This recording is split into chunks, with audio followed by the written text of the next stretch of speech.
Well, what even? What? Why? When did I had life planned, kind of. Where is January? Why is January gonna not be a thing in 2 hours? I need that back. I'm officially requesting for January to be back because I meant to do other things as well. Crap. Before I leave this office, I'm just scheduling like exit 8 and all that jazz. I'm scheduling that. I want it up. I want to be able to do that. I see that there's this like Venti or whatever. I guess it's like a Starbucks game that's horror or whatever. There's another game. I wanted to do all those. I don't know where my January at. I don't know what happened. But I figured if I'm people won't even know to look at my channel for things I said I was going to do if I don't know, do anything. And this is the last thing that was on the computer, and I was just like, oh, okay, I guess we're doing that. All right. No, you can be Schrodinger's viewer. I'm Schrodinger's streamer. I exist and I also don't exist. Depending on when you engage with me. Just complete derp from me. I didn't even put on a button down like I meant to. I did shave though. I hope you guys are all proud of me. I'm just gonna spend some time with you guys as it's like we're at the end of the month. Dadgummit. My son is sick. I'm sick. I'm sick of everything around me. What? It's just sick. What? Who cares? What's the new? I'm pretty sure everyone's going through the same thing. It's kind of that season. Hey, Firefowl, what's going on? Blue Mocha Nighty. Vegeta, I see you back there. Yukman Buckman? JP, I see you back there too. Hey, Rookie Cup. Kelsey, what's going on? Being Schrodinger's. You know, it's so weird that Schrodinger's is so misinterpreted so often as simply, no, not try it now. I don't need the weather forecast right now. Stop, computer? We're gonna have words. Oh my god. There's some weather thing coming up. Please stop. I barely know how to control you again. I'm barely still learning. Be gentle. Be gentle. I'm tender. Schrodinger is so interesting to me to the idea that like people misinterpret it as the cat is both dead and alive. No, is that we can only record the results of whether the cat died or is still alive when we view it. So therefore, scientifically speaking, we have to record the cat is both dead and alive until we view the box. That doesn't mean the cat is both dead and alive because they use the uranium, blah, blah, blah. Yeah, the weather is choosing violence. It's raining again when it was supposed to stop. Rookie got Pirate Kitty. What's going on? Blue Jay, Aaron, fight me. Not right now. I'm a little weak. I'm a little unsteady. Hey Shane, what's good? Hey Julio, what's happening? Glad to see you here. Dylan, I had to cancel a gig today. Glad you're here. Hey, I made it at the end. We're supposed to already do exit 8 and there was another game. I'm gonna just schedule it for, I'll do something else tomorrow. I think we're gonna do some Project Zomboid tomorrow sometime, maybe, probably tomorrow sometime, some Project Zomboid. And then I'll do if I get what I want and I'll just turn around when this is finished. I'll schedule exit 8 and that new horror game that is whatever going around. Whatever that is. I'll go find it, download it. As long as it's not one of those you got to request from the publisher. Dan, what's going on? Hey, Deontay, what's going on? Yeah, the weather has been choosing violence. What kind of box was it? Because if it's like a shoe box, the smell would be obvious. What?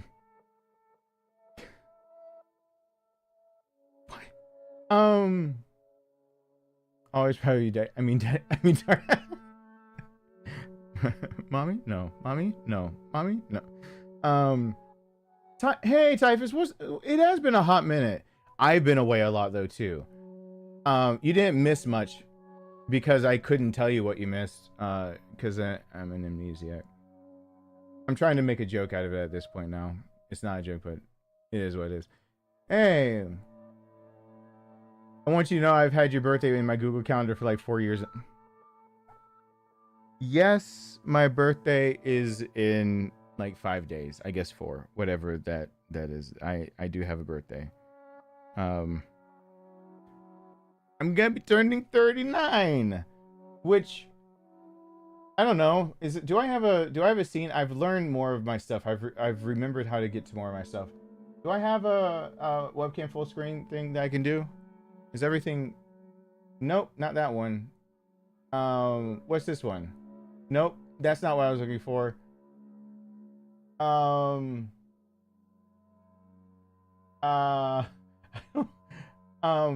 This is supposed to be webcam. I don't know all the. Oh, there it is. I'm like, the only thing I can think of. You guys see you're scrolling in the background while I'm busy doing my parents' paperwork, so hopefully they can get Medicaid and stuff like that. I shaved. Do I really?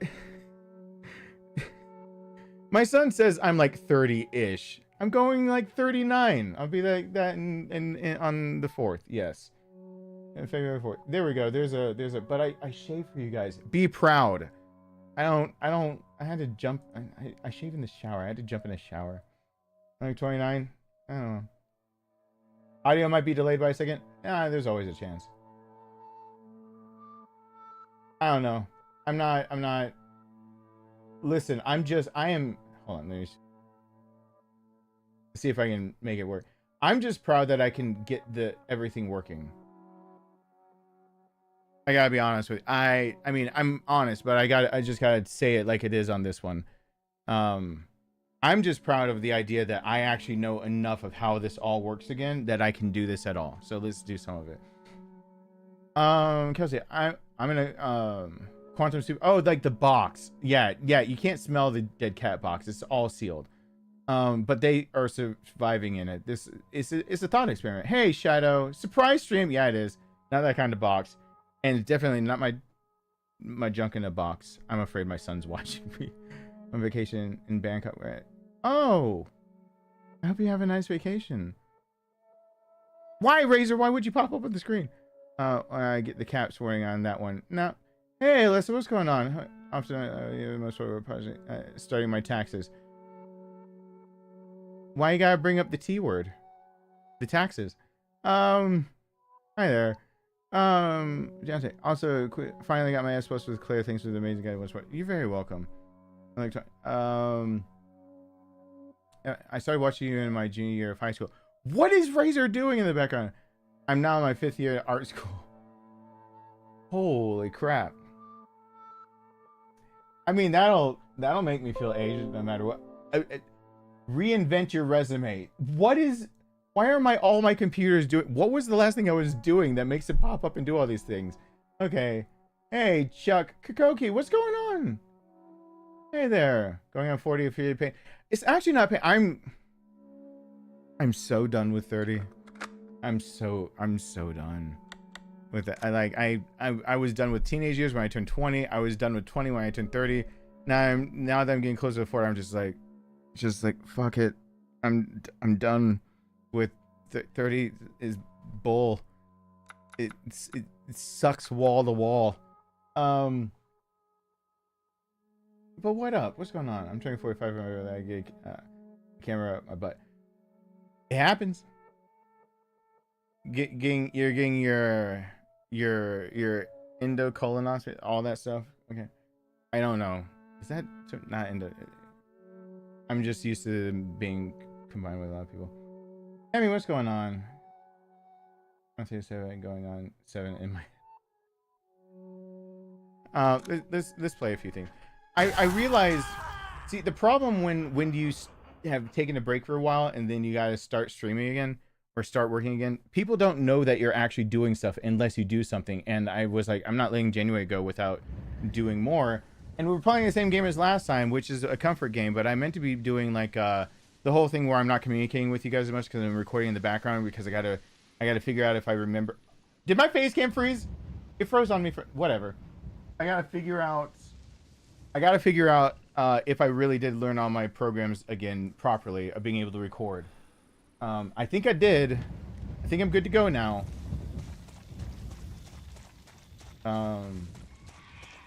What's on? About to lose your signal. Hopefully be back soon. Oh, we are. Hey, Chris G, what's going on? Hello, hello. Yeah, so Exit 8 was on the docket for things to do, since it's shorter. There's a game that's going around the circles. My son even was like, "Are you playing it?" So it starts with a V. I know. I saw it. And all I keep thinking is called Venti. It's a horror game about that's not chill art. That's like about getting the wrong size cappuccino, I guess, or something. I know that's not it. I hope it's just easy for me to get. And other things. I'll schedule all. I will turn around from this computer once we're finished with this and schedule that. It froze. I thought you got really good at ventriloquism. Hey. I was gonna actually put a delay on it and be like, yeah, I'm really good at ventriloquism. But I just realized I don't 100% remember how to do that with my Go XLR. Hey, True One, what's going on? Once it froze, it synced with the audio. My computer's being an ass.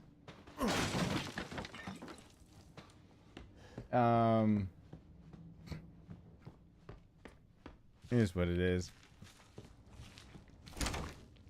So, I know it's a random thing. I know I'm scheduling stuff for the future. Do know where there'll be, I think, if I can get that, I'll at least put Exit 8 up. And yes, probably stream on a birthday. I mean, what else would I do? Actually celebrate a multiple of 5 birthday? Like, what's the point? Yeah, once you're past 25, like you celebrate your birthday in like multiples of 5, and some people skip like the 5s in between. It just turns in 30, 40, 50, 60, 70, 80 coffin, whatever. Is that?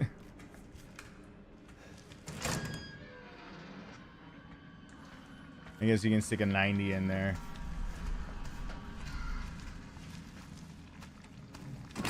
You can really be a go-getter and stick 100 in there. I just have cake and spend time with family. I don't really like. Only family I've got left are 2 very sick parents.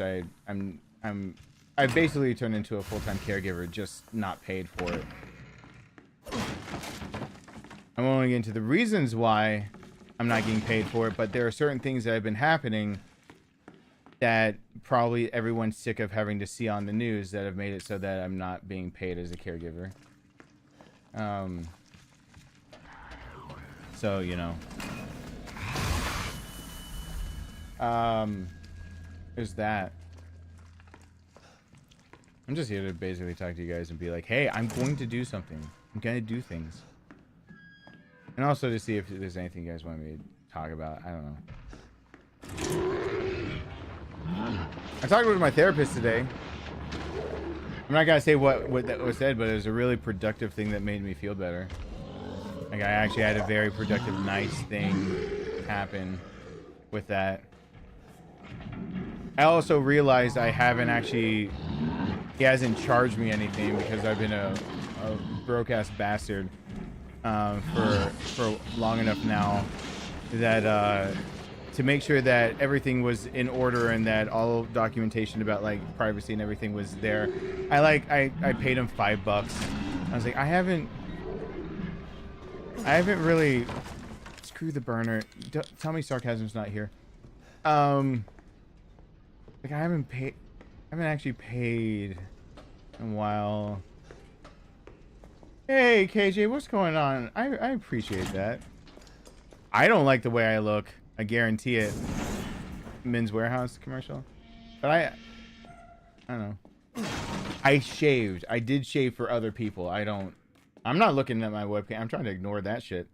Like, can we Can I take a poll of like if we can get rid of my webcam in all future videos and stuff? I'm actually got another way I want to edit where my webcam won't always be on the screen. And sometimes I'll be full screen. I would like to try that. I've seen other people how they kind of pull that off, and I kind of like it that way. That is my son.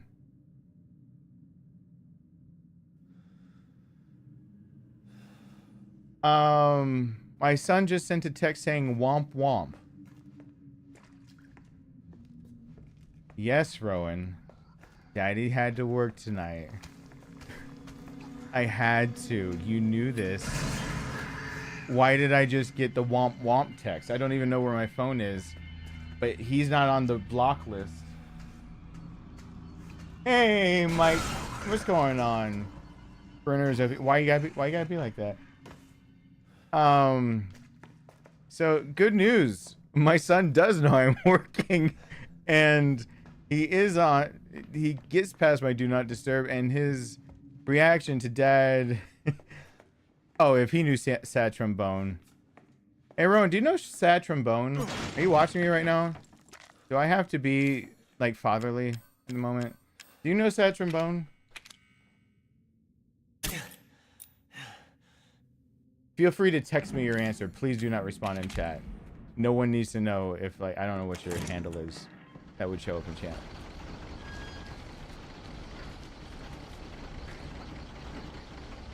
He's sick. He's not supposed to be doing anything, really. My son's been sick for a bit here. Uh-oh. Hold on. They're kind of random. Oh, he feels like crap. I feel like crap. But I'm fighting it a bit better than he is. A lot of bit better. I hope. I have my first stand-up performance coming up. I'm terror excited. Terror excited. That's a good way to describe that. You got more. I hope it goes well. You got more guts than I do when it comes to that. I've been thinking about doing a set or something like that, or going to a place where like that. What's going on? Hi there. I've been thinking about doing something like that myself, but that was back when I was doing Uber as one of the things I was trying to do to bring. And I always had to have like ways to help entertain people in my car as I'm driving around, because you know you want the good rating, and also for people to hopefully tip you, even though back then tips were supposedly not allowed, but now they're standard. So, I think. Anyway, I always wanted to do that. Tell me how it goes. I want to do something like that. I've got enough things I wrote down. Most of it, sorry, Rowan, if you're actually watching me, sorry. Most of it is revolves around my younger version of my son being like a jackass as a baby. Like, sorry, Rowan. You were Rowan. If you are actually watching me right now, one, stop watching me.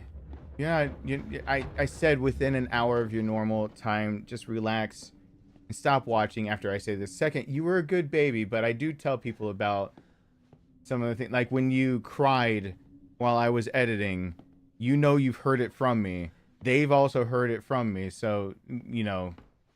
Good time to tune out if you're tired of like hearing the same things you know that I talk about. And also probably a good time to tune out if because why would you watch this, my child? Hey Claudia, you're playing the same thing? I told you right after I booked it, so I scrapped all the jokes I had now, and I have a whole set about life, and it is an indwelling Catholic. That is a thing. Yeah, I'm glad it helped you. I'm happy that I was able to. I'm happy I was able to do a thing for you.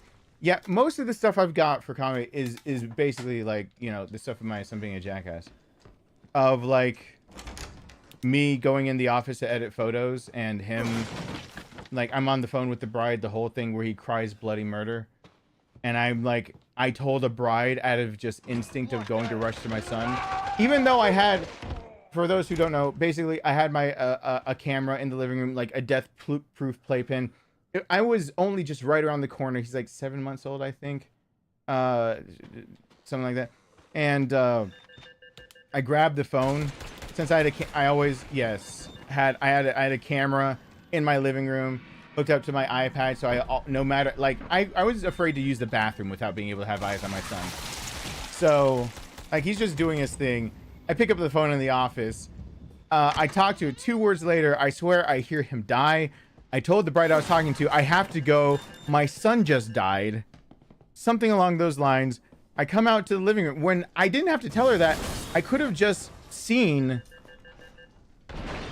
Like, I could have just seen, like, on the iPad that I had in front of me that he's just fine from the camera when he's only 4 or 5 yards away from me.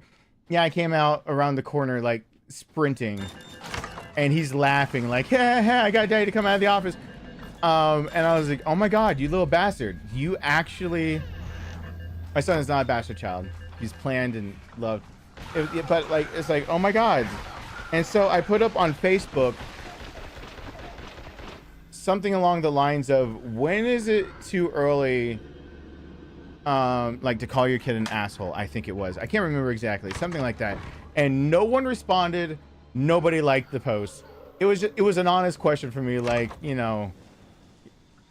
But I, like, had family members respond in private messages of, like, basically, I'm not going to put on public, like, that I'm not publicly saying anything about that, but when is it, like, they basically, like, walk out of the womb and trample on your life, like they're an asshole from day one.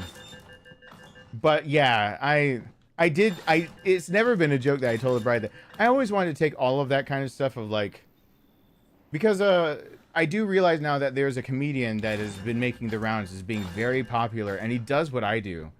Very long-winded stories for just one punchline at the very end. Gets very long-winded. I'm not gonna name who they are, but, like, gets very long-winded and just is able to tell the entirety of something, and then at the very end, that's where they structure the, like, so they can hit big topics. That's exactly what I would do to people for that were in my car for Uber. Like, I'd take them on a journey mentally of, like, my life, and then randomly throw at them. But, like, like, I wouldn't tell them that that's what I thought of my child, but then, like, I'm telling them, like, my child does this and the other, you know, and I do this to make sure, and, you know, I am, like, the stay-at-home dad, and, you know, he's such an easy child. He doesn't cry. I always don't know what I say when I talk to other parents, because they talk about the child being up and crying and having all these issues that I just don't have. And so I feel just very blessed that I've got this child that, you know, is so easy to raise, has been so easy on somebody that's, like, working, you know, upwards of 60 to 110 hours a week. Yet I have him on my lap the whole time I'm doing most of these things, and I'm a stay-at-home dad, a business owner, a full-time worker. Which really does beg the question, if your baby is that easygoing, are they really the asshole you're making him out to be? Because usually they're good, and then they just have a dick move moment. So, like, can you justify it? Because, like, for 7 months of his life, I didn't have to tell anyone that, like, my baby's dead. And then all of a sudden, in, like, month 7, that just got changed. I had to tell someone that my child died, but he didn't die. So, like, does he gain asshole status? Is that how that works? Do we have to go that route? And so just blindsiding my passengers with shit like that. Of just going ahead and tell me about yourself, and then they ask me about myself. Hey Ferris, what's going on? I want to say thank you again. Last stream you were talking about help me out. I'm glad I could help. I'm so sorry that you're going through that. You're telling the story while these explosions and gunfire happening in the background. Yeah, I mean, it do what it be. I don't have a pistol to be able to shoot that trap. Can I get him to stumble? Hey, Sharky. Can I call you Shakira?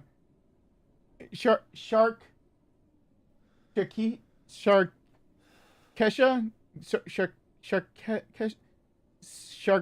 shark dollar sign, huh? I don't. I'm sorry. Hi, Shark. What's going on? I'm so sorry. I have questions. Yeah, okay. That helps me. I appreciate it. Please trip over the edge. Please trip over the edge. Nope. Okay. That's fine. You're scared or scarred? Hey, we all wear. Oh my God. Is there another way to do? Am I soft locked? Well, am I guaranteed death now? Okay, can I pop the other one from this angle? I've never actually been in this position. For as many times as I've played this, this is a first.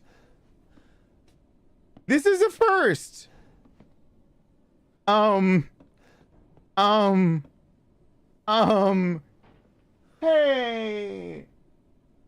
VXK 8604. Hey, the year I was born and the day I was born. Thank you for. I got one.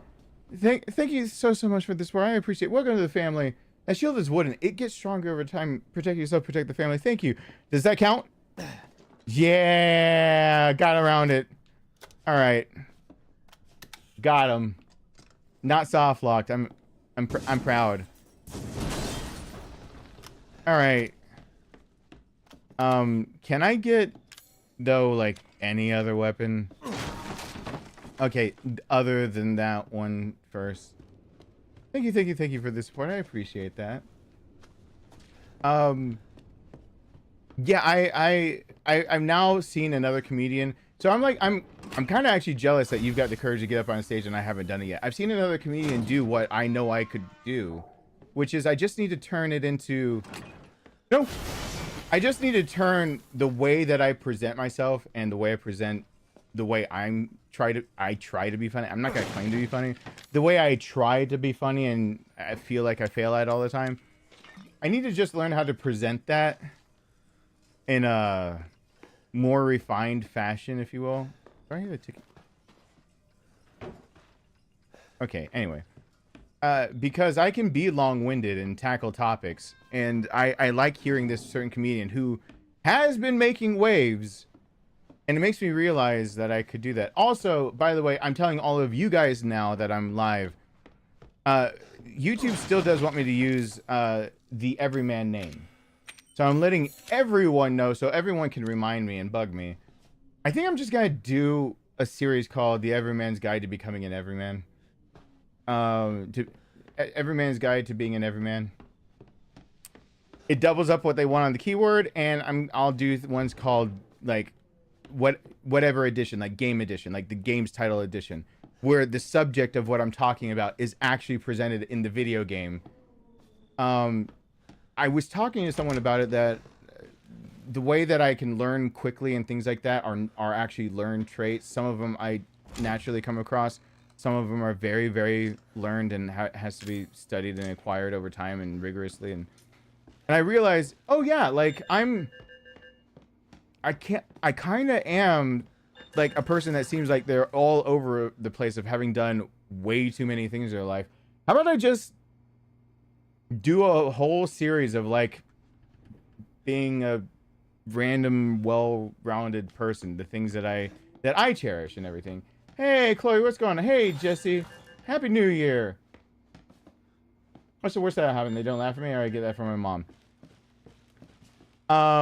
I've got a child, so I would rather his cold, dead silence than the looks he gives me. And I'd rather him just give like anything but his now sarcastic pity laugh. It just, no. I got that going for me. I got the child who's just like, ha. That's funny, Dad. I'm like,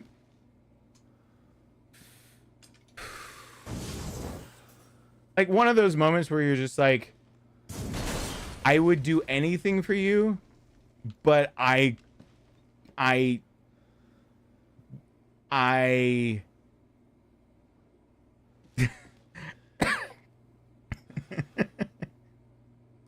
now I'm actually stymied.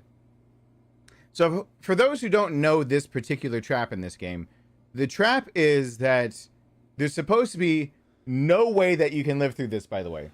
And I'm going to try to do it because I just ran into one thing I've never run into. I'm going to try this again. I'm going to, but I won't do that. Yeah, my child knows I'd never hurt him. I'd never lay a hand on him. I've never spanked him. I've never done anything. Nothing but love. Why you got to be like that, little boy? Like, why you got to do your dad dirty? So I'm going to try something in this because it's a rando night and why not? This is supposed to be a death trap room where the top one is the way that you kill the enemy that comes in, and I just blew it up. The way you're supposed to handle this is that if you get trapped, go in the room and let him spawn and then blow it up as fast as possible. You see how it blew up on its own?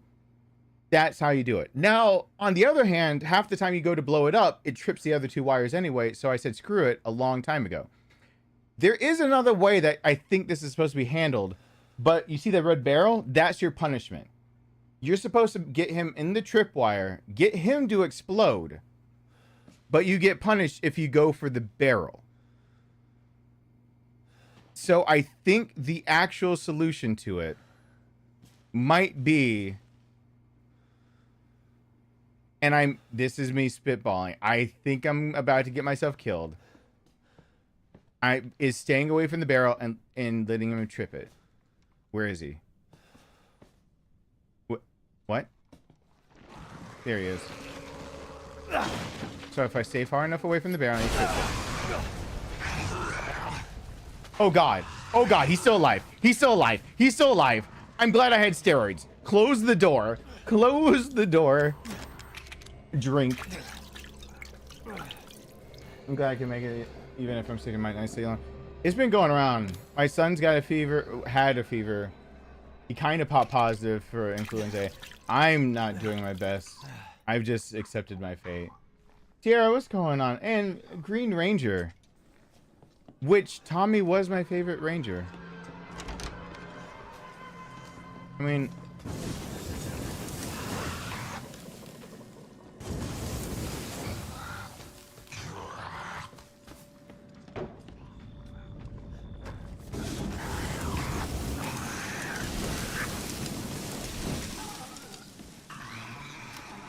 Oh, dude.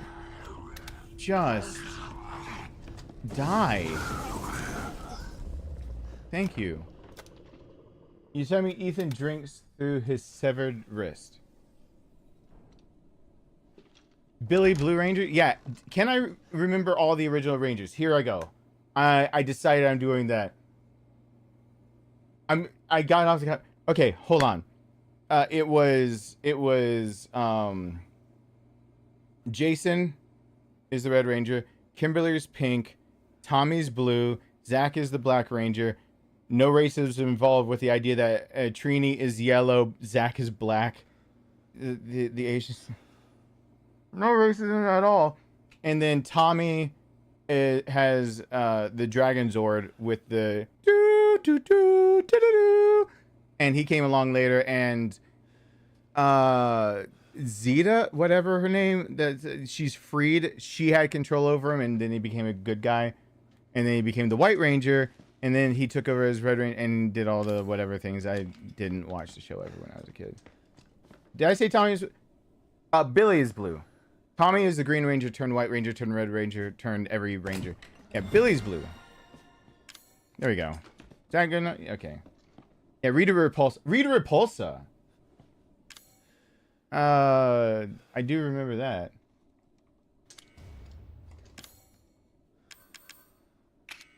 That's...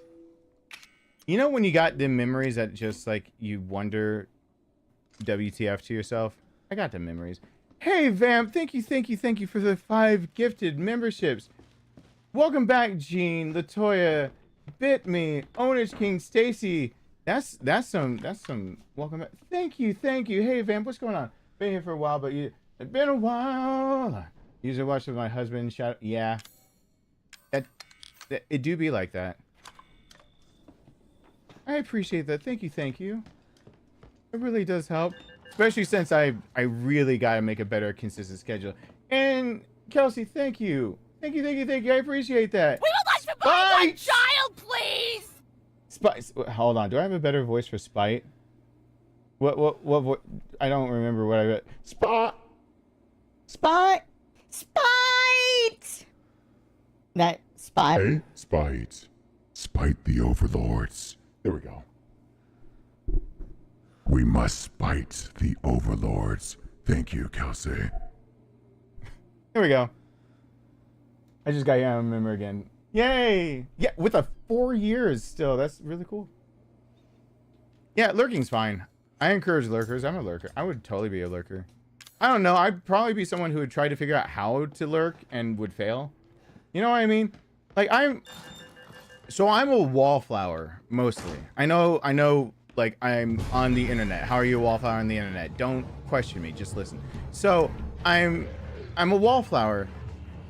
And so, like, I will go, if I'm alone, I will go into public situations and really, I'm just playing it by ear, you know? I'm doing my best. I'm doing everything I can just to exist in a public space. And it's just one of those things that, like, I don't know what it is about crowds. They're intimidating to me. I see a lot of people, and there's a few things. I process the room. I process the ones I'm around. And so I'm the definition of a wallflower, where I'm sitting there just trying to not only read the room, but kind of inspect it, like not as much size it up sometimes, but if I feel like someone's a threat, I'll do that. Like I will sit there and I'll do everything but really want to communicate. And I can choose to kind of want to like own the room and decide to try to be the one that can, like, comedy and all that stuff is a learned thing of being able to command the presence of those around you and be the reason why people turn to you instead of others. And so it's just it's a thing, and I know that. But I also know one other thing about myself. I think that, like, through all of my trials and tribulations of just being a very introverted person, I sway that way. I might be the only introvert that can fuck up being an introvert. Like, that's, like, and that's, I think, I'm almost positive that for so long now that I've needed to open my mouth on things, that I could be possibly the only introvert that you'll meet that is sitting there as a wallflower, and just out of nowhere, you're just doing your thing. You're sipping your cocktail because you went to a friend's wedding, and there's just me in the background, and I've done nothing. I'm just there in my tan blazer, and I'm just keeping my own, you know, and you'll hear from the background, that shit ain't gonna last. And it's just like, I say it too loud because I'm used to projecting voice now. All those are like, I think I can fuck up being a wallflower. I think I got a defect. I got a manufacturer defect. Does anyone have the warranty on my birth? I can't find it. Like, I need to go get that fixed. How do you fuck up just not doing anything other than existing? I don't know how, but that's why I can't be really a wallflower anymore. Because I'm pretty sure I just screw it up.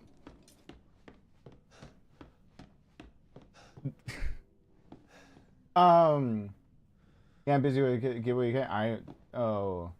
Sexy birthday voice. This is not sexy birthday voice. Hi, for real? Oh, I didn't know for real shit. Yeah, that kids can't live with them, can't stay sane with them, can't be without them legally because it's abandonment, I think. What are you supposed to say about kids? I forgot. You know, sick for a good bit, getting better for a hot minute since I've been asked to be a price. How many asked you to sit down and watch the stream? I'm glad you're able to do that too. Not all flowers bloom. Listen, it's not about blooming. I used to get it really well. You know, like the only thing I had to do was sit there. Oh my God. Once again, I'm in a pickle. Oh crap. I don't have a third shot.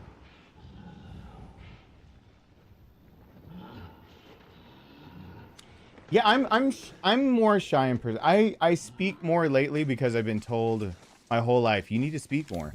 And now that I speak more, I think I'm making up for years of silence by butchering the ears of anyone that considers me a friend.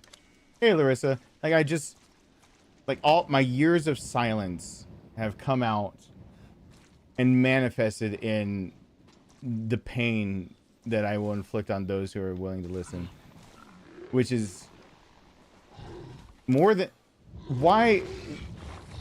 What is with these trials and tribulations of this particular run?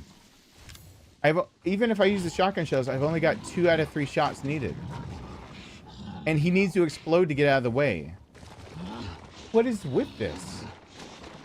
Do I have enough to... Let's see, can I approach it by actually... I don't know how many spawn anymore. He has to explode to be able to get by him, because he will, his dead body will block it.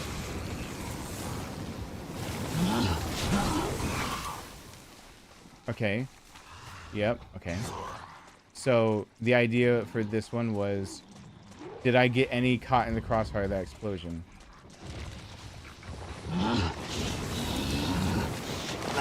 No. Don't get stunned. Okay. We're figuring this out. We're doing it live.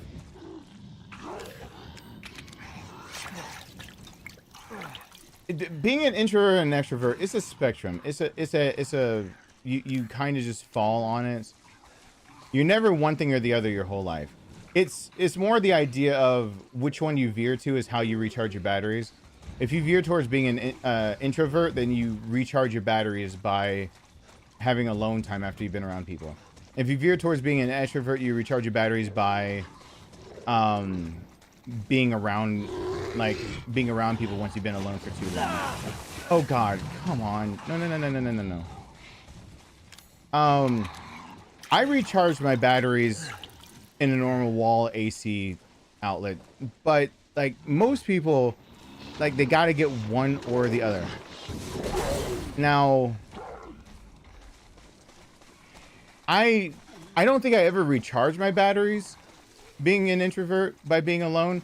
I think I just decided to take in everything as being an introvert and then just go in my room alone and be like, let's ponder this, but nothing constructive.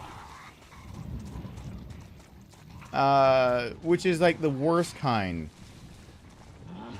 Because I am absolutely...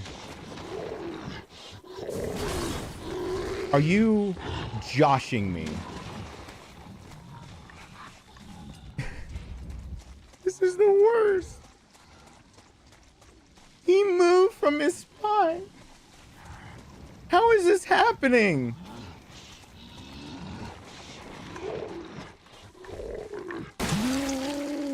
All right. Please explode. Please explode. Thank you. Okay, this is the worst that I've ever gone into Marguerite for. No, I've gone in knife only. Okay, so this is not optimal. Please give me a pistol. Yeah, thank you. Any pistol. I really didn't care at this point. Just whatever. Give me something. I guess I'm running small first aids. Give me that IFAC fix. Essence of defense. I'm gonna probably actually need that to defend against Marguerite. I will not need the shoes because who moves faster in loafers? Why did they have to model the walking shoes out of the one thing that is only like as a model that's better to move on when you're at a bowling alley only? Ooh, It's my favorite. My testicles, like, jerked up out of excitement. It's the Albert. If only I were a prince. Let me grab the Albert now. The existential hamster wheel.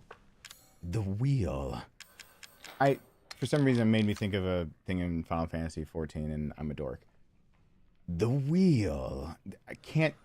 It's a spoiler for the game if anyone's playing it. Never mind. All right.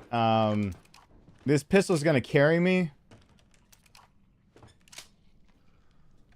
And this pistol is going to be jealous of the other pistol.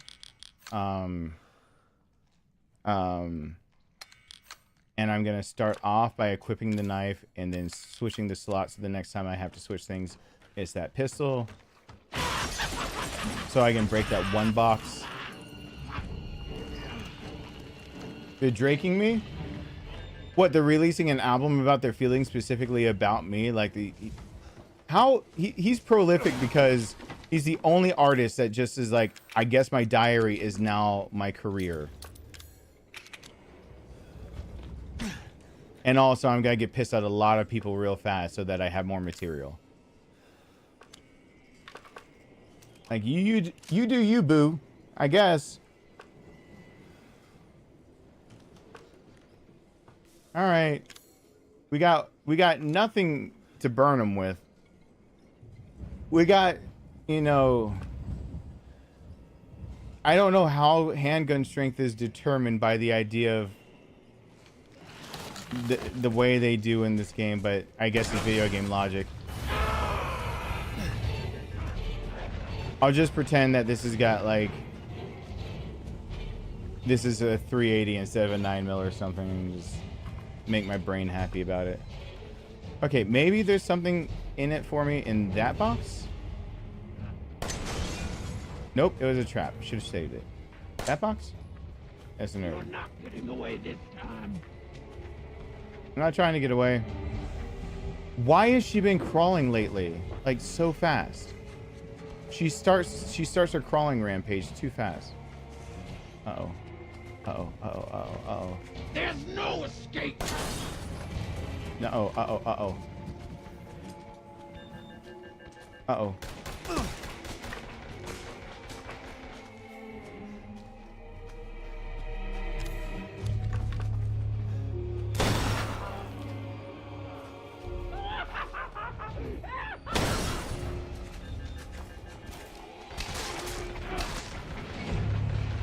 Stop firing, stop firing. Thank you.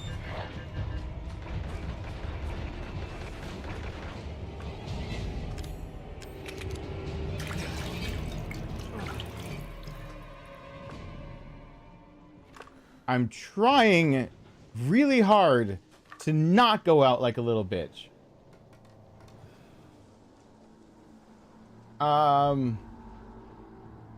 Real hard. Look, I don't know how you take a Beretta and you add what I think I know the company that would make that suppressor, and all of a sudden it's stronger. But game logic, me and the Albert were like this. She is creepy, and she's got like her Vegemite deal going on, so that doesn't make it any better. That's probably not the best way to put it either. Oh, it's not a different round. They all take the same 9mm rounds that you find. But some are extra because they did remember that there's such thing as plus P ammo at least, so which makes a difference in this game, I guess. She is gross.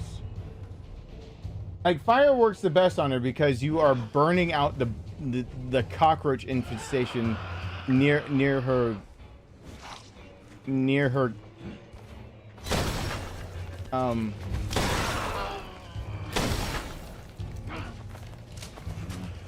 you climb the wall.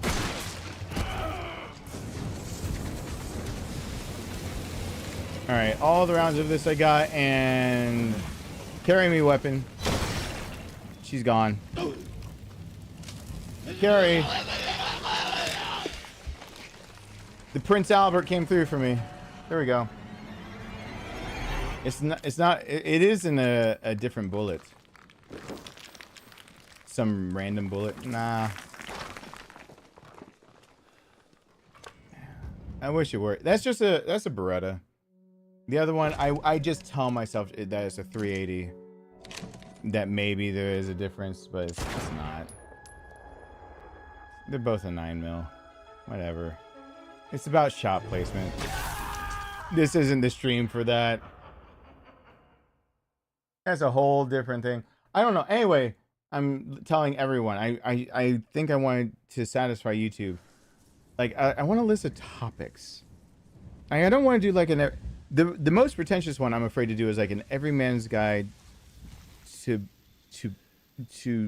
parenting, something like that, because that tramples on the toes of parents. And parents, I'll say that I've had a lot of people tell me I parent my child wrong, and it'll piss me off.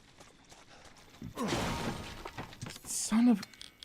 To be fair with how Resident Evil is, I'd say it's just some custom bullet.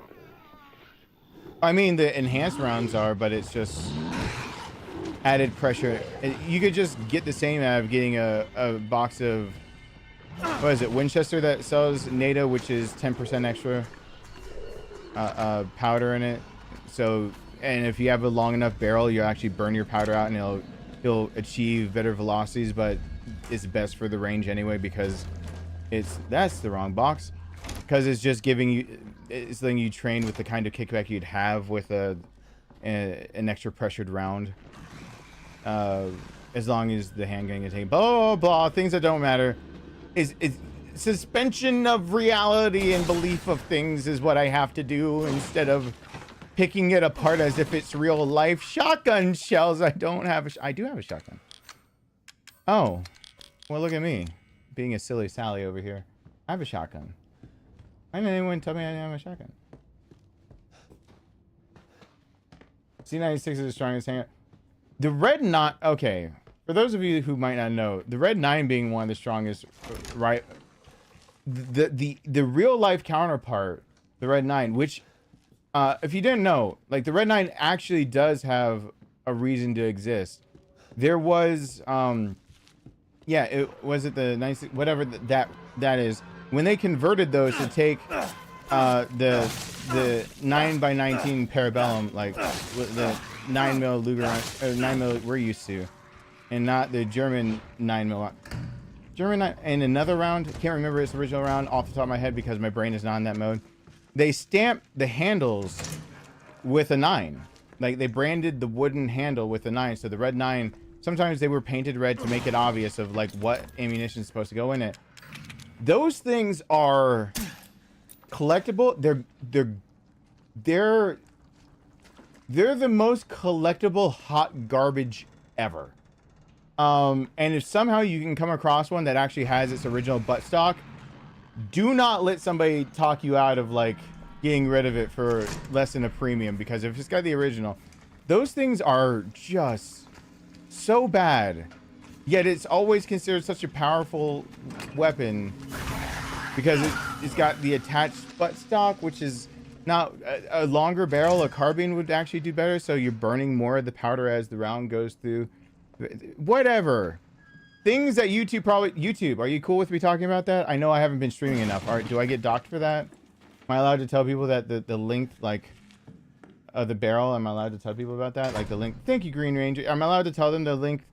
Like, for example, like a 308 is wasted on a 16-inch barrel unless you are within 200 to 300 yards because you're not burning all of your powder. So you might as well just wait to get the 20-inch barrel. Is that wrong, YouTube? Is that too real while I'm playing a game where I'm firing a shotgun? Is that too real? I don't know. I got 1. I got 3. Can I get a 5? Can I get a 5? And every man's guide to every man guide. Can I get a 5 in the fishnets? Take notes. Can I get a 5 in the fishnets? Thank Words I didn't think I'd ever say, ever. Can I mention ever again?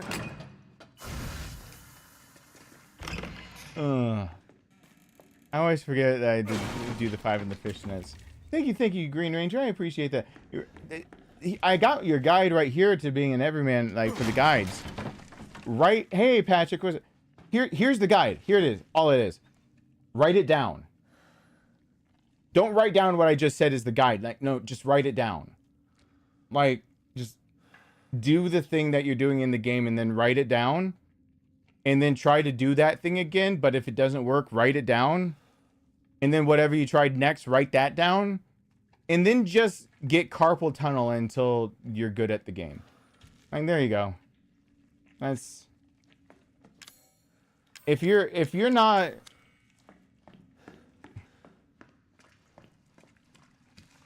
Like, I'm not talking about modifying. The red 9 was meant to actually be stored in its own it's supposed to be like this configuration that could be a carbine, but it could be a pistol, and it sucks at being both, and it can be stored in its own buttstock. And so you can find old ones with leather straps that actually officers used to carry, and it's kind of cool to find them and look at them or hold them. And that's where the cool part ends, because yeah, maybe it shoots a 9mm round, and maybe people aren't used to a pistol round where the mag is front of the grip. So, you know, and some have been modified to have like the actual dropped out mag instead of the internal, where you're feeding the clip in to fill the internal mag. Like, so, you know, there's differences and whatnot, but it sucks so bad. It's not good at either thing it's supposed to do. Other than being worth money for people who are collectors, I guess. That's what it's good at. So if you're a collector, it's good at being part of your collection. And other than that, I don't know why it's such a good weapon in Resident Evil. No. I can't explain that one. There's a few weapons that are good in these games, and they have no right being good at all. This is... Like, I've said before, it's illegal to make a flamethrower. What I meant was the components that would be aerosol, like what you're using. If you're using, like, if you're mixing a glue type substance, like, and making it like you're in Vietnam trying to be a tunnel rat, if you're doing that shit, that's illegal. But people have tried to correct me over and over, saying, like, you know, these aren't illegal. Some states require regulations, some things, blah, blah, blah. That's not why. Like, suspension of disbelief that this right here would not screw me over so hard. Like, so I'm changing the canister up front, and I guess the back, there's a flame that's separate. It's good. And then I have a propellant from the aerosolized bug spray. And then I've got it rigged to some trigger system that once I pull it from like looking like a pesticide or a motorcycle handle, that I'm actually releasing a brake from a bike to be able to convolutedly, since it has no reason to be like that, you might as well just tie a string to it and pull a string with your finger holding it. Activates an aerosolized substance that is lit by a flame that has an internal tank on this side that is not combusting, but also is not activated by the trigger of your broken ass bike. So, and then it's very deadly against a cockroach infested vag. Like, there's a lot of things in this game I need to suspend disbelief on. If that doesn't make me suspend disbelief of, like, just enjoying a video game, I don't know what will. That's not how any of that works. So, like, I mean... That's a thing. Welcome home, Shadow. Tiara and Shara, now we'll be officially watching... together. That's a nice thing to know. Lay off severe restrictions, just silly, and then do that. Yeah, I mean, I have to shy away from it because I know now that, like, there are so many things. I also understand their points. I did have I'm not gonna get into the full conversations I've had lately because I've had to do a lot of soul searching. Here's something you would never think that would come up. When you lose your memory, you have to do soul searching, and you broach topics that you thought you figured out a long time ago and you didn't. Which I guess everyone runs into that point of life. Like you feel like you got life figured out. And then, you know, for some reason or another, your beliefs get overturned. And then that all happens. Bro, Dark 7. That's my broken bike handle. My child, please! That's my broken bike handle. Listen, I'm not returning it. I'm using it right now. Like, sir, you're at a Wendy's. I can't do anything about that. You're gonna have to unicycle your ass on home. I'm sorry. Thank you so much, Bro Dark. What's going on? Thank you. I appreciate that. Everyone hashtag over there.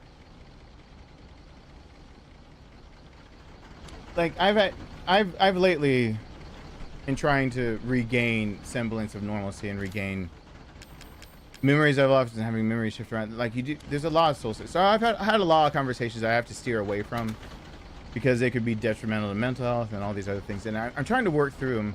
And they're just things that pop up in your head that you never thought you'd have to face again. You thought you had life worked out. I'm sure everyone goes through it.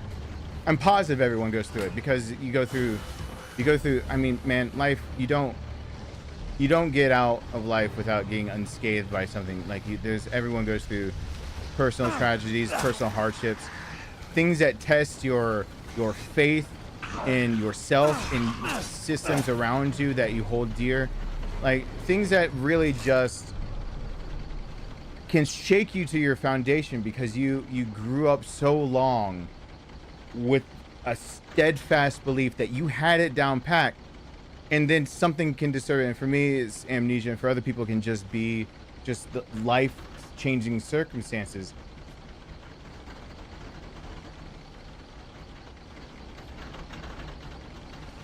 You never expect that amnesia will make you look in the shower and look down and be like, but can I consider my penis half black, half white? Like, that's not one of the ones you think you'll go through, but it is one I've been through recently. Because I did, I have parts of my memory that have just been, and like, I've got to finagle that. And so I've made so many different jokes, but then I like looked down and I was just like, okay, like I'm in a society that now we've got like some things going on, and just going down being like, should I, and do you, and like, so like, I never thought that would be like on my to-do list today includes, can I still make that joke? What qualifies that joke? And do I need to remeasure to make the joke or something? I don't know. Things that you just wouldn't question. I thought I had that figured out. I don't, I guess, among other things. Yeah, California is on fire again. California is super on fire. I'm sorry for anyone who has to deal with it. Like 6 or 7 different fires. Hey, John Parker. I'm sure, like, I have no idea how people live in California. Because California can combust, can shake, and can flood. So, and be a desert. Like, how do you live in California? Especially a SoCal type deal, like any of that. How do you live there? How do you dress? Like, how do you prepare? What is a person like that people that grew up even anywhere toward the coast in a climate that's closer to desert? How do you prepare for the year? Like, are you getting your firefighter outfit and your extra oxygen? Are you getting your waders on? So when it floods, are you getting the drought so that you're having issues with electricity in the power grid? Like, do you just cross the mountains, I guess? But how do you prepare when it's just like, yeah, last year our state was on fire. This year it's flooding. Next year it's shaking and on fire. But don't worry, there'll be a storm off the coast that will make a fire tornado. Like, how do you... The second I have to... The idea that there are fire tornadoes and you can drive 3 hours and ski. Why do people live there? Like, the gold is gone, guys. Leave. Like, I think we dried up the reserves. Just leave. The gold... We did it. Some people went off and they had a destiny and they decided, today I'm gonna manifest that. And they got it done. And then they got all the gold and all the people, and they put Mexico in Mexico and called it California, and New Mexico. Isn't that the biggest slap in the face? We went over there. We purchased Louisiana as if it was France's ability, like Napoleon could actually sell it to us in the first place, when there's a lot of Native Americans being like, do we get the money? So we already buy something that's not ours. And then we go over there and we're just like, oh, there's like more stuff over there. So let's go ahead and make, hey, Mexico, I know this is you, but could you be could you be less Mexico and just like cut it down below our psychos that we call Texas? And then, but it's okay. We're going to have a place called New Mexico. The Mexico that you don't get anymore. That's like a dick move. But like, we went over there. We got the gold.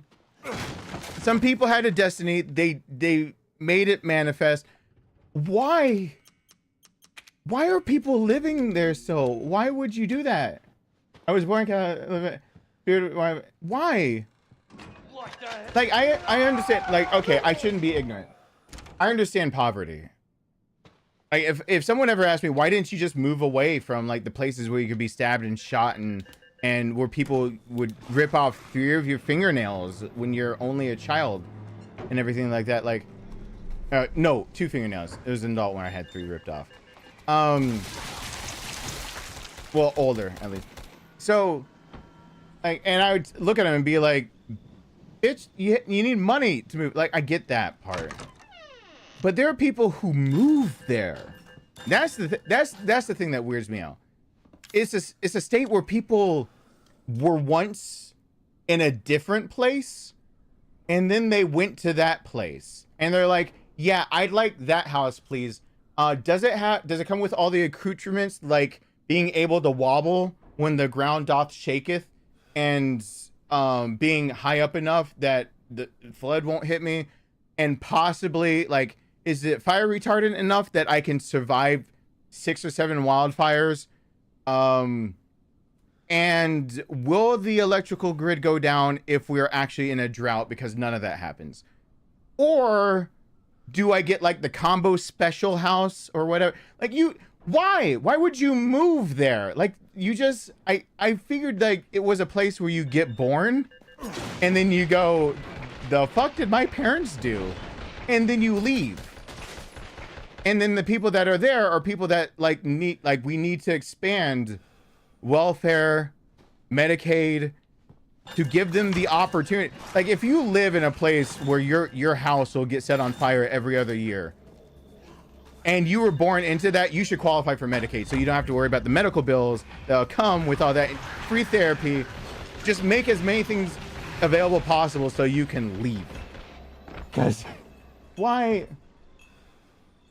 At least get in the mountains, and then all you need is a parka and rain gear. Like, right? And your pastime gets to be skiing instead of burning or shaking or whatever else. And you can visit the Grand Canyon or something. I don't know. What is it people in California do other than deal with all of the above? Music, but no. I've heard that before. Music, culture, epicenter, high pay. Listen, no. Because if everyone moved from there, that economy goes to where they moved, and the pay goes with it to the states around. You can just move it. Like, it's on a fault line too. So like I don't know what people do. They think that they're gonna be Rose from the Titanic floating on their money instead of like the board that could have totally held Jack. Like, I'll never let you go, bitch. You could have let him on the board. He could fit on the door. We've cracked the mystery. You're an asshole. He could fit on the door. You're an ass. And if there was any doubt if he could fit on the door, they have life vests on, so they're even more buoyant. It would actually keep them. You're such an ass, Rose. Don't give us this sob story. I hate Titanic. I thought it was a decent movie. It's a long. I thought it was at least okay. Like, pay me like one of you French girls. Like, I thought all the things about Titanic. And then I realized, one, it's a love story that could happen anywhere, so it's bullshit. And second, once you get past even that piece of bullshit, there's another piece of bullshit, which is simply move, woman. Like, scooch. Can you, like, that's the worst case of like you got to bed second, but you got no spot on the bed now, and she won't scooch. Like, that's, but now with freezing water. Really, you couldn't move. That door absolutely could float. I think the thing that gets me most about Titanic is that love story could have happened anywhere, and instead, like, he knew the only way that you could get a legitimate scene of a steamy old ass car and have one hand slammed against it as your sex scene is if that car is being shipped as cargo. And he's like, cargo where? Cargo in Titanic, make movie. Like, I think he just wanted, like, the French girl, get Kate Winslet naked and a steamy car. And he was just like, I'll go from there. Oh yeah, it sinks. Never mind. I got the rest of the story. I can pad my runtime now. Like, I don't know. It's just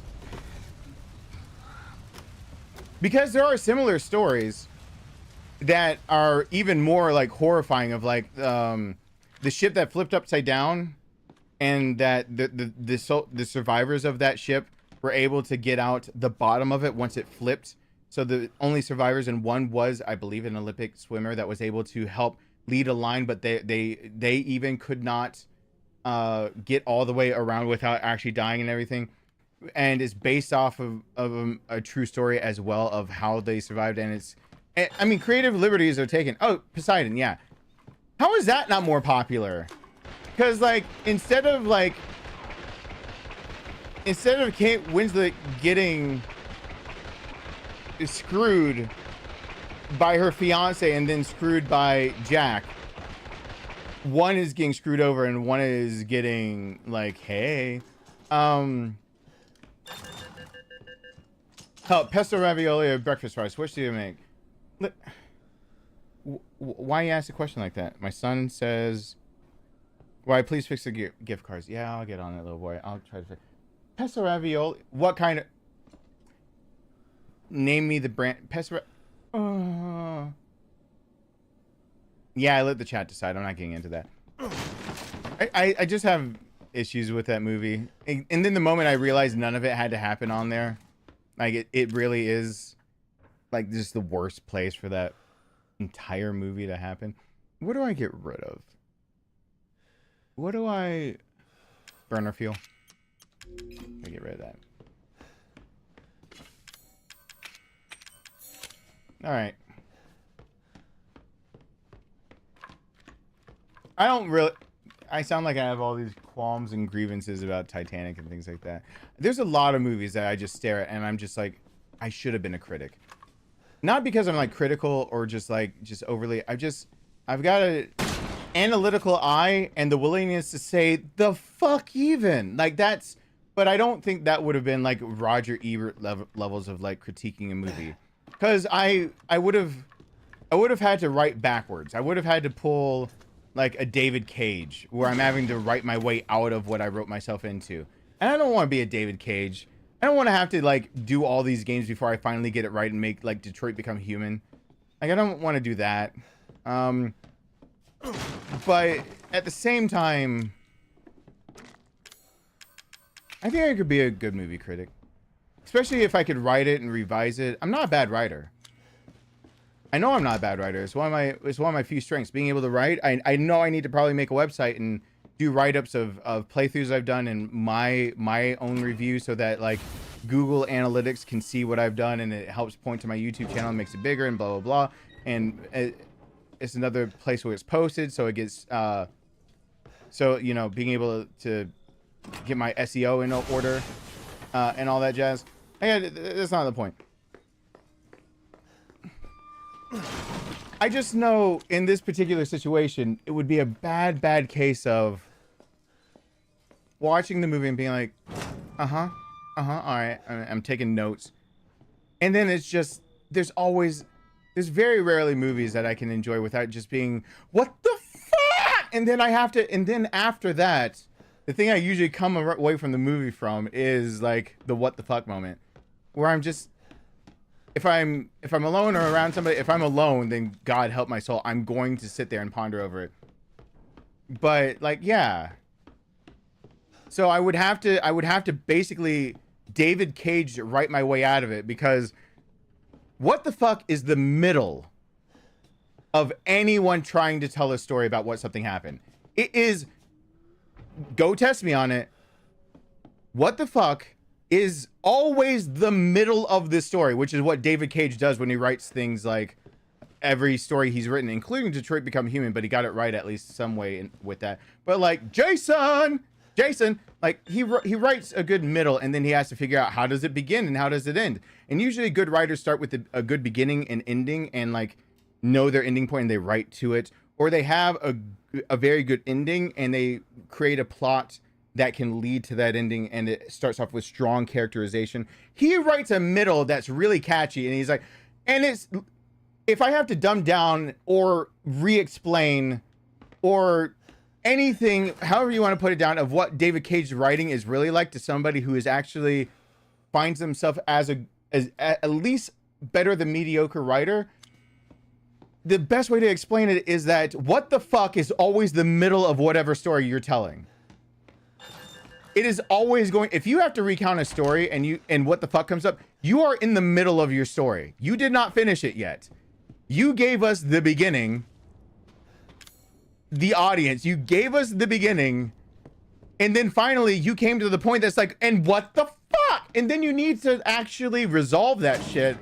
Because if that's the end, they're called a cliffhanger, bro. Where's part 2? That's not an end of any story. Like, so I need the rest of the, and that's David Cage, like in a nutshell. He writes what the fuck, and that's how I'd be, and that's why I'm not a movie critic. I'd be too busy. Oh, I need to go in the other room. I'd be too busy what the fucking. Yeah, Detroit Become Human is probably as well. You can see why I think of Detroit Become Human by watching my playthrough of it. I have a whole playlist. I played it front to back. I liked it. He actually got it right, even though he's got a weird writing style. I liked it. Your mileage may vary, but you know, who am I to stop you? Everyone's entitled to a wrong opinion on something actually being good. I mean, he got it right, I guess.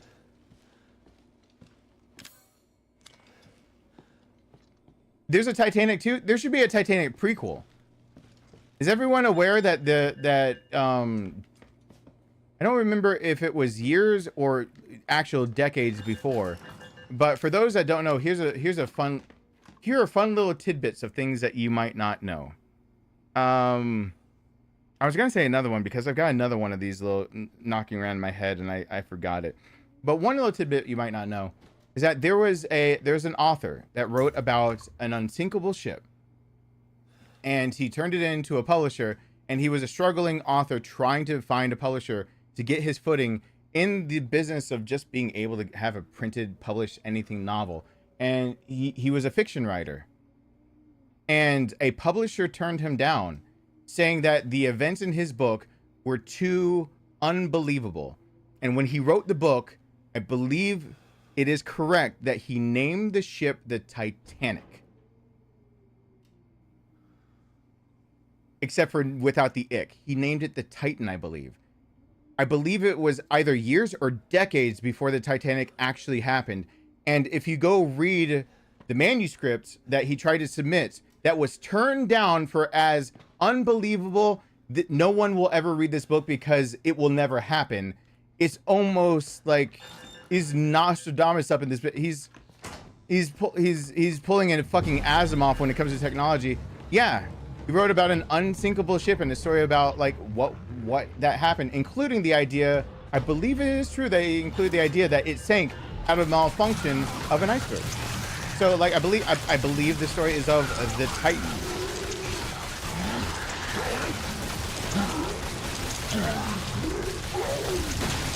Oh shoot. So whoa. So yeah, there's a guy who tried to publish a story that was basically the Titanic and got shut down for being like, that had never happened. And then it happened. I bet the publisher went, ooh, missed opportunity. Gauge that one incorrectly. Isn't there a small first aid here? Slurp, slurp. Yeah, drizzle, drizzle. Give me them yum yums. So yeah, there's. I can't imagine having to explain that though to my boss. Like, did we publish that story though? Like having to explain to your boss, no sir, we didn't.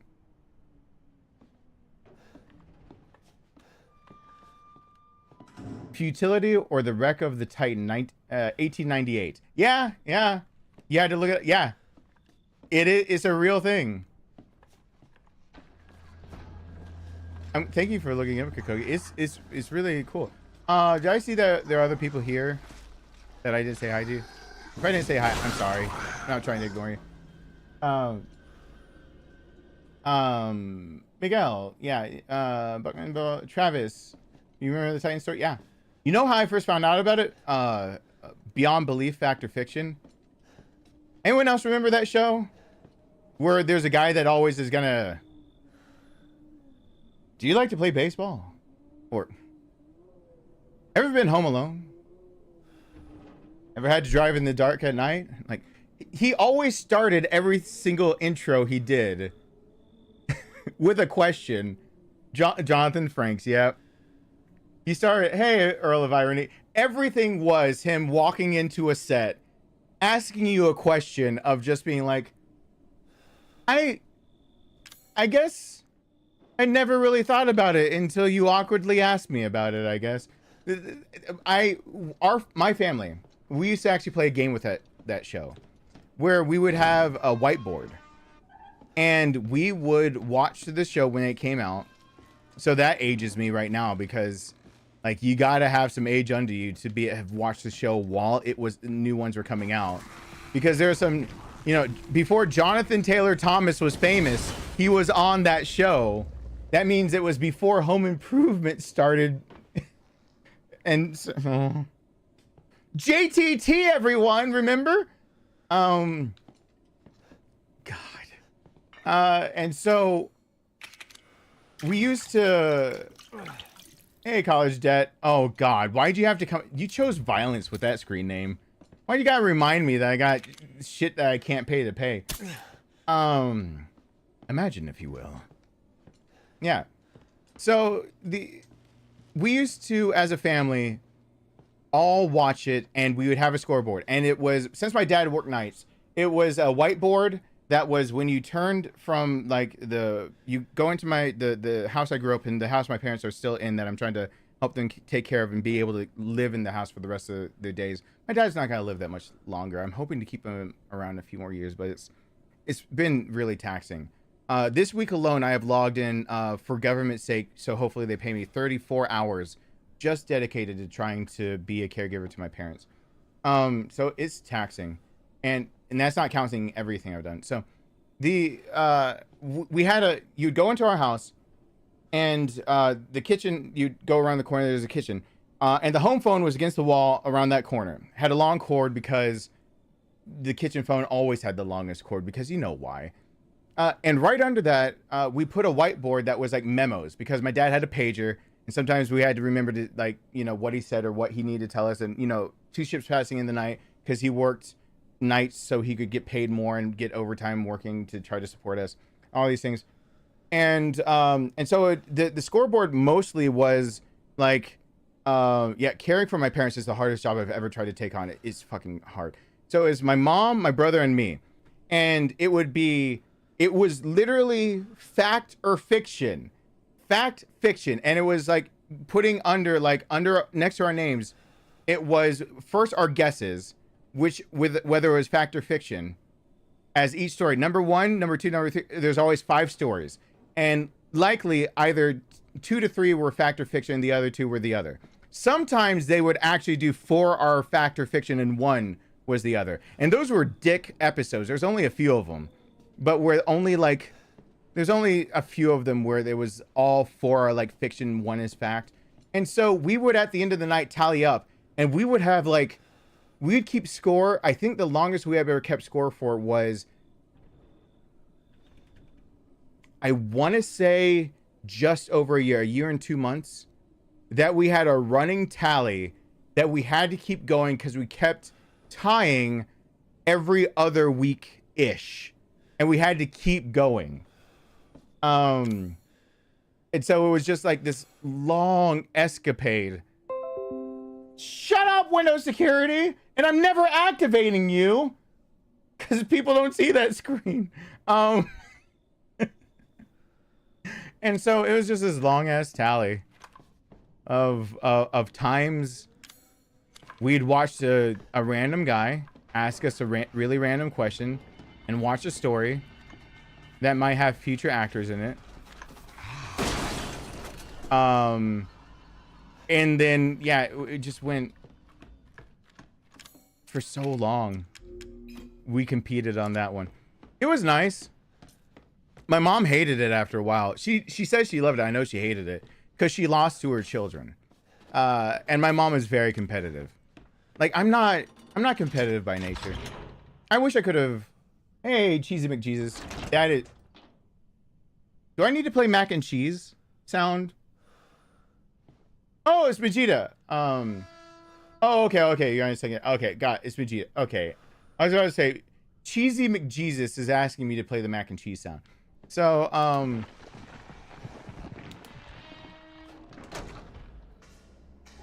yeah, my mom is so competitive that you guys have brought up Fester's Quest. We weren't allowed to play video games because she lost at Fester's Quest. We had to start spending more time outside, even though Nathan was prescribed the Nintendo to be able to concentrate better with both of his eyes focused on one thing. She messed up on the last boss of Fester's Quest. Realized on Fester's Quest, you have to traverse the entire game again to get to the alien spaceship to try the final boss again. And you don't have to fight all the bosses along the mini bosses along the way that give you the keys to the spaceship, but you have to go the whole game. And she basically, my mom is a rage gamer. She's also very competitive. I'm relaxed. My brother, you'd have to ask him. My brother will claim he is not a rage gamer. In reality, he hides the rage under the auspices of legitimate claims and discrepancies with whatever. He's a fucking rage gamer. What are you talking about? Anyone who has a discrepancy with a game and then proceeds to yell about it for days, and every time they try to play the game, is a rage gamer. Every time, like bar none. Yeah, that's a rage. I don't give. He's got excuses. He's also just smart enough to make his excuses sound like they're reality, and he'll back it up with like a random ass study that you definitely have never read, and don't go bother reading it because he'll just find another study that tries to back him up. He is the rage gamer that sits there and goes, no, but literally, there's that mechanic it's a broken mechanic. Why wouldn't I get upset? It's a great game, except for that one, and why do I have to do it again? Because you could tell who would have tested this. There's no way this was actually quality tested enough. You just have to play the game twice. You just have to play it twice. Like, I'm playing it twice right now because I lost once. I have to play it again. But I mean, you know, most people actually will not revisit the things that they do, their entertainment's sake. And you find it in a study. There's a 2013 study done of people actually rewatching movies in movie theaters, and you find out people. So it's understandable that if no one else found this bug, they wouldn't get angry at it. So they would just ship it as is. And now we're in this new age that they can do. What the fuck just happened again? It happened again. Did you see that happen? And I'm going, dude. It's all right, like you'll get past it. But he's like, but it did the thing again. Where obviously it can't do that. Because in 2009, they already showed that the idea that people would even look over something, they find their entertainment. I'm like, are you trying to like gaslight me into thinking that you are not currently right now doing the exact thing you say you're not? You're not raging. Are you? Am I the idiot? Am I stupid? Isn't this raging? No, it's not. This is legitimate. Raging is when you have no good reason. I've got a good reason. I'm like, I'm pretty sure most everyone's good reason is I've got a gripe and I'm gonna bitch about it. Like isn't that always the reason? I'm like, correct me if I'm wrong, but that's usually the reason. I thought, but you know, I guess. Imagine Dark Souls started games back in the 90s. Would rage still be a thing? Oh, Kokoki, you're not some sweet summer child. I've got a drawer of games in here that says Dark Souls type games were already a thing back in the 90s. It's called, they didn't know what to do with games. It was still a new random landscape, like Festus Quest. Are you kidding? I got Faxanadu in there. I got Faxanadu. It's basically 2D Dark Souls before King's Quest, or is it King's Quest, whatever. It is like, you gotta figure out where you gotta go back and forth, you gotta explore, you gotta dodge, perfect timing. Like, it's all this stuff, and it's just, I got Faxanadu. And no one will probably recognize that title.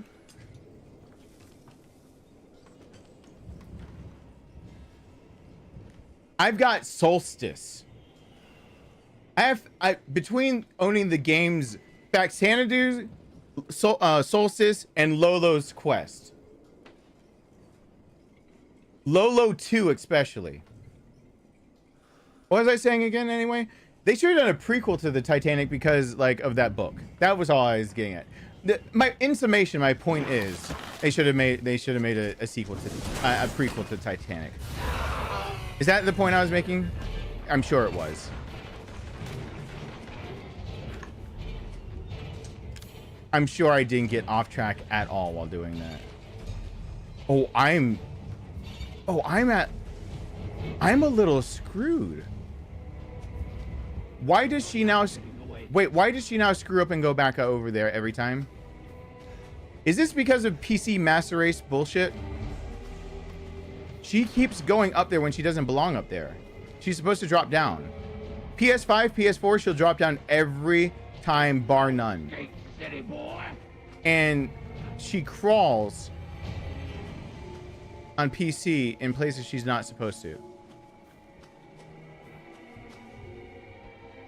I'm gonna get killed one of these times, but at least I got the big knife. Yeah, she's over there. I gotta wait for her because that box right there might have my Albert.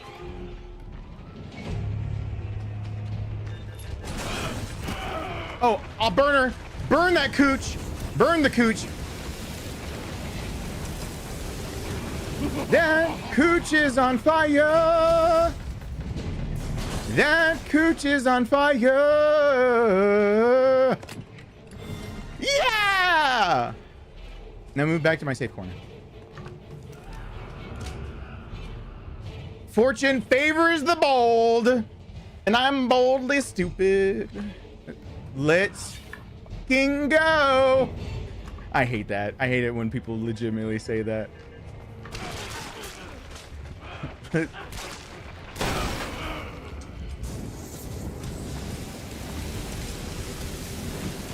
No, get off the wall. Get your cooch off that wall.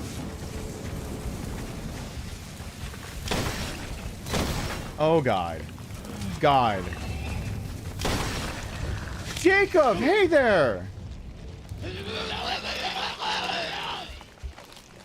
I'm so glad to see you here. How have you been? I just killed Marguerite and her rotten cooch. How's it been?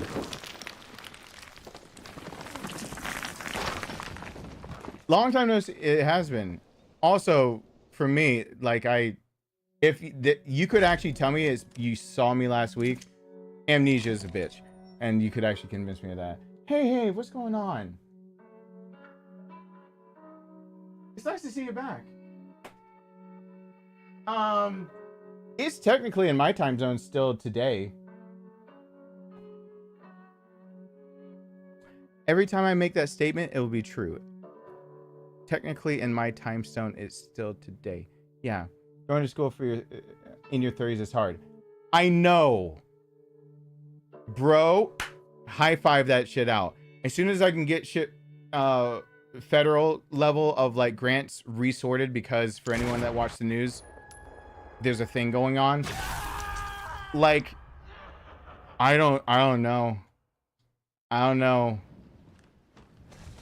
Being a dad, being a caregiver, and nursing school with needing the 500 clinicals in there, as well as needing to redo AMP and stuff because I need labs that don't count now. Mad props to you for doing it. But hopefully I'll be able to say I'm doing school in 40s, which might somehow be better. My 30s really did kind of suck in so many different ways. I was 20 when I had Rowan, right? Okay, cool. I was in my 20s. Yeah, Rowan's exactly 2 weeks older than me. Not to the minute, but like, close enough. I was like born at 3 something. I interrupted Oprah. He was born at 1:03 p.m. So I was born toward like 3:40 something, I think, because of that. I think. I can't remember when Oprah ran in the back in the 80s. My mom will tell me. I interrupted Oprah. Anyway, I'm hoping things are going well with college. Going back. What are you going back for? Wait, did I know this information? I'm so sorry if I knew this information. What are you going back for? Did I know? Honestly, Jacob, you changed from electrical engineer to aviation mechanic because I have no homework. That's legit.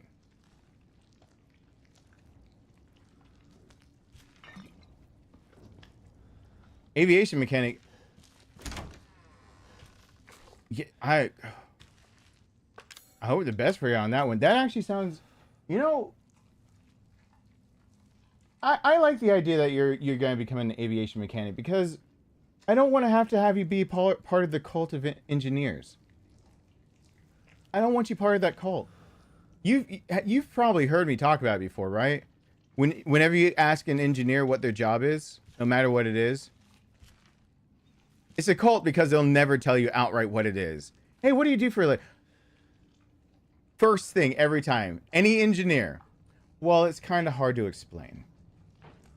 And then they go on to explain something that seems like it's a cover story for what they actually do. Every time. Okay.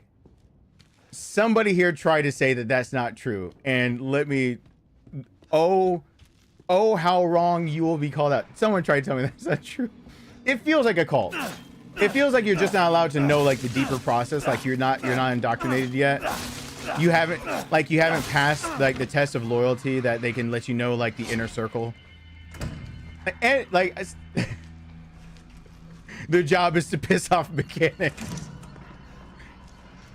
Look at an engineer, like as an aviation mechanic, you have to look at an engineer and be like, the fuck did you do? Well, it's kind of hard to explain. No, it's not, because I have to fix it. Make it easy to explain. It's not hard. What did you do? I could try, but I don't think it would convince you. No, it won't. No, I grew up my one of my older cousins is or kind of, I don't want to, one of them is an engineer, and so I know this because he introduced me to friends of his. He got and everything, and I got to see kind of the culture of just in general engineers. But let me tell you a tale of mine that, you know, I shouldn't be making it so broad spectrum, but I realized every person I'd ever met, you know, that was going to be an engineer or was one of his friends, every one of them actually ended up hitting what he did. So my cousin absolutely did the whole, like, what do you do as an engineer? And for years as a kid, Thanksgiving after Thanksgiving, I had to hear him say, well, you know, at work, it's hard to explain. Hey, what's going on? I'm glad to see you around. It'd be, hold on one second. It'd be like, it's hard to explain. Like, and he'd give us updates. So like over the course of like 3-4 Thanksgivings, we were getting updates as I was growing up. And I was probably in middle school because it's my grandma's old house in downtown Atlanta. So like that kind of age. And so we go through all of these. I shit you not. Finally, we show up to a thing like, how has it been going? How's it been getting a job? How is it? And he finally says, instead of it's hard to explain, he's like, finally did it. You're going to see it. It's great. It's absolutely been able. It's just been a really great year. What did you do? It's hard to explain. And then he finally just went, you know, stamps. I was like, this took a turn. Like, you mean like postage stamps, right? Like, I've just like my dearest Antoinette, like post it, send in the mail. Stamps, right? Stamps. Like, he's just at the table. I'm at the kids' table. He's like at the table. You know, stamps. Well, when you get your stamp books now, they'll have where you peel it and you can just stick the stamp on and you don't have to lick it. I did that. It's like, oh, that's really cool. Really, Jeff, you did that? He's like, yeah, I did that. It's like, as an engineer, he's like, yeah, like it was like when he's like, okay, that's not what it sounded like you were explaining. He's like, no, but I've been doing it for like the last 3 or 4 years, and now you'll see it on the market. Like and it's hard to explain. Like, you have to go through so many different testing with glues, concoctions, toxicity testing, like labs, everything. Like, you can't let something like that hit on the market. I was like, I went from being like a 5th grader to a high schooler listening to you trying to explain your job, and all you had to tell me was you were trying to fucking make a stamp you didn't have to lick. It's a cult. He just couldn't tell me like the Illuminati was swearing him in so that he could go through. It's just a cult. It's a cult where he had to have a cover story, and finally, since he has something that the public can know about, we were allowed to know about the goddamn stamps. It's a cult. I'm not gonna. You can't tell me it's a cult. It's just a cult. Like, I grew as a person. Like, I went from someone who thought it was appropriate to wear all sweatpants and then tuck the sweatpants into cowboy boots into someone who listened to Tupac on a field trip back in the day when you didn't have to have but like 3 adults for 50 kids on an overnight field trip at a Motel 6. I went through all of that for you to just tell me I ain't gotta lick a stamp? Bro, what? Then tell me what your job is. Just tell me you make glue. I'm an engineer who makes glue. It's not that hard. No, the reason it's a cult is because he wasn't allowed to tell me, like, yeah, I had to have the tattoo of the whole triangle and the eye and the pyramid and whatever, and that we have our meetings, and I couldn't tell you about all that because while I was making the glue, we first were sacrificing all the virgins we could find. Like, he couldn't tell me all those things. So at the very end, he finally just had to tell me, like, the product finally, which is, you know, those stamps, like, you won't have to, like, we did it, boys. You don't have to lick a stamp. So yeah, that's a true story. It's just a fact. If you have ever bought a packet of stamps and they are self-adhering stamps and you've used that, you can thank my cousin Jeff. he invented that glue. It only took him half a decade. But he did it. You're welcome from my family to yours. No, you're all right, Kale. Good night, John. Thank you for being here. Thank you, thank you, thank you. Hey, Avi, what's going on? It's a cult. I'm sorry. It's just, and then once I realized after all of that, that every single time I ask engineers, like, what do you do? It's hard to explain. I'm like, I learned the trick of how to get them to say, like, it's not hard. The trick is, well, dumb it down to me. Explain it to me like I'm a kid. And then the second I realized that what they're explaining, it's like, oh, you just basically work advanced IT. Like, you're an engineer, you're in advanced IT that's making new industry systems for like cars. Like, that's what you're telling me. Like, your industry standards for car. That's what you're an electronics engineer that's going to go on, and what you're doing is trying to produce what we do with. Well, it's kind of hard to explain. No, it's fucking not. Is the end goal to make a smart car or not? Is it? Is it? Is it? Is it? Is it? If it is, it's not hard to explain. I'm trying to make a smart car. You just don't want to tell me about that new tattoo you've got. I know your secret. I got my eyes on you. It's a cult.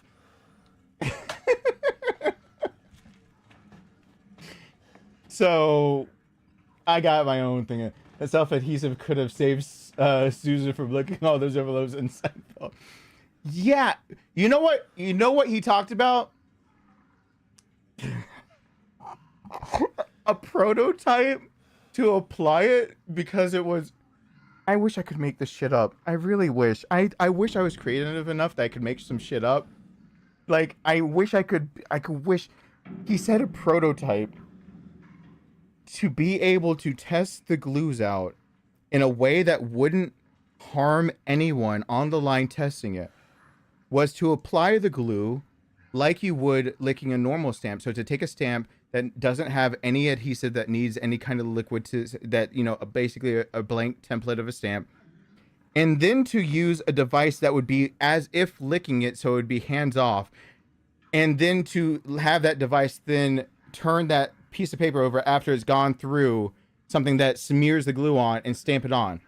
And I'm saying, please, like, I was very, like, even as a kid, I knew I was asking a bad question, but my curiosity went out. Like, I knew I was asking a question that was way over my age range, but I was a pure soul. I used to cry if I even cursed inside my own head when I was a kid. I used to cry if I said a curse word in my own inner monologue because I thought it was bad, all the way until I was 18 and things happened. All the way until I was 18. I was like, can you describe the machine that was used that helped apply? Is it something that, like, took the piece of paper, pressed it, and then folded it down? Piece of paper, pressed it, folded it down. He's like, no, we wanted to make it more realistic as to, like, the experience of what a person goes through of the having to lick stamps. And so since we were testing actual glue backings to it, we made a conveyor that comes by and brushes it onto it. But we have to simulate the idea of that this is the replacement for a tongue. So we wanted to make a replacement. Now, this is when my brother did pick up and was older than me and picked up what he really said. And my brother kicked in and said, you made a conveyor belt of wet tongues.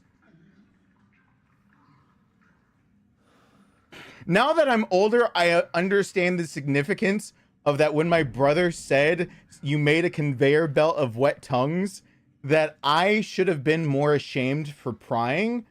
But I was just like, that's so weird. Like, you guys are what, doing stuff to, like, cows and putting, why not just have a press? While the rest of my family is sitting there being like, like, choking on the idea of, like, our kid's gonna ask more questions about this. Remember, I'm probably still the age where I'm tucking sweatpants into cowboy boots. So it's not like it's necessarily the best thing to answer these questions. Now that I'm older, are you real? You use a sex machine to test your stamps? That's what you did? It's a cult! It's a cult! They don't even want to admit that they just use a sex machine to test a stamp. Why not just press the shit do it? Press the shit do it. There's another way to do it. You don't have to. Now I'm wondering what the first fluids were that they tested, and I'm just like, God, I'm glad they did test groups. I think this story is why engineers say it's hard to explain. Yes, but the visuals you've got, I was pure enough that I didn't understand the implications of what my brother actually asked.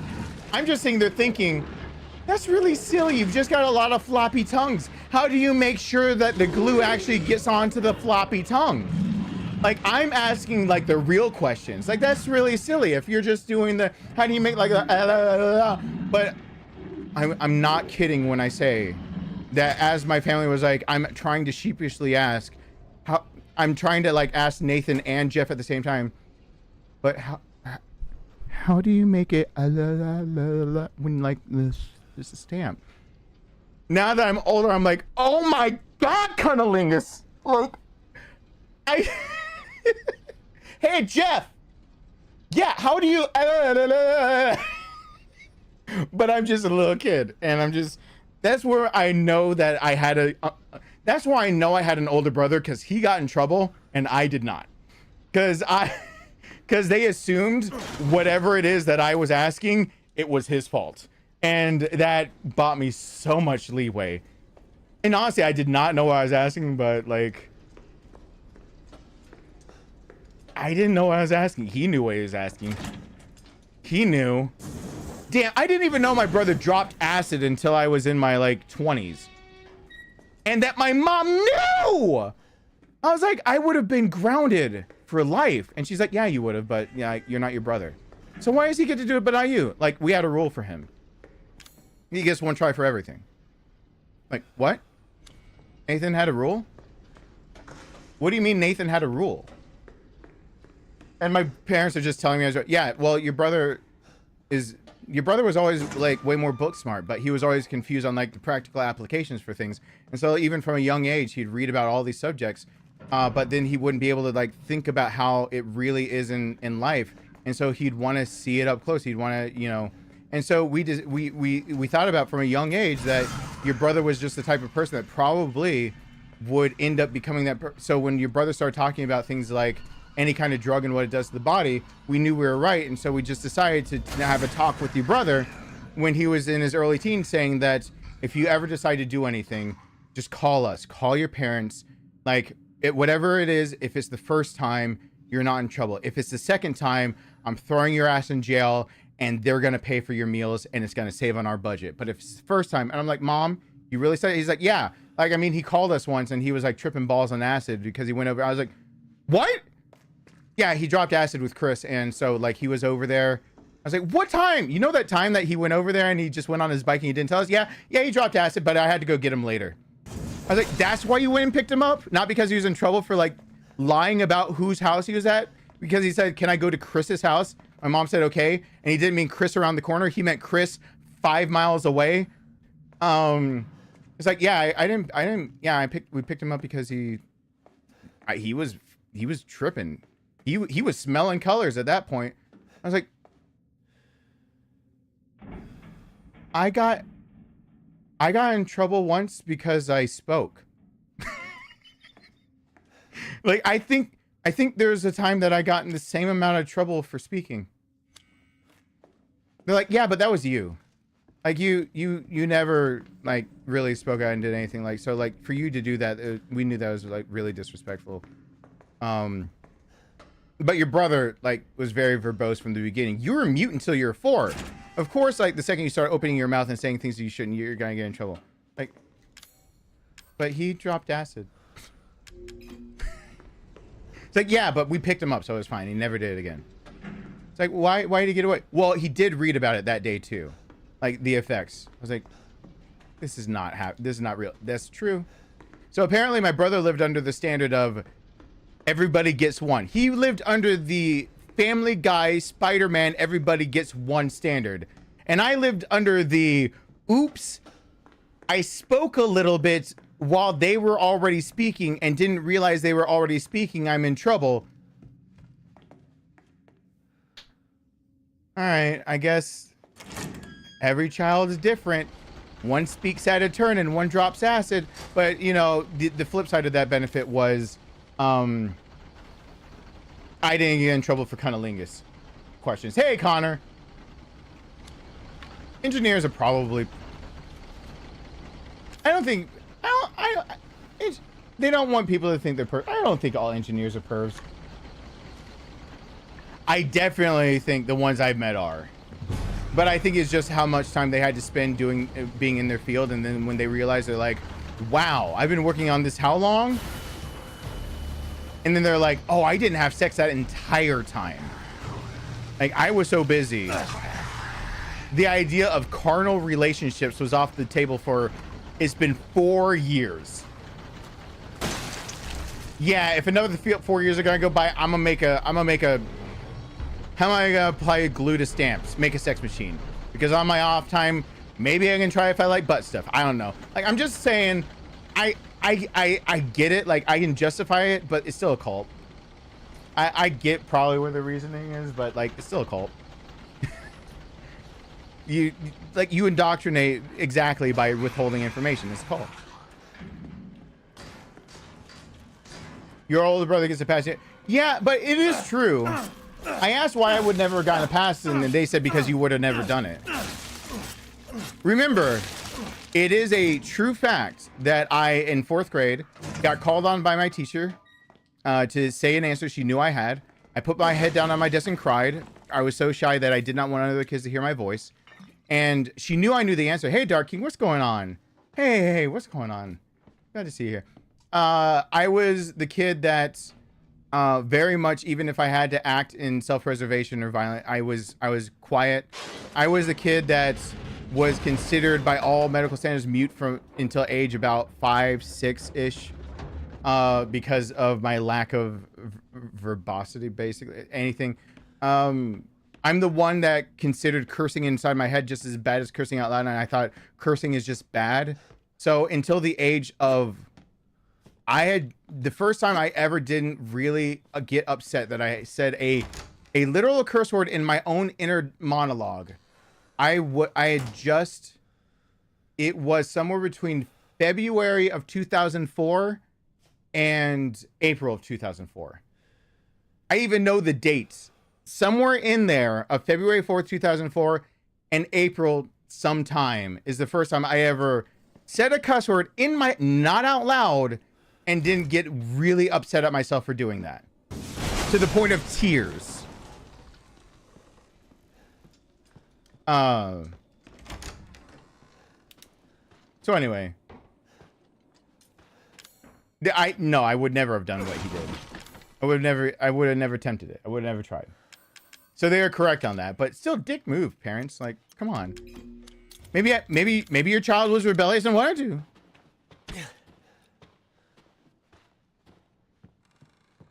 Yeah, I mean, my mom also put us in jail, though. Like, I have a very sad childhood when it comes to, like, even police interactions where I almost name dropped somebody who is still alive and still doing things. There was an officer who approached my mom, and I know this sounds awful, but the streets I grew up on, she approached my mom as, your kids are 2 of the good ones. And what he was talking about while he's dropping the N-bomb every 2 seconds is that he wanted to warn us about the idea that the Big Kids Club on our street was actually trying to indoctrinate gang babies, and that he was trying to warn that we were the good ones, as in we're the good black dark-skinned kids, while he's using the N-bomb every 5 seconds to tell my mom about don't let them near them, otherwise they'll become one of the bad ones. So I didn't grow up like in like the best stuff in the world, but my mom did straight up throw me in jail for buying a lemon head. Like, I don't really have much more to that story. I mean, I could make more out of that story, but I could just end it right there. My mom put me in jail because I bought a lemon head with a few quarters that weren't mine, that were behind a door in the duplex we were renting. She took me to jail for that. talked to the same officer that gave us that talk. Had him lock us in a cell because they had. So she took us to get a lecture from him about that. And then after the lecture, we thought that was it. And he then proceeded to lock us in a jail cell for 12 hours while my mom left. Did my mom say? She left. So we had to watch my mom go while we were literally behind bars. And then my mom was busy doing things like, I don't know, nailing our windows shut, reversing the locks on the bedroom doors, putting a tin can in the corner to simulate pissing in the steel toilets in jail. We got 30 minutes out for breakfast, 30 minutes out for lunch, an hour out for dinner. What I had found out is that both my brother and I had stumbled across some money that was behind the door where the pet monkey. I was poor, but we had a pet monkey growing up. My adopted dad, my actual dad, who happened to adopt me, my dad, Rick, my dad, the one I'm taking care of right now, who I don't want to die anytime soon, but is going downhill, that I just took to the doctors. So my dad had a pet shop. The pet shop went under. He was trying to save 3 monkeys. He got his exotic animal license in Alabama for Rick's Wild Kingdom. He found out he was allergic to too many animals. He let his son, who's a jackass, who basically has disowned him, try to help run it, well, with 2 other people he trusted to run the business, because he really couldn't go for day-to-day operations anymore, even though he loves animals. They robbed him blind. His son was too busy trying to blow smoke from like marijuana into the monkeys' faces to see if he could get them high. Being robbed blind, he had to liquidate the store and shut it down. He couldn't find places for the monkeys to go. He ended up with a monkey. He named it Dusty. So when we met him, he was living post shutting down Rick's Wild Kingdom of a pet store with his younger son, also named after him, Ricky. And they had a monkey. And so when he moved in with us, we had a pet monkey. We were poor, but the monkey got boiled eggs, whatever. So in the sewing room / monkey room, there was a canister that had like some money in it, and I wanted some lemon heads, and I didn't want to go work. And so I just took 2 quarters and thought I'd go work later, like sweep some leaves from a neighbor's porch or whatever, and get some lemon heads. My brother apparently found the same canister, did the same thing. My mom had baked brownies for the Shriners, and that was money meant for them. So she considered it just as good as theft because we didn't ask where it came from, and took us to jail over it. Locked us up, and then turned our own bedroom into jail. Where for a week we were to be, and that was, yeah, for a week we were to be under confinement as if it were jail. So we would never want to go do it again. So we knew what the real thing was, and then we knew what it was like living as if we were in the real thing. We had the experience of having 12 hours in the real thing, and then we had the experience of a week of being treated like we're in that thing. So just use your imagination type deal. And that was me overtaking, like, I think 3 quarters. That's what happened to me. So, yeah. Mom took us to jail. My mom was a good mom though. There's no reason that I'd want to go to jail after that. Did not come get on me. This was a friend who threw a rocket, so when I got arrested with that friend, I'm gonna let him spend the night there. I'm sorry for the minute. You're all right, Kale. Yeah, my mom said that she would let us basically stay in jail if we had to. She didn't want to. Hey, Jeffrey, what's going on? Hey there, what's going on? Yeah, my mom was, I've got, and I mean, I'll admit it all day, every day. It's not just like, if I don't know if my dad or my mom is watching me. It's not blowing smoke up their ass. Like, I got very lucky. There's a good chance that whenever you hear stuff that I talk about, my biological dad is complete shit. My dad, who became my actual dad, who adopted me, and I carry his last name, Jackson, not my original last name. My name is not actually originally Steven Jackson. The man whose name I actually carry, and my mom combined, I'll talk about him and it'll probably sound like sometimes fiction or fantasy because, you know, parents just don't act like that. No, there's a very good chance that it's not trying to be a braggart, that just my parents were just that good. Like they didn't parent to like a standard. They didn't parent to like the idea of they didn't parent to a standard. I was in the same quarter I always blow that up from. What the hell happened? They didn't parent to anything. They parented to the kids they had. And so I got very fortunate. I got very, very, very fortunate that I had two parents who both treated my brother and I as the children we were, exactly where we were in life, instead of the children they really wanted us to be, or what they thought they wanted us to be, or whatever, or the thing that they thought they already did. Because I'm the younger brother, so my mom didn't parent me. My mom and my dad didn't. And when my dad adopted me, now I'm his fourth child. He had two older biological, and then now my brother, and then me. So like he didn't parent me. Like my brother didn't get a free pass to go drive to the mountains at 16. I did.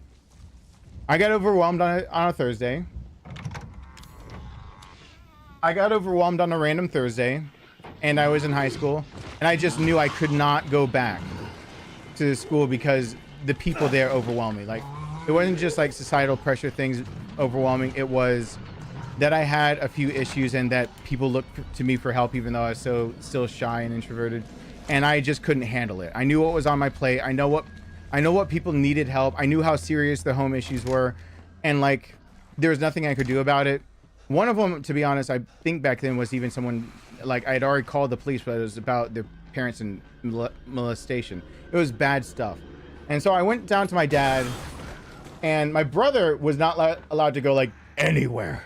Like there was too many chances my brother would go somewhere he wasn't supposed to fucking go. So he wasn't allowed to go anywhere. I went to my dad, and he was playing, if anyone remembers the game Heroes of Might and Magic and the game Might and Magic. One of them is like a pseudo 3D, and it's it plays more like Morrowind, but even more 2D. And one is a top-down strategy game that's kind of like Warcraft, actual Warcraft, not WoW. And so he's playing like one of those games. I went to talk to him, and I was just like, "Hey, Rick." And he's like, "Hey, what's up?" And back then, like even to this day, he's my dad, but I was introduced to him as Rick, so I call him Rick. I was like, "Hey, Rick." And back then he used to call me all the time like Steve Areno. There's a magician, I believe, named Steve Areno. I don't allow anyone to call me anything other than Steven, other than my cousin and my dad. They have things, and my brother, but he didn't change my name. I don't like it when people, I don't like the name Steve. I don't like it when people try to say Stevie. I don't like any of that, really. My dad was one of the exceptions. My cousin Amy was another. My brother was kind of another. Kevin was another. So there's your 4 exceptions to that. I went downstairs, and he's on one of those games trying to wind down because he had just worked, I think, like back-to-back shifts. So he's home after working about 18 hours straight, winding down, and I'm just telling him like, I remember crying to him. I remember just crying and telling him I don't know how to handle school.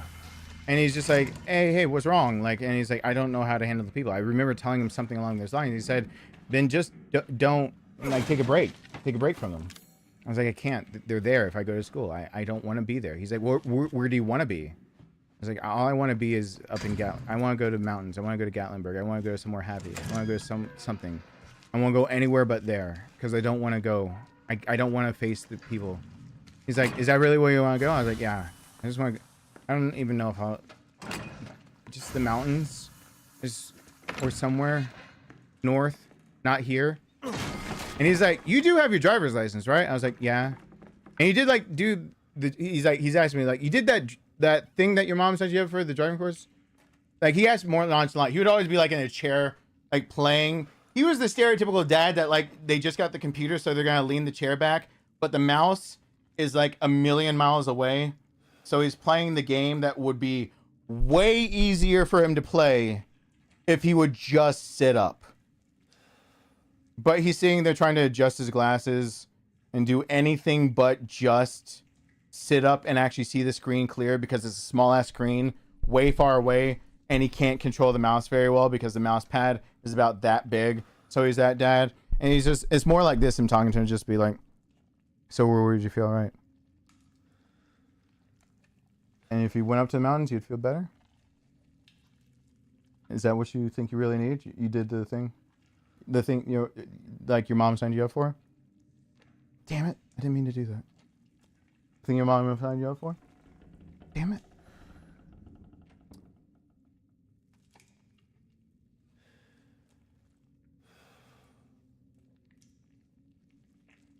Yeah, go to the mountains. I'll handle your mom. Like, what? Just go to the mountains? He's like, yeah, just go ahead.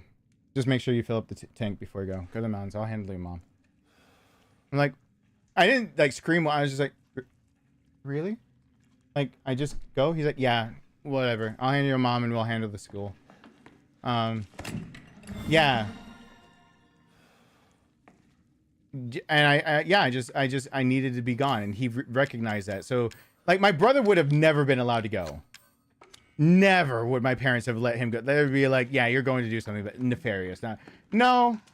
My mom started pitching a fit, and my, like I went up the stairs, and I immediately said, you know, Rick said I can miss school tomorrow and take the tourist to the mountains. And she's like, what? And she's like going and checking off and everything. And then she asks, like, really, like, what are you thinking letting him? It's like, look, he knows how to drive. He's taking the driving course that he didn't even have to take. You sent him off to it. He knows what he's doing. He's been in the area. He'll call us when he gets there, and he's got the money to do it. He needs to go. If it's what he needs, it's what he needs. Like, I remember part of that conversation. That's the gist of what he said. But, like, yeah, and so my mom just was like, my mom kind of followed his lead on it. And so, yeah, I just left. I was a 16-year-old, barely having a driver's license, barely with the defensive driving course under my belt that was not required by the state. And he was like, that's good enough. You can go. I drove at night through the mountains, you know, where you have to pass through North Carolina, Tennessee type deal coming out of Georgia. Those windy, twisty, you have nowhere to go if you run out of gas or if your brakes go out. And I did start running out of gas because I forgot to fill up the tank a little bit, but that's fine. And so I had to coast down the mountain, whatever. It's fine. It's whatever. Popped it in neutral, saved gas. But like there was a place toward Gatlinburg that had it was a Pizza Hut, and the bottom floor was a Pizza Hut, and the top floor was a motel. And I told him exactly where I'd go. I went and I checked in. I didn't get any questions anyway because I paid up front in cash because I worked. I officially started my own business officially started when I was 15. So I had to pay people who mowed lawns for me if I didn't do it. And I had cash in hand, so I didn't get all the questions of like them having to hold a check or a credit card or asking for like your age identification. I said the room, I paid them the money in cash, and there's no more questions after that. And as soon as I got to the phone in the hotel, I didn't have a cell phone yet. I got one very soon after that. I think it was really soon. Either that or my cell phone didn't work. One of the two. I don't exactly remember. I was 16 when I started paying for a cell phone because I couldn't manage my business of all the people that needed to mow lawns and do landscaping for me. It was really hard to manage a business and be a high schooler and be a tutor at an elementary school and work third shift at Waffle House when you're 16. So I kind of needed a phone eventually to handle one of those things. But I called them when I got there, and I stayed a few days, and I visited a shop called Acorn. One's a shop that's got just like very kitschy type of like trinkets for like tourists and whatnot. And the other one is a specialty shop that's more for like every single anime nerd's wet dream of like having like swords and things like that on the walls that you can go and handle and whatever, you know, replica or real life battle ready stuff. And I stayed there like, I don't know. I brought enough money that I could make sure I could stay there and eat and do whatever. And I just did that. Oh, my parents are badasses. Have we not established that my parents are straight up badass? Have we not established that my mom like straight up went to college, did the shit she wanted to do in college, and learned the shit she wanted to, which included how to raise a child and how to make her own car from scratch, a hot rod with a Chevy Nova body. Decided to pull a prank with her friends of spraying the historic rock pink. The school caught, and she like, I'll take all the blame, just kick me out. Oh, and by the way, she learned how to do all the stuff in auto shop because she's the first ever woman in a Michigan public school to be allowed in a men's auto shop class, and she went to college and did that. Yes, my mom is a Youper, and my dad is just 3 shades of awesome that you can't even see on the visible spectrum, much less what you think you can see. She petitioned the school and forced them to allow her in. And my dad is someone who believes that a 60-hour work week is just doing what you need to do because that's just what, you do it. Like, how many times I heard him say you do what you got to do, but he's sitting there to get us out of poverty when we're being harassed for being black. His family's racist. He's pale white, and he tells his family to fuck off because he considers them. He says, that's my kids you're talking about when you talk that way. Told off his whole family, got us out of things, took a VA loan when I'll only mention this once, when he had already been threatened that if you ever try to claim veterans benefits, you will be in the brig and you'll never see the light of day again. Because they swore he did not check the box that he had asthma, that he had a medical condition, asthma, when he joined Marines. Guess what? I got them to recently, in the last week and a half, admit that they fucking have the documentation that he has it, meaning they owe him after taxes nearly $500,000 if they'll hand the paperwork over. Just want to let you guys know that that's why they won't hand his paperwork over. They owe him disability backed up all the way from back there because they let him become a Marine, knowing during a draft that he was drafted to Army, became a Marine, and I finally got a confession out of someone that they kept his paper documents instead of the stenographers that were, or the people taking the draft documents and the people enlisting and typing it up where you don't get to see the original handwriting. They have his because there was a discrepancy when typing it out, and it was his asthma. My dad actually should be owed, and but he got threatened. What did he do? He took out the loan, and he now admitted in the last few months to me, he admitted, yeah, I knew I was gonna go to jail. What are the chances he'll get that money? But anyway, very slim, sadly. I'm trying so hard to get it for him right now so that they don't have to worry about money a single goddamn time again. But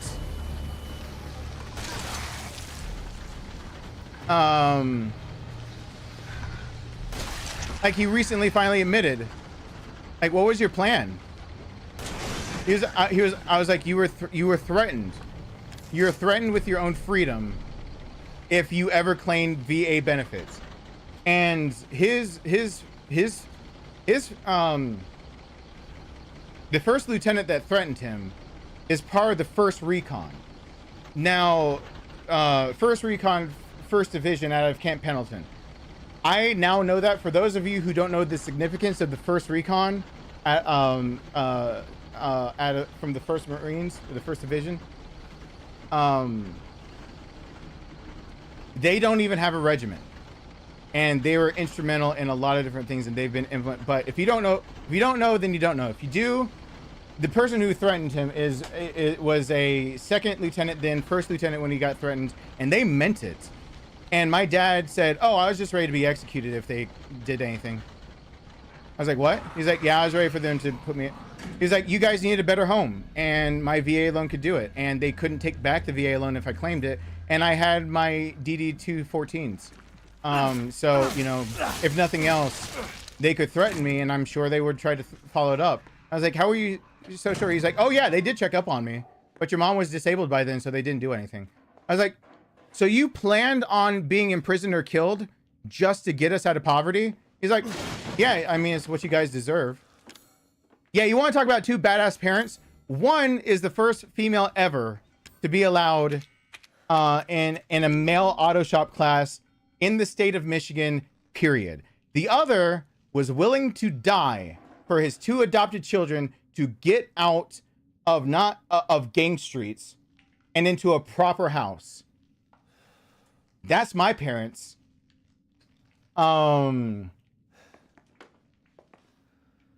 So yeah, my parents are both fucking badasses. I'll never be able to pay back what they've given me.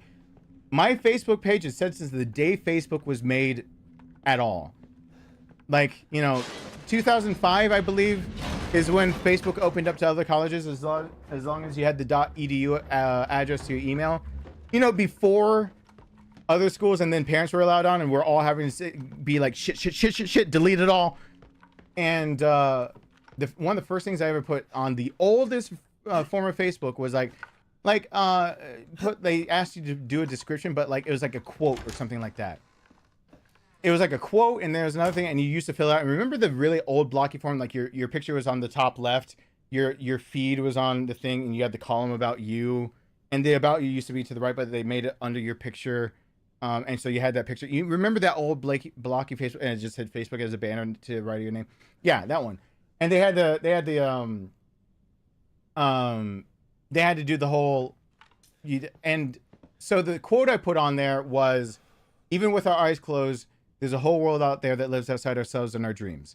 That's Edward Elric from the 2003 adaptation of Full Metal Alchemist, which I do believe that if they had made the movie is a better character analysis and a better character development for the 2 main protagonists than the actual 2009 and the manga.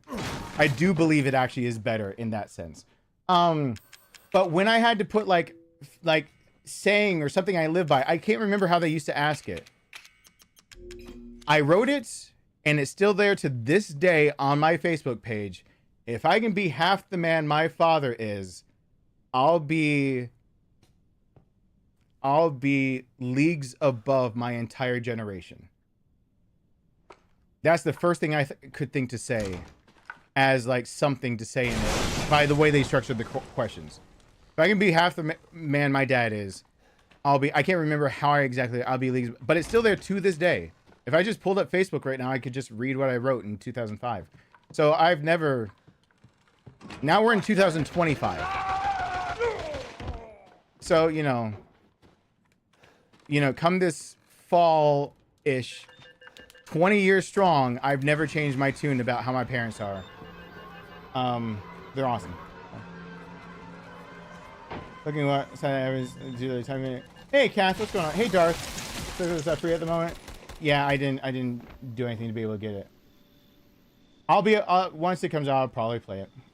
Someone will have to tell me when it's out for the masses to play, but if you had to donate on something, I didn't, so yeah, that's my, like, I got very fortunate to have the parents I got.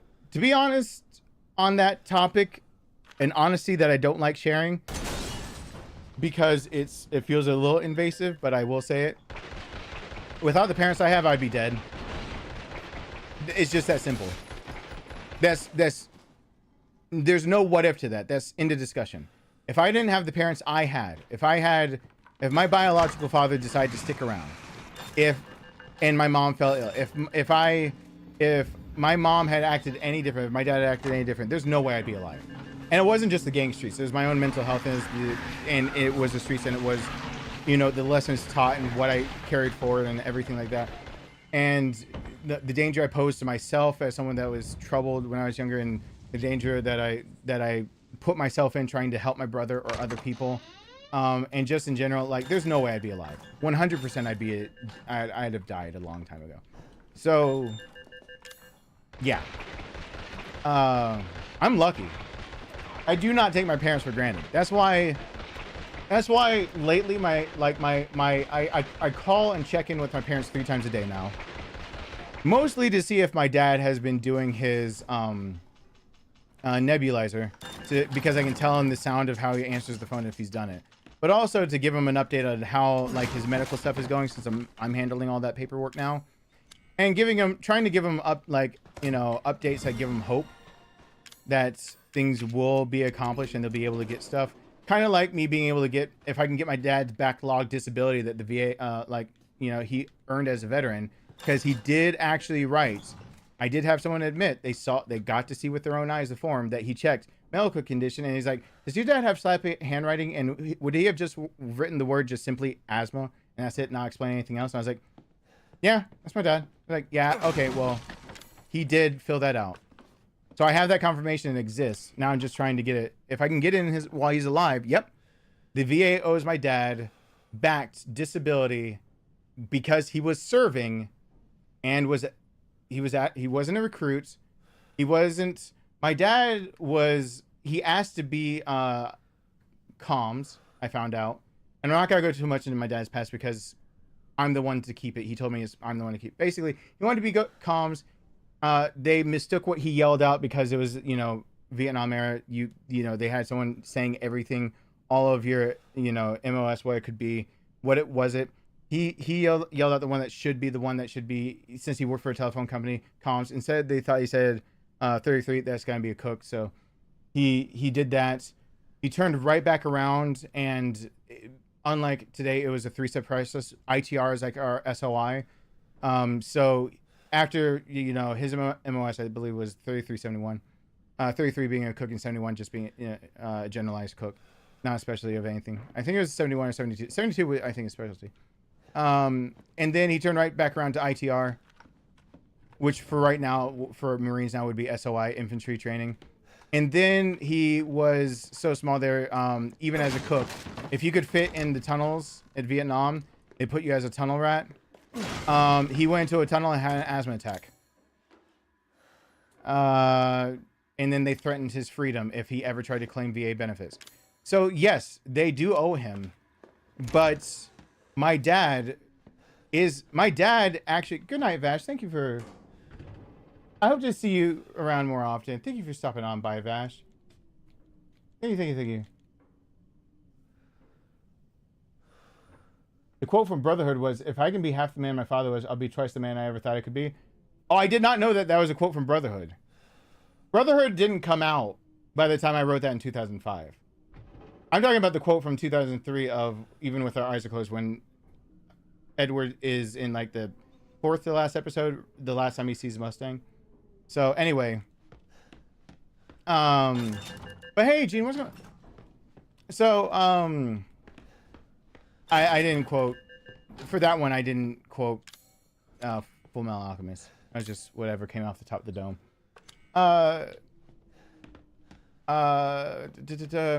My dad did do a kind of badass thing. He was dealing with someone that was previously with the 1st Recon. Like, i.e., don't fuck around and find out. Like, the definition of do not fuck around and find out.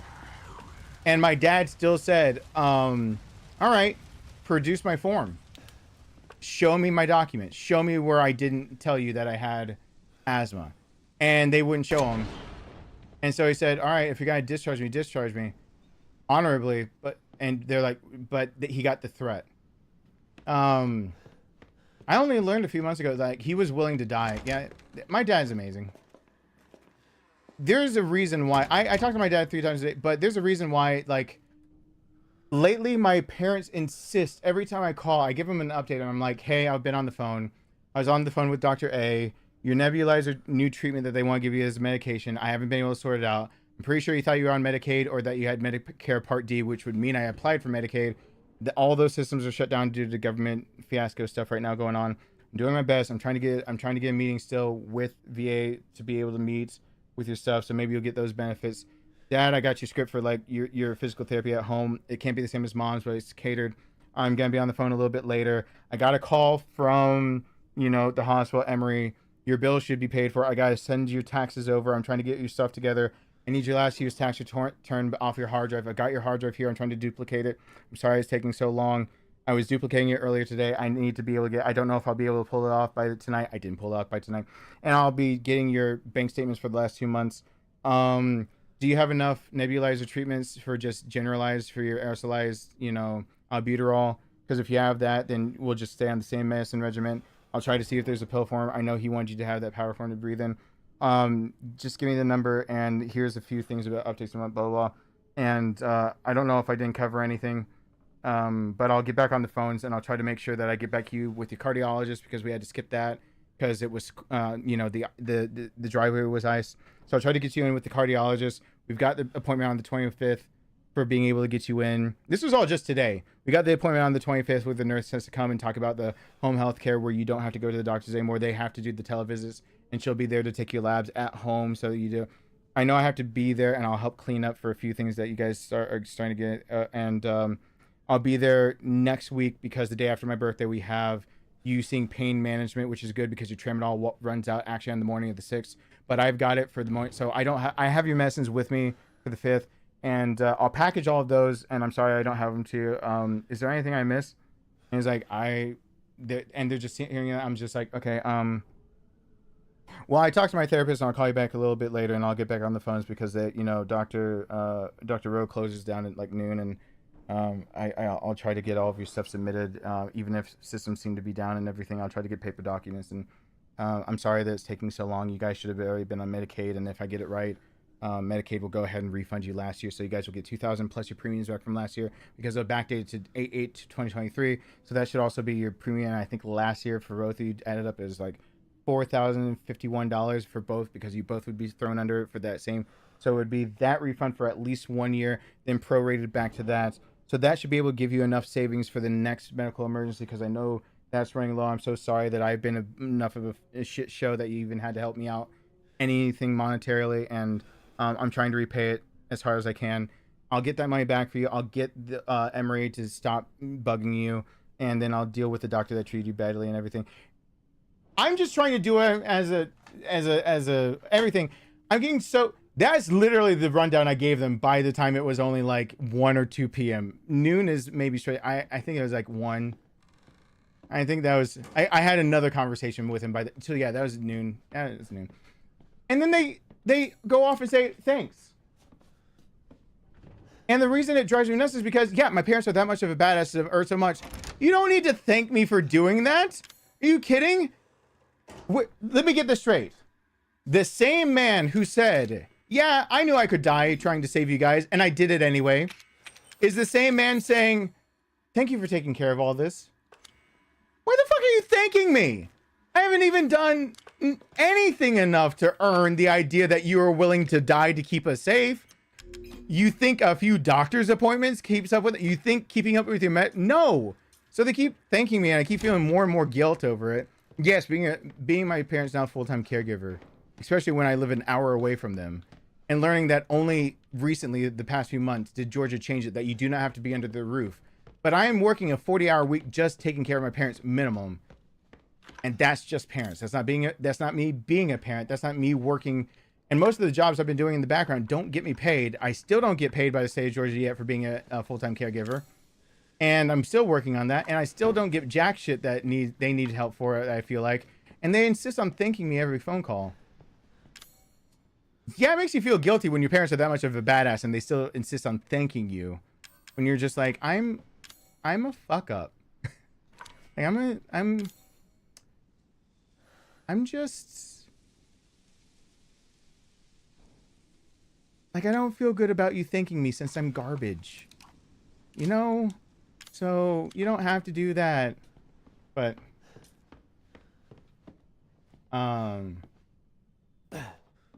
text being uppity-ish. The chickens. Oh no, I'm sorry to hear about that, Jeffrey. That's right. You said back in December that happened.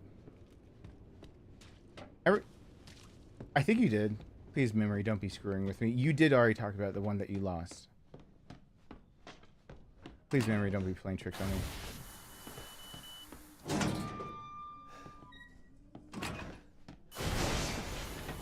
You can see with what I'm doing. Oh God. That sucks.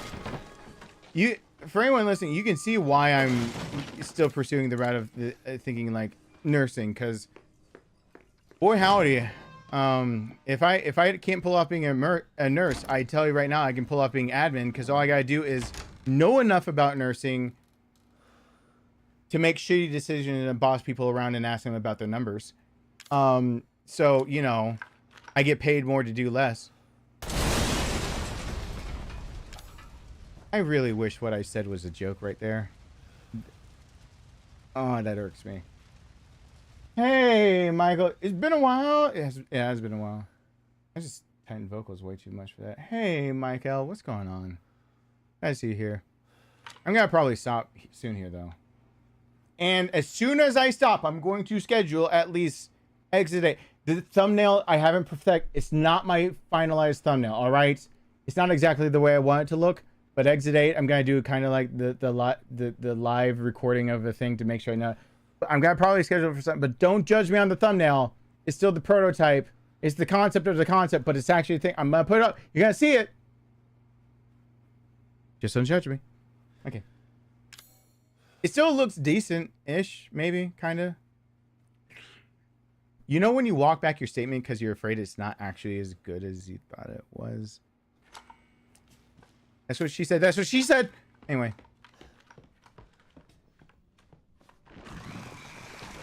That's what he said. Oh no. Is that a day stream or a night stream time? Most likely that'll end up being a... Since I'll want to do a few things. Thank you, Kelsey, for the spite. I appreciate it. The Overlords, are you watching? I got 1, I got 3. Can I get a 5? Can I get a 5? 5 in the fishnets. Find your offering and take it. Thank you so much. I appreciate it. Can I get a 5 in the fishnets? Words I didn't think I'd ever say, ever. Can I mention Philip, ever? I am alive. It feels like by a wing and a prayer. I'm not getting into that right now. I'll tell you guys later once my ordeal with dissociative amnesia and mental struggles and all these things are over. I'll actually tell people what's happened to me because this is a scary process of everything. So I guess I shouldn't joke around that I'm here on a wing and a prayer because that could upset, like, if my parents or my son watches or other people that have been trying to help me and care over me, because probably those that care about me hear me say wing and a prayer and they're going, yeah, it's been a wing and a prayer. And I feel bad. I've put them through so much. I've put a lot of people around me through a lot recently. You don't just get to lose your memory and have your brain make up false memories and not be, I want to say the word a burden, not be a burden to people who care about you and not feel like everything you do is just making their life worse. It doesn't get to work like that, but I wish it did because I feel like complete horseshit. So yeah, Phasmophobia is legit scary. Especially with it, I gotta play with the new updates. If you get your atmosphere right, especially if you have no one to talk to. Like, me talking to you guys will help a little bit, but sometimes it also helps me jump scare myself on accident. Like, accidental jump scare because I was communicating with you guys and I didn't notice the thing.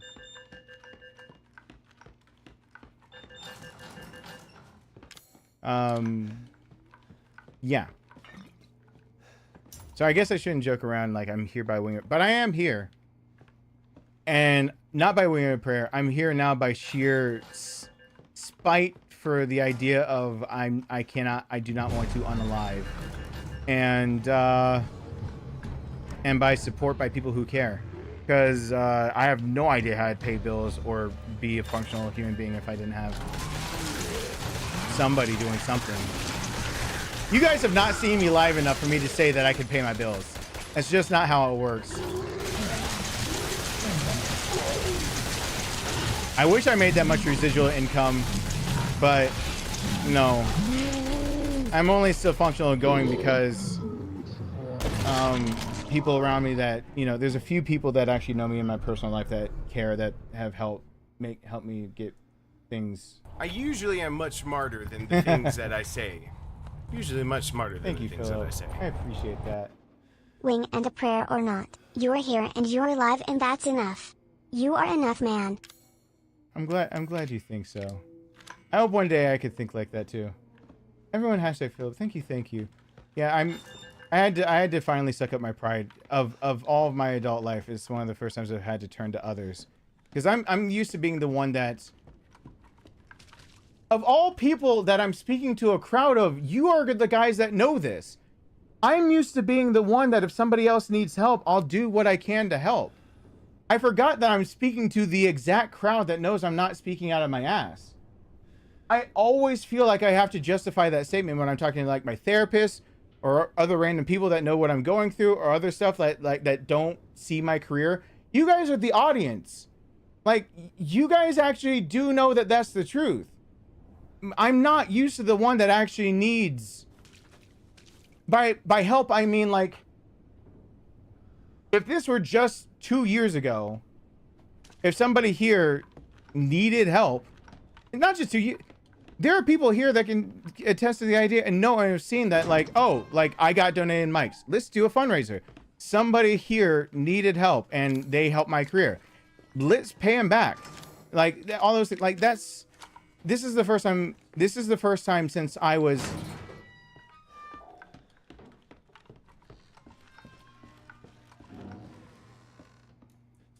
This is the first time in my life since I was... I really want to say 15. That I've ever actually not only needed a bit of help, whether it be emotionally or financially, and both right now, but I actually reached out for it to get it. Because I've never had to. I've always found a way around it. I mean, rather than reach out for it, the first time I could have ever, I just went homeless instead and didn't tell my parents. I just didn't tell my parents I was homeless. I was sleeping out of my car, changing parking lot to parking lot, using the school's facility. Oh God, I didn't start running fast enough. Shoot. Shoot. I gotta use the secondary way. There you go. Is that both?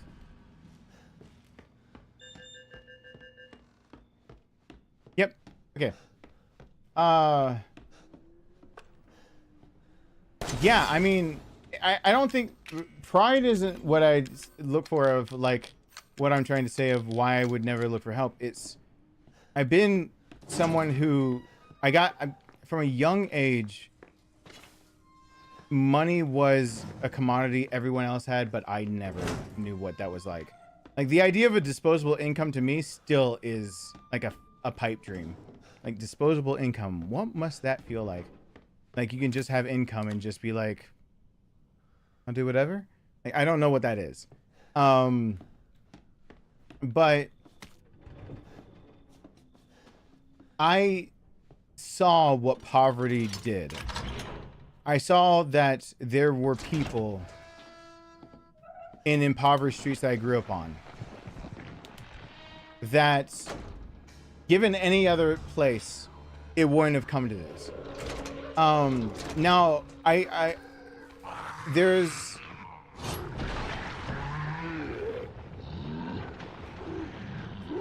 a guy, I don't mind telling a story. If this tells you, like, of why I just have a different maybe mindset. One, I'm autistic, and that makes me hyper focused on certain things. Second, ADHD, which makes me look at a lot of things and then hyper focus. But third, I'm not treated for either of those while I'm growing up poor, so I notice a lot more. Fourth, I'm actually able to soak things. I had a bit of a gift of being able to learn faster than a lot of people around me, but it didn't help me because it just made us targets for gangs. But in all those observations, it was from a young age seeing that the idea that I can say that this happened twice, and my memory of it isn't even my mom's memory of it because it happened before the time I'm talking about. I've told you guys probably about that there's a guy who was forced into a situation to protect his daughter.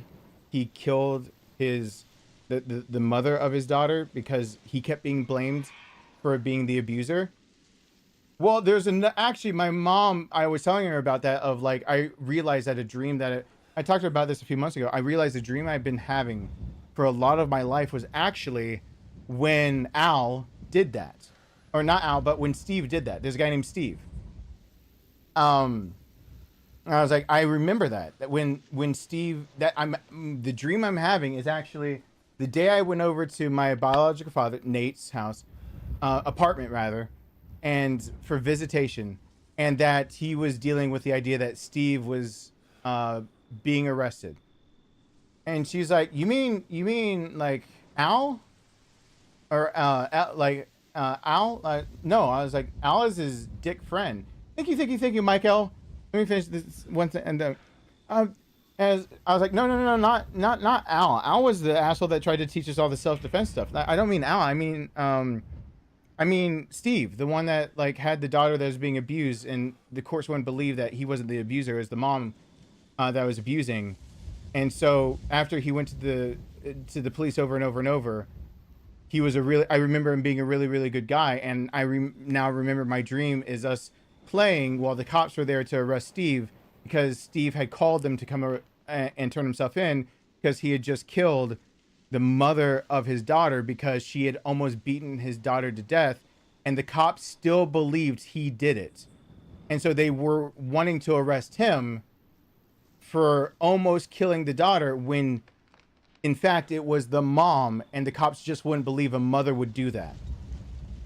And my mom said, "Are you sure you're not talking about Al?"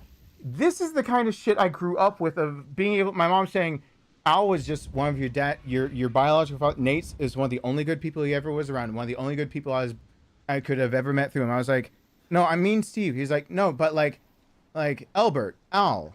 I was like, no, Mom, I know about Albert. Like he was a little different. His marriage, technically, yes, he did also kill his spouse because they wouldn't believe that she was the abuser, and that his daughter, I believe, his daughter and son, daughter went comatose and son had broken appendages. And so, like, when he went to the police and he was arrested, the second he was released, he killed the mom because she would not turn herself in, and went right back to the jail. Like, I was like, I know about Al, Mom. I'm talking about Al, the dick Al is not the one. That was the one in Michigan. There was the one in Georgia that also the police wouldn't believe wasn't the abuser, and went and tried to convince her. And then my memory is when he was being arrested, I grew up in bad enough conditions that the events of a male killing a female to save a child, because police wouldn't believe that a female would ever hurt their own child in that manner, but the male absolutely would. And so while they had all the evidence to arrest the mom, they still went after the dad both times, and both dads finally made the decision to kill the mom and turn themselves in. When you can say that is a repeat story in your childhood, it's not a good childhood. I saw men like him. The only thing he lacked was a lawyer, or like a good defense, or not like state defense or anything like. The only thing he lacked was like the ability to not be poor and defend his daughter. And so I had to watch Nate's only good man friend that I knew go to jail because, and I remember it because what I realized my dreams have been were the night Steve came over crying, telling Nate that he was going to do this. And I told my mom finally, like, my dreams have always been about the night that Nate was visited by Steve, that Steve came over late at night and told him this was going to happen, and was apologizing in tears. And so my memory is of that. In the next day, that we were all the kids that were near there were told to go play. And I always thought that was a dream, and no, it's real. We were all told to go play because Steve now had to be arrested because he had just the night before. And I was like, I thought that was all. It's just, when you grow up in such poverty that you can't save your child, make police believe you, can't move somewhere else, can't do anything, you can't afford food without, you know, some moms encouraging their children to actually participate in gang activity so they can afford to feed the child, like telling their kid, you do what you have to do, so if you have to put a few drugs in your backpack, I'll get you back out, but I'll grow you up to not have to be like that. Parents trying to take the blame away from their kids of being like, they bring it home and the parent tries to deliver it for them and getting busted.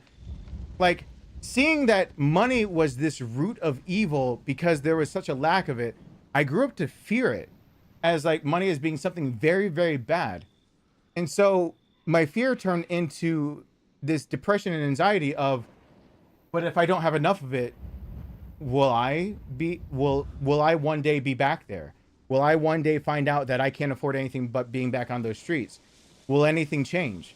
And so my determination to work is not something like, oh, it's magically I did. No, I was a scared 15-year-old that was just like, oh, I can legally figure out a way to work. And also a judge can allow me to work at 15 years old as long as my grades are good and I appear in front of a judge. And then I turned right back around to the judge and asked if I could actually be the owner of a business so I could pay other kids to be able to mow lawns for me so I could make even more money. And then, like, yeah, at 18, I gave my parents more than $10,000 that I had saved up when I went off to college, but I was actually going off to do other things as well. It was all because I didn't want to live, and I don't. But everything I did was like this fear of money, and then this idea of I help other people. So me giving up all of the savings from 15 to 18, like me saving up over $10,000 to help me get through college and do whatever else, that I had paid off my car, I had paid off my brother's van stuff, I had paid off my parents' truck, I had saved up, I had run myself into the ground, I had now been 81 days out of my senior year. I had been sick, bleeding ulcers that had put me on my back, had flatlined, not VTAC, not anything else, had flatlined more than once, had to go through transfusion after transfusion of losing blood as being an O negative, so low blood supplies back then. And still, when I left, like, the idea of, like, oh, you guys were going to declare bankruptcy that would make you lose the house as soon as I was out of the house and went to college. No, you guys can just have the money. Because, like, if you guys have the house and the worst comes to, as long as I can move back in, if the worst comes to pass, like, I won't be homeless. I'll still be here, which is not there. So it makes sense. You guys just take the 10,000 and I'll just figure it out. And I was naive back then to think, I'll just start another business and I'll just make as much. No, that's not how that works. But this is the first time in my life, and I'll talk about it more once it's resolved, which might take weeks, months. I'm hoping not years. Dear God, if I have to live with not having all of my memories and having amnesia for counting years, it will drive me insane eventually. It is a very weird thing to still realize that you're living a waking nightmare, but that's a whole different thing. The fact that I have to ask for any help right now is not just humbling or whatever. It feels degrading because I've asked for help on this channel for things like an air machine, for me to be able to breathe, things like that. For the idea I've had medical bills, but I've done it because this is my job. I've never felt like I've done anything out of line because it is my job. So I've just been honest with you guys. On the flip side, though, that means that I've always had guilt doing this job. And I've always thought of myself as nothing better than an internet busker who can't contribute to society any more than this. And that's why I'm striving to be a nurse. Like, I'll still do this, but I'll be something valuable. I just don't find myself as anything of value as long as I'm doing this, because I never know what I'm actually doing for anyone else. And people tell me what I've done for them, but I have a hard time ever being able to internalize it. But being a nurse, I can see physically what I'm doing, and that'll let me know that I'm helping. On top of feeling like I'm fuck you, drivers. Instead of feeling like I'm some internet busker, being able to do that, and then having things medically hit me and the amnesia do it and take me down so many pegs, and then actually having to rely on others. I haven't had to be like this since I'm 18. Like, I haven't had to ask anyone, like, I can't pay rent. Can you? That's since, 15. Since I was 15 years old. And I know the justification. Let me really level with the idea. I know. People have put it into me in the context of people look for entertainment, and sometimes they look for entertainment in different types of movies. That's why there's different kinds of genres. They pay the ticket price to go sit in a movie theater, and they pay for entertainment that lasts way shorter than the entertainment you give by being in front of a camera. So what's wrong with the idea of that you're taking, like, ticket prices, that kind of thing? I've heard the idea of, you don't know the effect you have on other people that you're much more than like some subway busker, but you're actually got a camera instead of a guitar, you got a microphone. And I've heard like the ripple effects that you have, but I also know that I finally, like my amnesia finally let me remember things like Raymond's name. If you guys didn't know, yeah, that's how bad it was. I forgot Raymond. This sucks real bad. I remembered it happened. I couldn't remember him. And it finally came back. That at least. Like, we've lost community members, and I've forgotten most of who we've lost. The only ones that have come back are Christopher, who had male breast cancer, who died watching me, and Raymond. For those that know Raymond from way back. That heart attack, I told to do as best he could in PT, and then Raymond had shown the channel to his friend, and they lived together, and the friend found him had a second heart attack. But everyone, I know there are 2 other members, and one of them, all I remember is like a peace sign. Don't remind me who it is, because you don't want to see me have a traumatic flashback. But like this has knocked me down enough pegs that it's just, I want to be able to explain more, and I want to show you guys, and I want to tell you guys. But at the other hand, I don't move for the pity points. I'm just trying to get by. And I try to use honesty to not be a griefer or something. Like, I try to use honesty as the exact opposite of like, you guys get an insight into my life because you help me pay my bills. Whoops. I just wanted to make sure my mouse is still. So I want to be better. I want to do more, and I know what people do say, but at the same time, this sucks. The idea that I have very few people in my inner life anymore. Literally like 5. And to have to lean on any of them just feels humiliating. Hopefully soon I can tell you guys, and hopefully soon the state of Georgia will just pay me for taking care of my parents, so I'll have that going on, because that actually feels somewhat fulfilling. My parents deserve the best. I'm not near the best. They deserve 10 times better than me, but if I'm all they got because I'm the only son they've got to do this, because out of all of them, I'm the only one left to do it. Because apparently my brother's still dead. That's something I have to deal with every morning still. Amnesia sucks. I'm gonna let you in on a little-known secret of comedy. Bad things aren't funny when they happen to Daddy. What about Mommy? Oh, Mommy's fair game. Go for the throat. Oh, the DMV? Just because. I wish I could do some more, but Department of Motor Vehicles bled me almost dry yesterday. I thank you, Mike L. Everyone hashtag Mike L. It's. Thank you. I really do. I appreciate every single penny. You know I do, because every penny adds up to, like, the pennies do add up. I am someone who does know pennies can become a mountain that mountain of pennies is called rent. Like, no need to apologize in any way or wish that you could do more. I appreciate anything you can do. Thank you so much. Really do. The DMV, yeah. I'll say, losing your memories.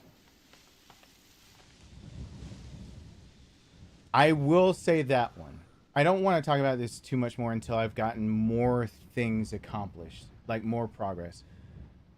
By the way, for some reason, his grip of his pistol is really bothering me because it's way too low on that. I'm like, could you... That beaver tail, you can put your hand up higher, please. Get it in line and tilt that wrist. You've got... There's a path of least resistance on that grip that you're going to actually kick all your shots barely to your left. Anyway. I'll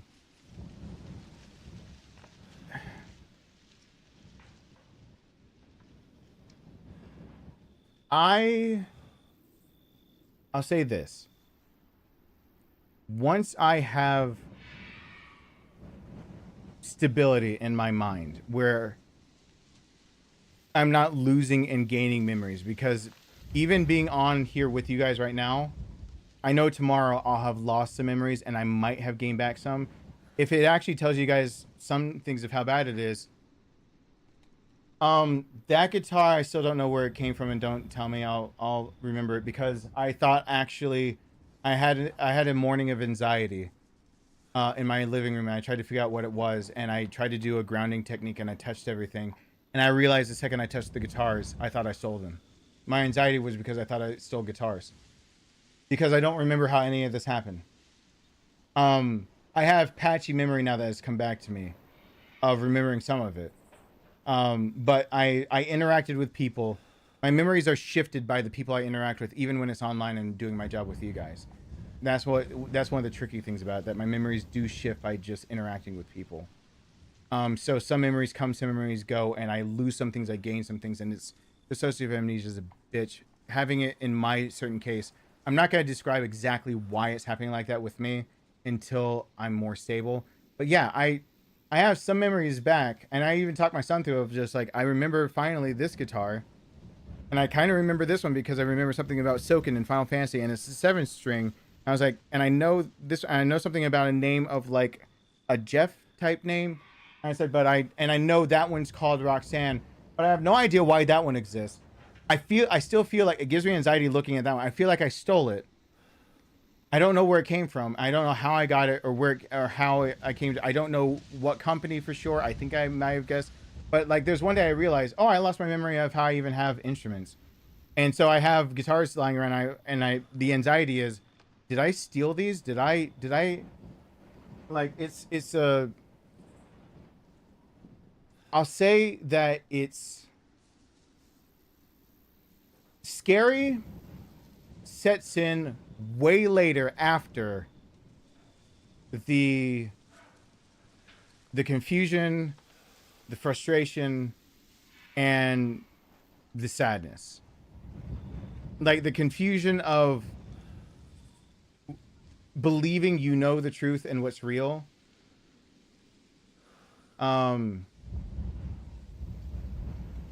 Like thinking that you recall things and have to constantly now question whether you're recalling something correctly. And then the confusion of, you know, you're keeping journals and you're doing what your therapist tells you, and you look back on them and your own handwriting from yesterday says, like, here's a list of things that I hold dear, and I rewrite them. And like, I wake up the next morning and all of a sudden I have to look at it and know I did just write this yesterday. I remember writing it, yet somehow 2 of these things on this list, what am I talking about? What was I writing about? I don't know what this is. I don't know what I'm writing about here. I didn't do this. This never happened. It couldn't have. And my brain is telling me, well, it couldn't have because I was doing this and that. There's no way this could happen.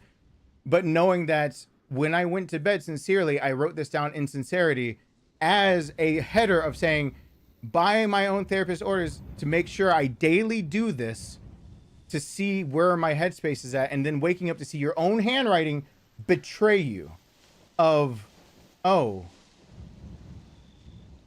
I guess today I guess yesterday I knew about this, and today if I think I don't know, I'm the one that's wrong because I wrote it. So either my memory, either I wrote it and my memory was already wrong when I wrote it down, or I'm forgetting now, and forgetting now is, you see the confusion. Like it's a very, so I know, like, it's not none of you guys' fault, but by even talking and interacting with you guys, tomorrow I'll have more memories screwed up. That's one of the correlational points of what's going on with me. That I'll have some memories that'll become more clear, while some other memories will degrade. Like it's a wax and wane of things. Scary only truly comes up now, having gone through this for more than 3 months of knowing for a fact, like 3 months of waking up every goddamn time you go to sleep, you wake up and you believe, like being angry that, why didn't Nathan just make some of these phone calls? Like, why am I having to wake up and immediately call the damn doctor? Why didn't Nathan do it? He's got some time I know he's hurt, he's dead. Like 3 months of that's how I wake up. Of like, I can be frustrated and then like, oh wait, I have to ground myself. Remember, your brother died a long while ago and you just don't remember it, but you've dealt with it and everyone else around you knows. It feels like the worst inside joke ever created. Like the whole world is an inside joke and the whole world just didn't want to let you know and let you in on it. So you live life in a perpetual inside joke of where you're just not good enough or part of it to, but everyone can laugh at you for it because they know, but you don't. When you know that some people know more about your life than you know about your life because they remember what you told them and you remember nothing of it. The scary part is only when you realize that in this particular case, dissociative amnesia comes with a very scary part to it. You can lose memories that wouldn't be and instincts that wouldn't be lost with other types of amnesia because of physical trauma causing it, like a stroke or something, or of like basically a lot of types of amnesia that are injury based. You still can. There's a good example of a guy who's a famous organ player that has antegrade amnesia and lost previous 5 years of that. He's always living in stints of 5 to 15 minutes. You can find him on YouTube pretty easily if you look for him. And like his wife has divorced him and moved on, but he still thinks of him as his wife, but she helps care for him. She still loves him, but she had to move on because he's stuck in that thing. And she shows him places where he's done things like, you used to perform in this hall. And he goes, oh, really? I did. And then he doesn't even know he could actually even play this music. It's like, you used to play this music. He's like, I don't know that. But then he starts playing and it's just perfunctory. It is, the parts of him that remember the music can sit down and play at the organ as if he's always known it, always done it. Yet he can come away from it saying he doesn't know how he knows how to do that. So you can see examples of how it like kind of works from one perspective. That's a very famous case of it. The scary part is that with dissociative amnesia,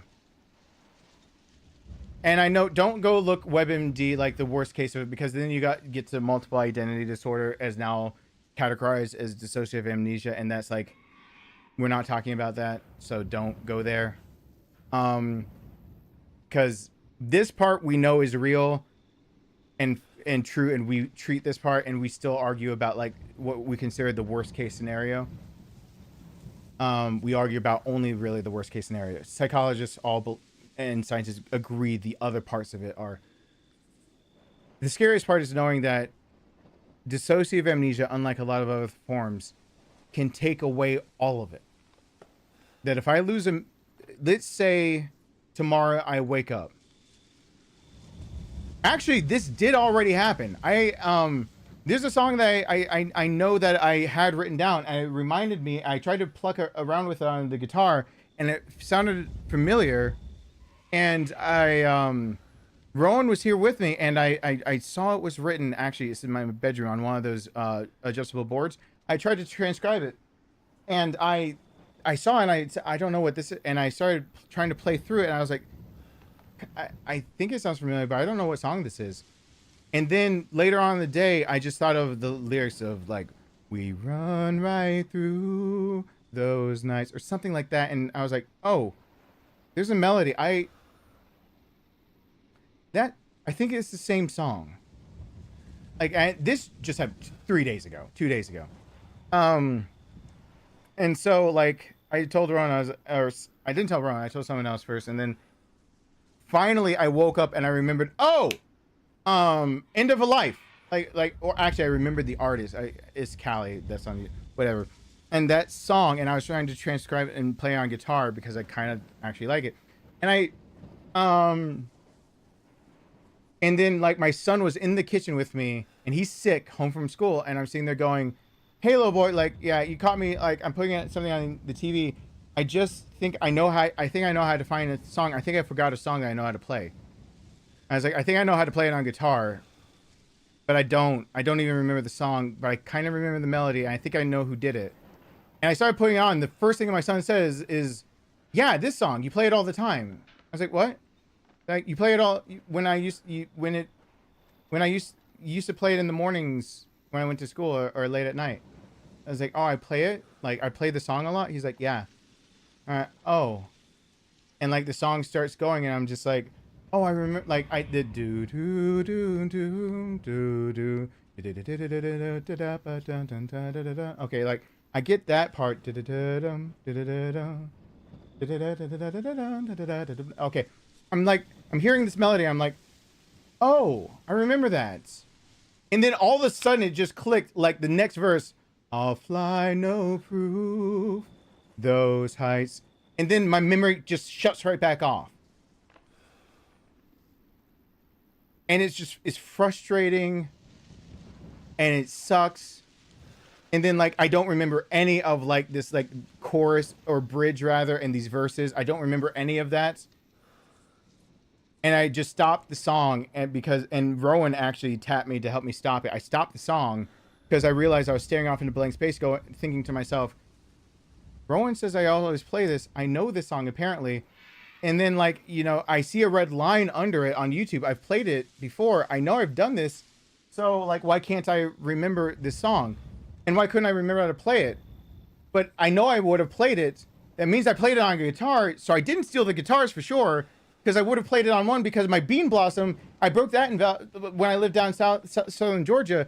I broke that over 10 years ago. So I had to have these. I want to play it on classical because that's a long stretch for what I transcribed to be able to just pluck that on. I don't have that much movement because I haven't been stretching finger. So like,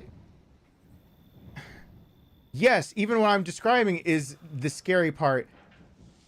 Not only did I forget the song existed, I know how to play the song on guitar, and I also lost the ability to do that.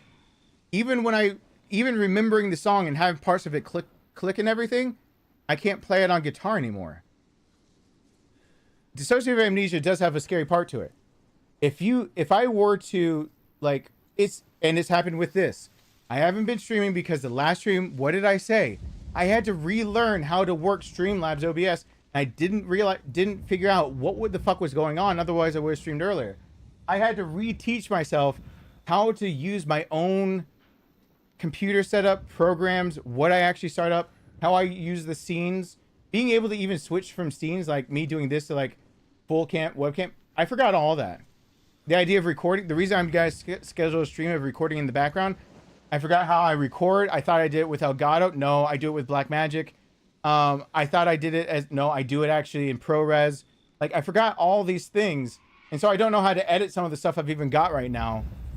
Not only but I have memories of I've edited my own stuff. That's the thing. I have memories of that, but sitting in front of it, my memory of just doing it is gone. I have to relearn it. The scary thing about dissociative amnesia is that when you lose some memories, you can lose everything to do with it. You can lose your instincts you've gained. Yes.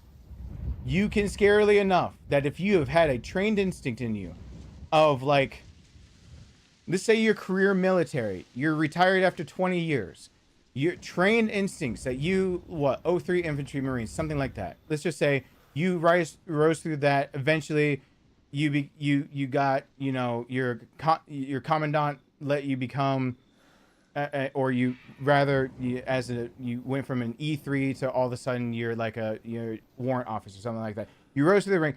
You finally, you know, after going back, doing school, doing whatever you had to, 16, 24 years in, whatever, you're getting up there. You're talking about raising through ranks, trying to actually become not just a warrant officer or everything. You put in your range time. You know how to function firearms. You know logistics. You know everything else. It'd be the idea of like career military guy waking up one day and being like, how do I handle a firearm? What does this jargon mean? What do all these acronyms? TMDA, too many damn acronyms. What do these acronyms mean? Yeah, it can do that.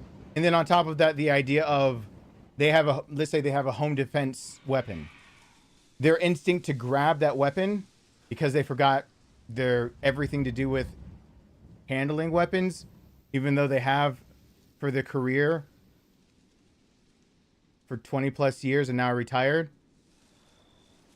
they don't grab it, they don't use it, they don't know how to like, I don't know if I'm expressing it well enough, but the scariest thing is that when I lose a memory, there's a chance that I lose an instinct, a behavior. Dissociative amnesia comes with the idea of radical personality changes. Because if I forget trauma that I've been through, maybe I act happier. If I forget happiness I've been through, maybe I play into the trauma that I've been through more.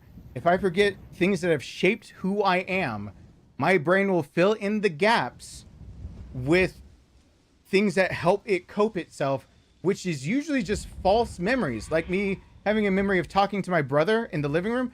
2018, that earned says 2016. I've only lived here since 2018. I could have never talked to Nathan on the phone in the living room, yet my memory still tells me I've done that. My memory tells me that Nathan's not dead every time I wake up. Okay, everyone listening does know my brother's dead, right? Okay, well, I don't when I wake up. The scariest thing is thinking that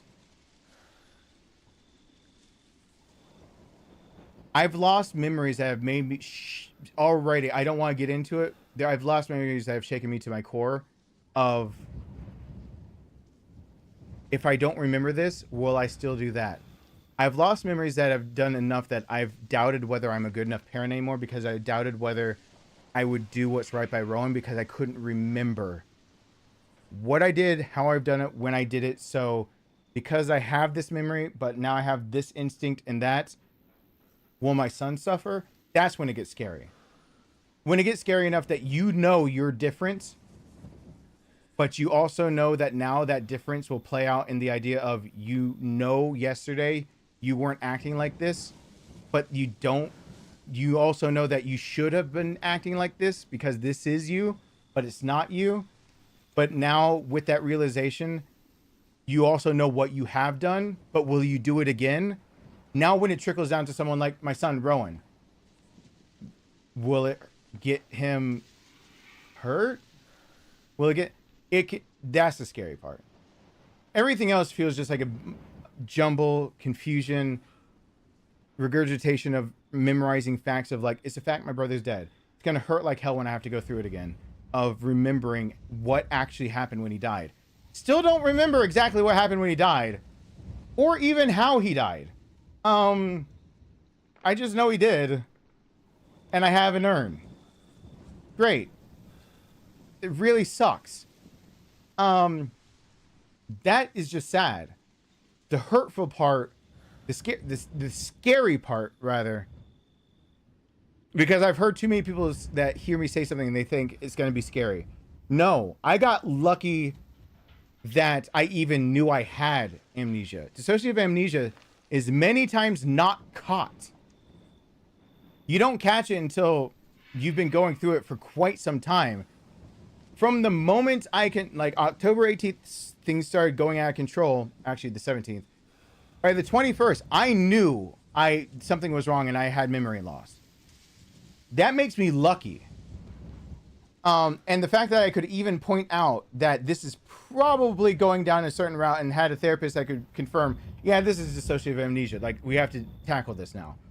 Like, that's luck. Because usually people just go through confusion. Their mind makes up gaps in memory. They get through life. They do a lot of things, blah, blah, blah. They go through all that. No, the scary thing is that now that I'm past all that and I've gotten this far, one, I could forget I've talked to you guys about any of this. I could forget any of this happened, and all my progress could be lost with one false step. One false step, and all of it's gone again. And it doesn't matter that I've been struggling for 3 and some months because, nope. Just gone. Nothing you can do. Bye-bye. But that'll still just make me confused.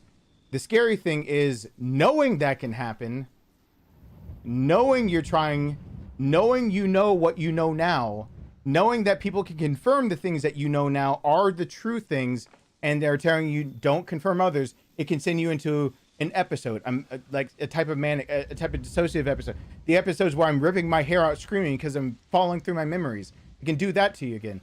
The scary thing is that those are confusing, anxiety filled, scary. Scary is the idea that one of the things I lost made me gain something else.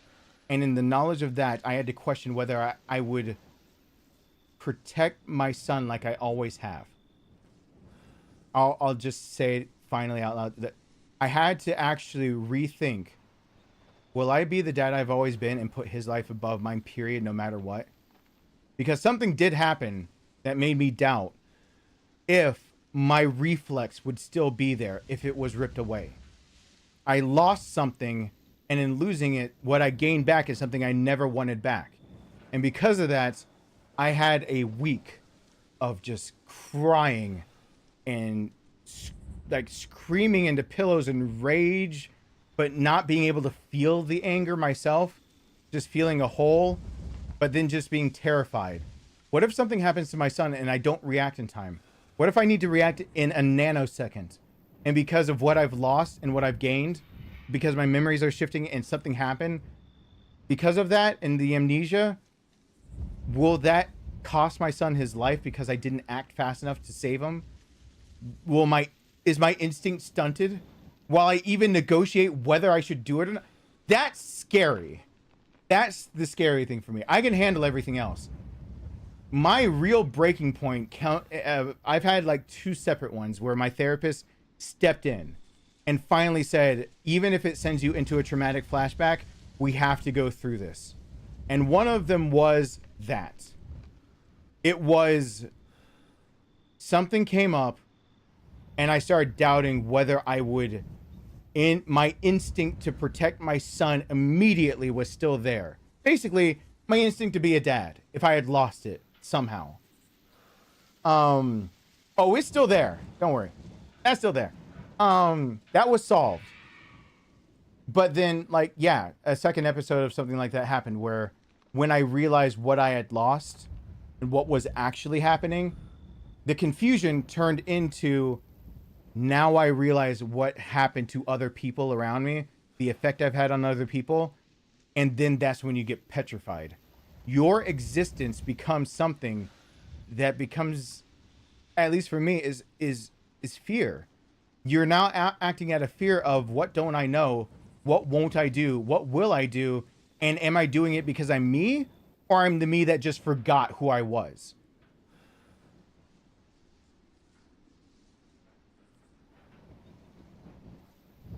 The confusion is trying to figure it all out. The scariness is when you sit with it long enough that you finally find one point of it and you find out, oh, I am different. I did have a personality shift. I am acting out of character. For my entire existence, I would have never acted the way I just acted. Who am I? And will I ever be able to go back? So that's when it gets scary. That, and knowing that at any moment all the progress I made can just be ripped away and just be even worse. That's what's truly scary. See, now you're back like nothing happened. No, not like nothing happened. That is a bold statement to make to a guy who does not remember his own brother's death. When I wake up believing that my brother is still alive every goddamn morning for over 3 months, and there is an urn that says he died April. See, I just had to struggle for the day that is on my brother's urn. It says April 23rd, 2016. Yet I believe he's still at my parents' house right now. But I don't believe that right now, but I'll wake up and I'll have to logically remind myself over and over that I'm not a dick for not talking to him, and I shouldn't be angry at him for not helping me handle taking care of my parents. He's dead. And he has been for like a long time.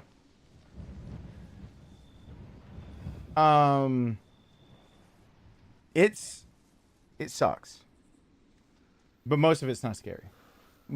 The scary parts are just the parts when you realize, yeah, I don't know how else better to explain it.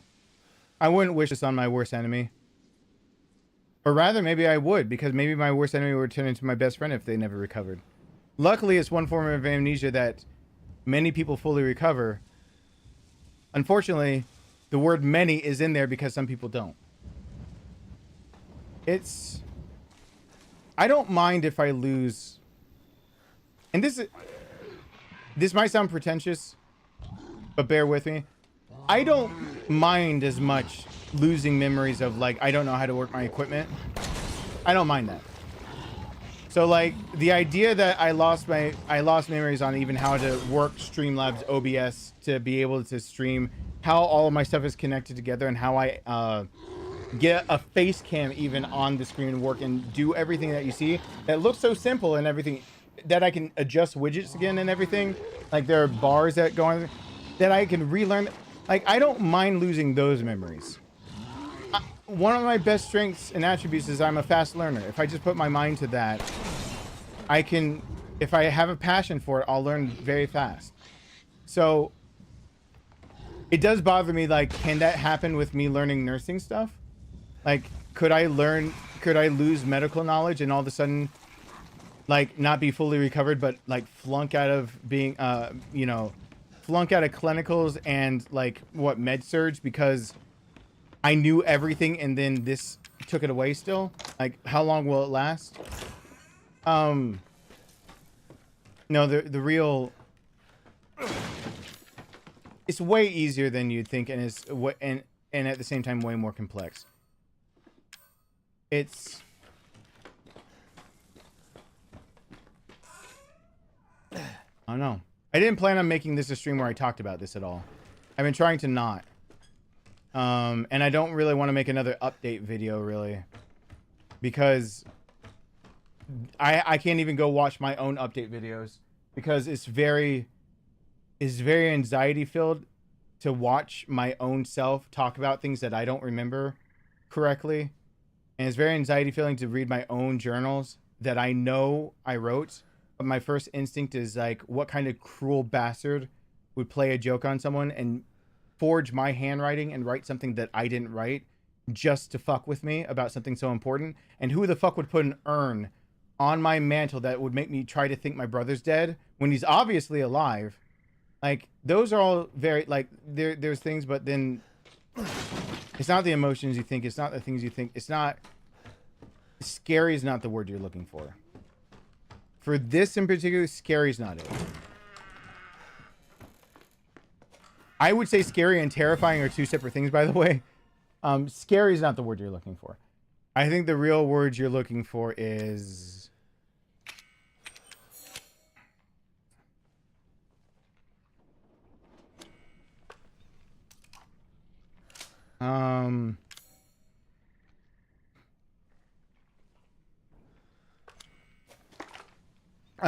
I mean, terrified can be, but I mean, that's just more leading into, like, being stunned like petrified.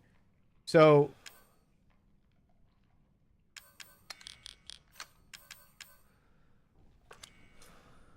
confusion is definitely,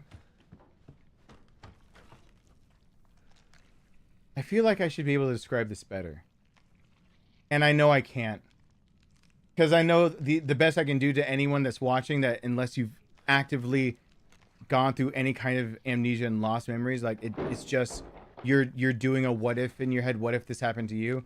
And it sounds one way. In reality, for me, it's playing out like it does for many others. It's just confusion and pushback, believing that, like, of course I know my life better than you know my life. In reality, there's parts of my life that you guys as viewers do actually know about my life better than I know.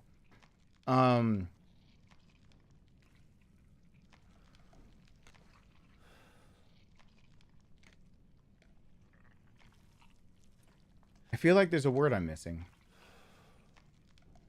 It's just, scary is just the thing that happens when all the other emotions get too exhausted and you realize that what you're left with is something that could make you not be the person that you think you should be, or you know you have been.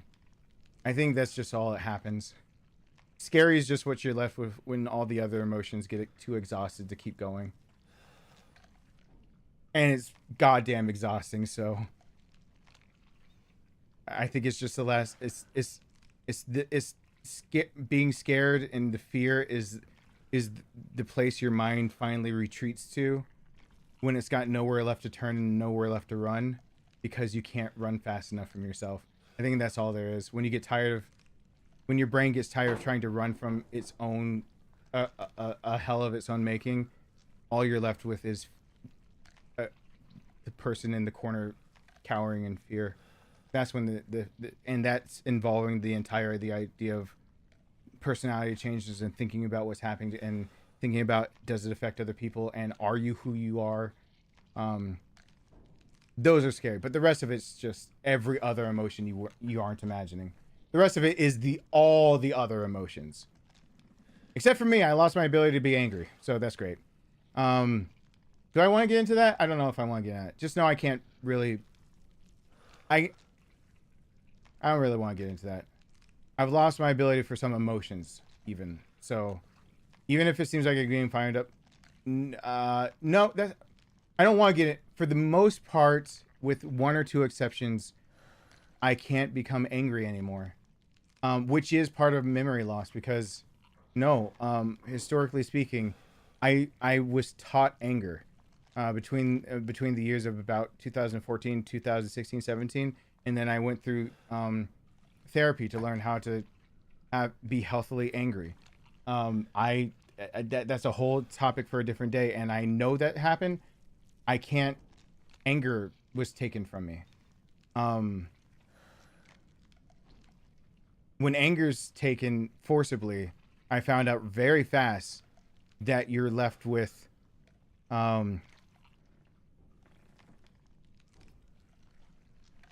when anger's forcibly taken, you're left with distress,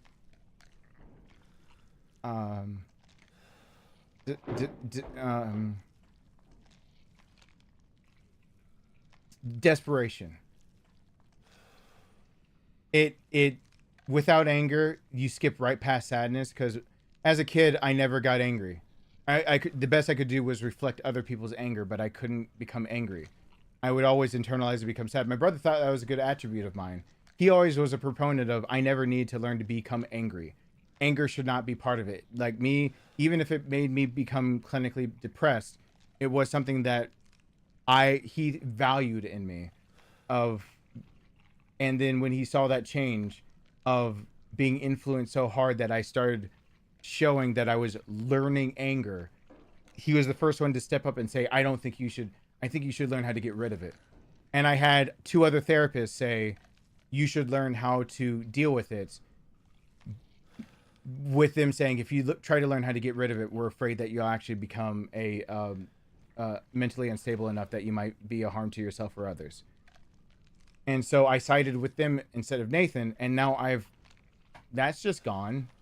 After all of that work, and after all knowing I've been through all of that, knowing that you just can't get that you're angry by proxy like you were like a kid again, except for like two specific things where there's an instinct of something else you've still got that can bring it back. Otherwise, the best you can do is sad.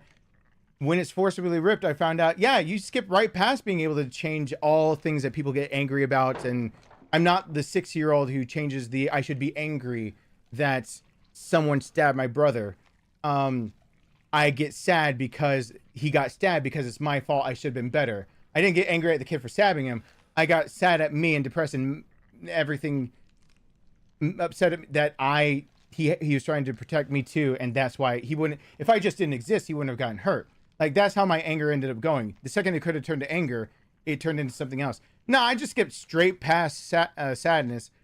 Having anger ripped away from you, I found out, turns to very fast panic desperation that the people around you cannot distinguish from anger. I found out very quickly that has been a problem for people who know me in person. They never realize that when I sound angry, I'm actually usually desperate. And I'm realizing that so many people have thought I've become angry, and they've really misinterpreted that if they hear the words I'm saying and see what I'm actually trying to say, I'm not lying. There's no anger in my heart at all about it. I'm desperate. I'm sad. I'm like heartbroken. I'm all the things. And for me, desperation and anger, and a lot of human beings is the same. Desperation and anger look very similar. When you're angry enough, you'll take irrational actions to rectify the thing that made you angry. When you're desperate enough, you'll take irrational actions to rectify the thing that made you desperate. The thing that can make you angry is the same thing that can make you desperate, because the same thing that can make you angry of an atrocity is the same thing that can make you desperate to stop the atrocity, and both lead to the same outcome. I have always known things like that. It's just a very weird thing to just have that ripped away and all of a sudden realize that people around you have always thought you just get fired up and angry, when in fact, when you're talking about it like I am right now, it's almost out of, I'm not talking to you guys with anything. This is like almost my desperation plea of, do you guys understand? Do my words land? Can you put yourself in my shoes? Does it even matter that I'm speaking, or should I just shut up and play video games? Because does it come across as at all that I'm angry about the world? No, I'm desperate. I'm panicked, desperate, sad. Yeah. But scared? No, not scared. That is desperation and being scared. They're not the same. Anger and desperation are not the same. Now I know that most people have, I mean, to know that somebody that you've known for the majority of their life, and they're an adult, has mistaken that times that where you sounded angry, you were actually desperate and sad. To know that people who have known you for 10 years or so, not 10 years or so, thought that you were being angry and you were desperate, sad, upset, devastated, and they thought it was anger. To know that your parents thought the same thing too, and they didn't see it coming when all of a sudden that you're on the phone with them and you burst out in tears because you lost control of anger, but it's replaced by desperation, so it escalates too fast, and then they don't realize that you're not the one that cries, like, so this is all a really weird thing to try to talk about, because I don't know how to describe amnesia, because it's not a stereotype and it's not a game. This is a game that I'm playing. Life isn't a game, and we're not just pawns on a chessboard being moved around by something for we actually matter. We're not expendable like to that, but we're not replaceable. We're not something that you just reset the board on. Like, amnesia isn't something where you can just take the concept and for entertainment, for game's sake, you can just take the concept and run with it. Like, what if someone had retrograde amnesia and you just use that concept as a catalyst for part of what you're writing, and it can have rooted in reality of the idea of retrograde amnesia exists, selective or localized dissociative amnesia exists. It could be that those things, it could be rooted in that, but then you take the concept and you take it into something that's entertainment. So most people's perception of what I'm going through is through entertainment depictions of what amnesia. People are probably thinking of things like Memento or something like that, or if you actually read the book and watched the movie, like Fight Club, because kind of in that, or like just an Eternal Sunshine of the Spotless Mind, or you watch things where someone's forgotten something, and then you try to put yourself, and then you hear me talking about it, whatever. I've learned through life experience, and I've learned through this, life ain't a game. My life isn't fiction, and I know why my dad is always angry when you try to talk about his life and you call it a story.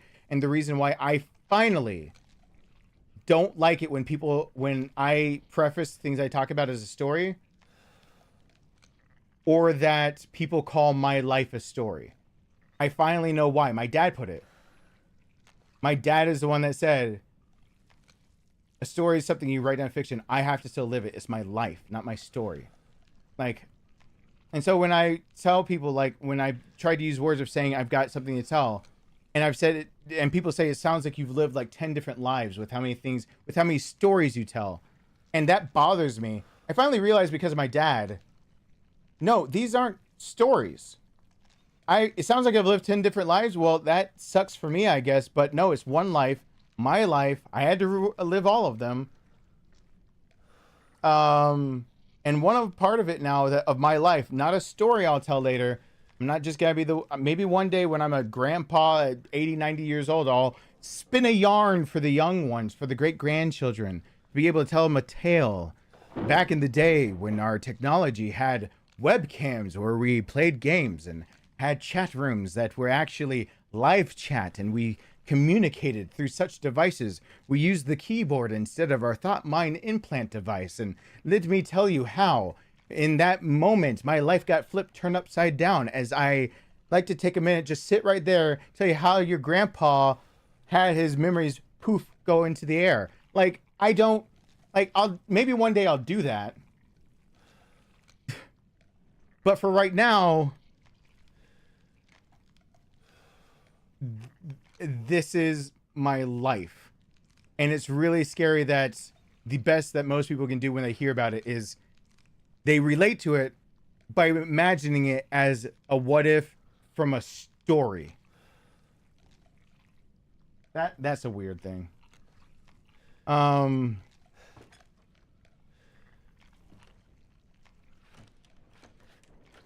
know how to spin a yarn, but I don't.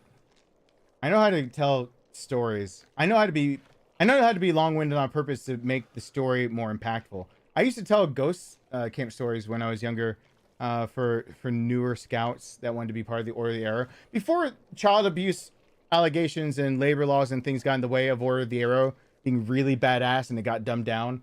We were survivalists and we got to get taught things and we got to actually join along with people, recruits training with Army and Marine. True things that Order of the Arrow used to allow you to do, where they had the initiation was you had to not speak for over 48 hours while cutting down a path in trees, and but singling everything. Like, there's all these things. Yeah, back in those days, when there were new people that were coming along, and I'm trying to tell them like if you're in this troop and you're talking to someone like me that's in Order of the Arrow, where I actually passed that, when like most people that were flunked out, and I'm sitting over here going, I've been sent by adults in the middle of the summer for like 4 days with a radio that could communicate with a ranger station and a tarp and some string and a knife, and was told good luck. I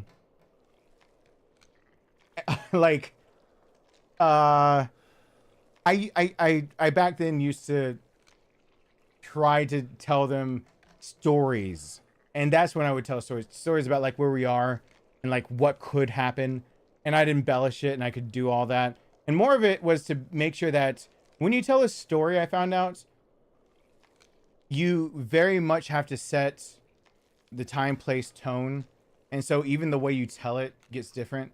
And you can tell the difference of me telling a story versus just talking to you guys, because I'm just talking. If I were telling a story, my tone will change, and you'll tell that I'm telling a story, because when you tell a story, when you want to tell the tale, the monumental shifts that can happen within a life, you have to emphasize what the point is.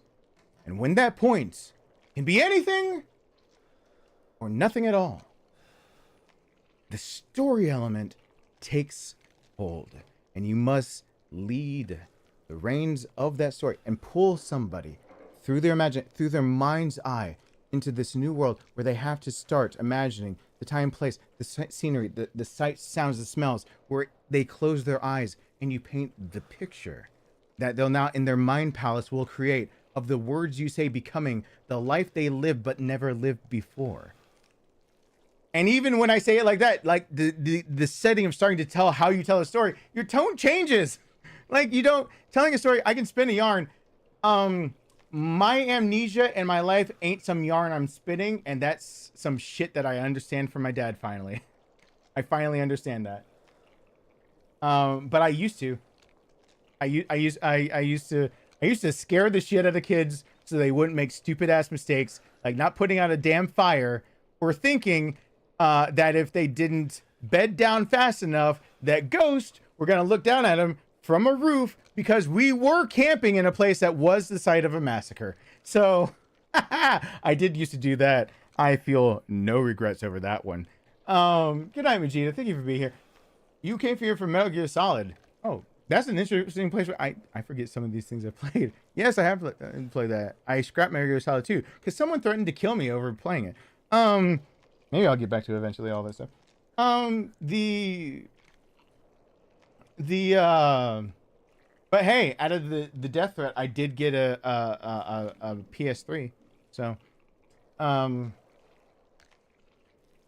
all they had to do was threaten the idea that they could come from Canada and kill me.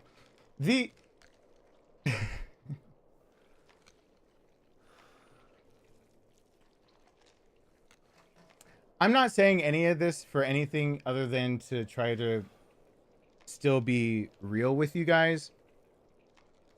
But I think I just got onto this whole... I got sidetracked and started talking about this because I realized the people I'm talking to right now actually are the ones that understand some simple points of things I've been going through. Like, I've never had to... I've never had to depend on people since I was 15, the way I have to now. I've never had to reach out for help. I've never had to question some of the things I'm questioning that I've held steadfast till now. And I realized that I've been doing this for almost, get this, it's this year that I've been on YouTube for 10 years. This September 23rd is my 10-year anniversary of being on this platform. 10 years of being in front of this camera. Which should tell you how many live streams are truly unlisted on this channel. The answer is thousands.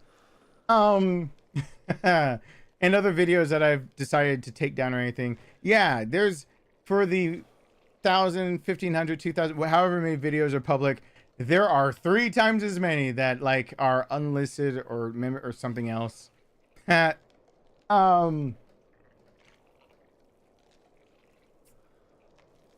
I realize, like, while I was just talking, I'm talking to people that have heard me speak enough that should get the idea that when I say I had to basically be the one to ask for charity and say I can do nothing in return, not even entertain. I'm just a leech. I'm just saying, hey, my therapist said the best thing for me is to rest and heal. So I need to come to you as my friend. You're my friend, right? Can I leech? Hey, you're my parents, right? Can I leech? Because I don't have rent. That to me is like, maybe I just might as well have died, not even tried this, because that fucking sucks. It's the worst. It's the worst because I'm the one that's supposed to help other. I'm supposed to be the protector. I'm supposed to be the shield. I'm supposed to be the wisdom, wise words, the insight that maybe somebody else missed out on that can help them get a little further in their life. I'm supposed to be all the other things. And instead, I'm this. What is my son doing up this late? Is that a FaceTime call?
That was me giving side eye to my son, who, if he's watching, should know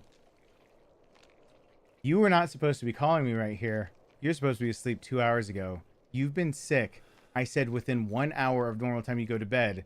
Do not interrupt sleep cycles, even if it's weekend, because you've been sick. You're dehydrated. At least you took the pseudoephedrine extended release. When he's 50-50 custody, when he's with his mom right now, it's the best I can ask for. Whatever.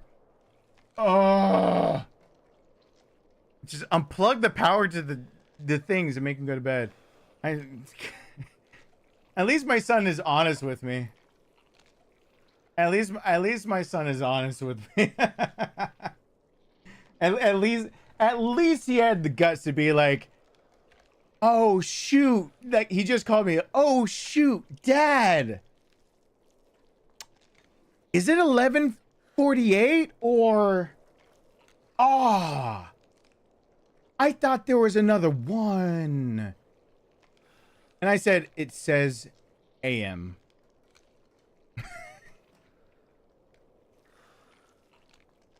Oh, 34? You're not much younger than me. In fact, you're older than I was when I did did you come here from Metal Gear Solid? You said you came here from Metal Gear Solid? You're older than I was when I recorded that.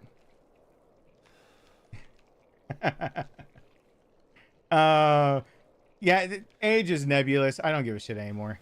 Keep your body healthy enough. Keep your mind as with it as you can enough. Age is nebulous. Whatever. I have a whole different thing when it comes to age. I don't give a shit. The only thing I care about is that my age helps determine how easily I can build muscle. And by the time I'm 45, what muscle I have and the fitness I am is what I can maintain better. So I need to get that because when they found the kidney stone, they found dead heart tissue. And I'm having to talk to a cardiologist that's possibly on camera with you guys. I had another myocardial infarction. Because we ruled down to the times that could have happened. And sadly, one of the times I was live. I left the camera because I didn't feel well. And it might have resulted in dead heart tissue. So there is a chance that you guys watched me have a heart attack that resulted in vegetative heart tissue near the aortic valve, near my left atrium, and barely getting to near the left ventricle. Luckily, not much toward the left ventricle because, as a teacher has once said, I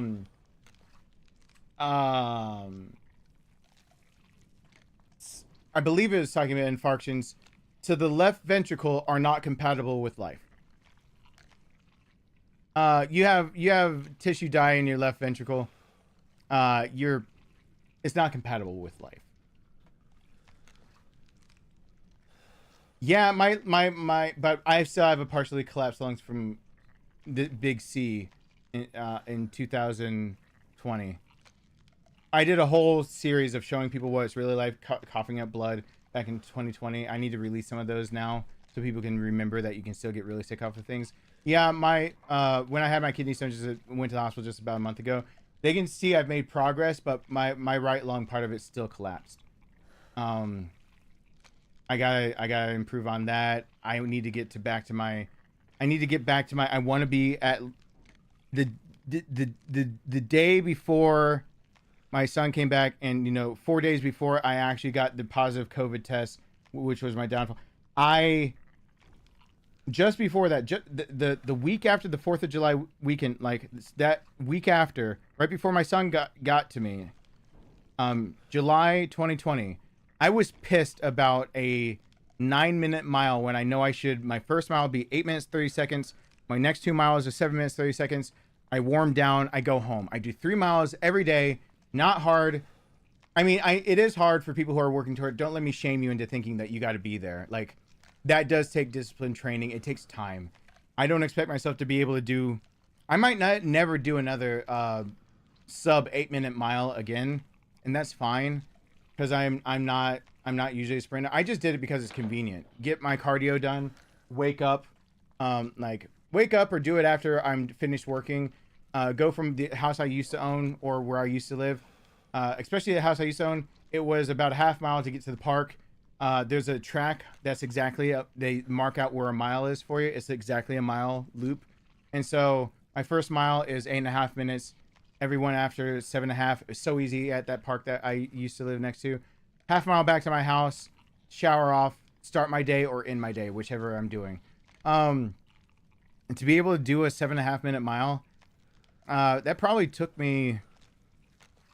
Even after everything I had been through, and I just by missing. When I graduated college, and just by missing having the gym that was available to me when I was in college, by lack of that and putting my nose to the grindstone of starting my photography business and working full time, I skipped out on about 6 months worth of like running, and I couldn't get back down to a sub 8 minute mile for probably, I want to say 2 years. 6 months worth of me not consistently doing it every morning, of being like, no, today I'll just ride my bike, or today I'll just I'll bike ride and go to the grocery store and take a pack with me and whatever and get groceries by a bike ride. That'll be my exercise. Or no, today I'll just take a walk instead. 6 months of like not going full out, doing what I was supposed to because I got so busy, led to that. When I crept up to that, I could barely get sub 9 minute miles, and I realized that, and I tried to work back down to it. It took me. I got sub 8 a year. It took me a year. So I'm wondering how long. I don't know. I hate running. I hate running and exercising and everything but you need to get your cardio in. So the only reason I'm gonna beat Marguerite and be finished with the stream. The only reason I ever trained hard enough to do miles that fast, other than part of my past that I don't want to talk about, is so I could fucking get it finished. Go take biology or AMP or something to do with the human body and go find out really, really fast that when it comes to your cardiovascular system and when it comes to your lung capacity, breath control, which ties back into straight into cardiovascular, when it all those, there is no difference for what your body perceives as energy expenditure and what you gain for your cardiovascular system to be able to maintain healthy heart health, healthy circulation and everything. There's no difference from walking a mile and running a mile, except how fucking long this is going to take you. Because since you walked for so long for that mile, you're actually going to have this, for all intents and purposes, the same gains to your metabolic system of how fast you metabolize things. You'll have the same caloric output because that distance is the energy expenditure for that distance is going to be, you're crossing the same distance. The only reason I tried to get faster was because I wanted to fucking get home. Like I don't want to walk for an hour and be like, I did it. I want to run. I literally trained so I could be lazy. Is that weird? I trained to be lazy. I trained really, really hard so I could hit the gym or go to the park, and like 30 minutes later, I'm finished instead of an hour. I'm finished. I've done my warm up, my miles, and then my warm down, and it's 30 minutes. And like everyone else, if they're just going to walk their miles, usually the average walked mile is somewhere between 21 and 26 minutes. Yeah. By the time they're like over an hour of walking, much less their warm up, I'm already home, showered, and doing my shit. I train just to be lazy. So yes, if you just take simple biology AMP, you'll find out. Yeah, there's no difference from, like, it's not me saying, oh, I'm better than you because I can run this fast. No, if you can walk the mile, if you're doing 3 miles a day, you're doing just as good as I am, whether I'm running it, whether you're walking it. The only difference is you're taking longer to do it and I'm taking a shorter time to do it. The only other difference that you could say is that the tone of my muscle is going to start being a type of tone that will lead to better endurance. So it will change that, but It'll be a different type of muscle structure that will start being because of the way that I'm using the muscle. But other than that, other than the strain I'm putting on the muscles that are doing, as long as they're at proper form, there's nothing different between running and walking other than the time you waste doing it. And it's not a waste of time to stay heart healthy, so why not just do it faster? So run if you can. Just run. Get it over with. Yeah, energy expenditure is that easy.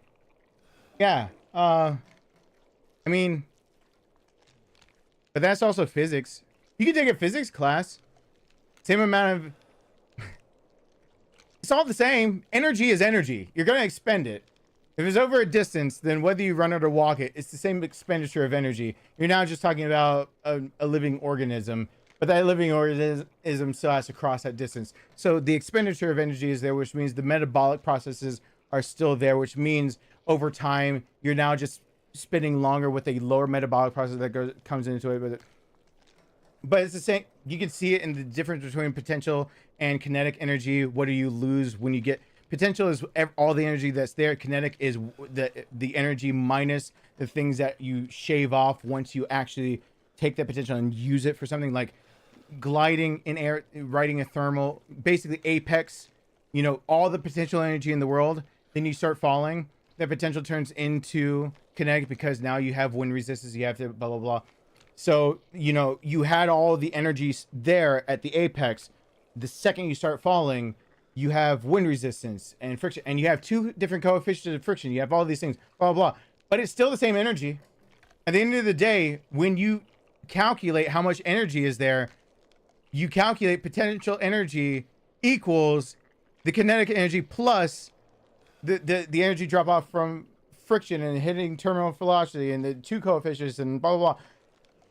Equals all the same. It's energy. Yeah, running is pretty much the same. Your body treats it pretty much the same.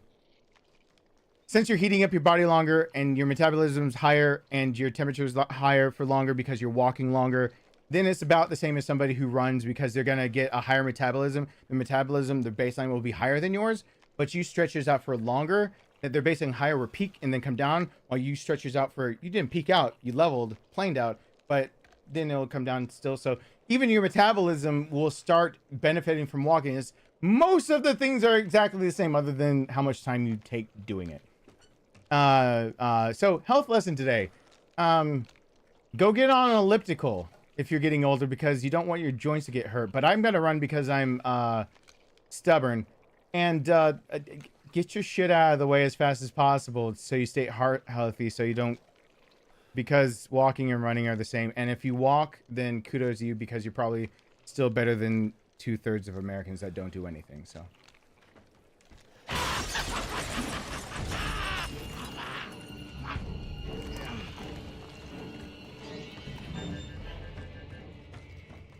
yeah, I'm not gonna bash if you're doing anything good. Oh, my mom's current goal is to actually go mall walking with me. That's actually interesting you said. My mom's a physical therapist. Her current goal is to be able to go to the mall with me again and go on a walk.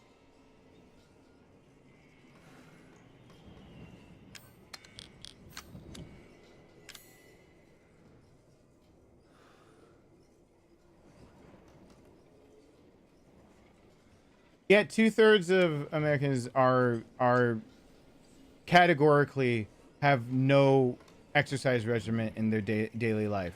And the most common reason for it, I can say, is, oh crap.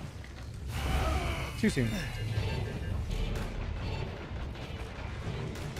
The most common reason for that occurrence is pretty simple. Oh crap.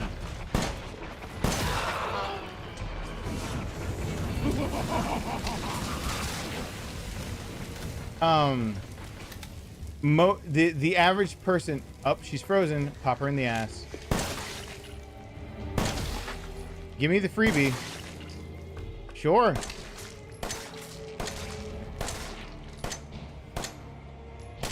I'm not above this. Alright, now go ahead and move. I'm finished. I don't know if it does true damage to you, but I'm hoping it did. So now that she's glitched for a second, the average American or the average person who does not put in any kind of exercise routine, usually this is the reasoning they have. I'm on my feet all day anyway. That is not... Come on, Marguerite. You only do this on PC. You have never once glitched like this on my PS4 or PS5. Never a single goddamn time. You've glitched like this 3 or 4 times on PC. You really make me regret that I have the PC hooked into everything to stream right now instead of a console. Please fucking move. I'm not leaving my safety corner.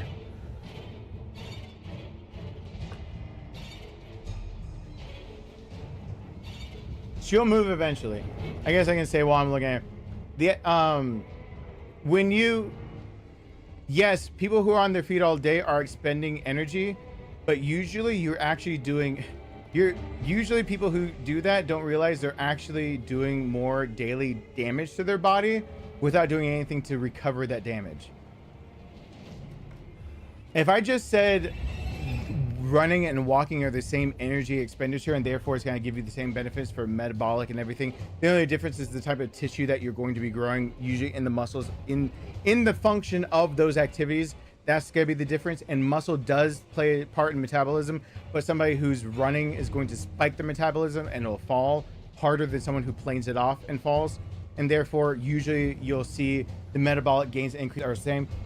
Then if you're on your feet all day, are you moving the whole time? And if you're moving, are you doing it at least in bouts of 10 to 15 minutes, consistently walking at a more brisk pace? Because technically your body doesn't give a shit if you're just walking slowly, like lackadaisically, because you're standing at one station and you're doing your job and you have to turn to another station. And yeah, you move to do that, but you turn back to do the other one. Your cardio doesn't give a shit about that. Cardio only gives a shit about how your circulation, getting your circulation going stronger, faster, having to do more, either by your shorter bursts of hard intensity or the better one, the much better one, because your cardio system actually gains from this one much more easily.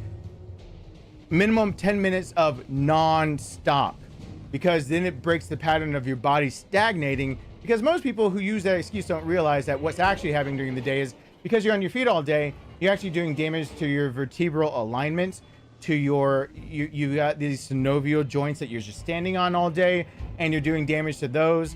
You're not stretching them. You're not stretching the muscles. You're actually making the muscles go cold while you're then sporadically moving. You're sitting there and possibly doing a job that you're on your feet all day. Well, do you get to have a posture that is actually indicative of not having later neck pain? All this blah blah blah. When you get through all of those things, you find out everyone's excuse of like, but I'm on my feet all day, is basically the same as saying, come on, woman, move.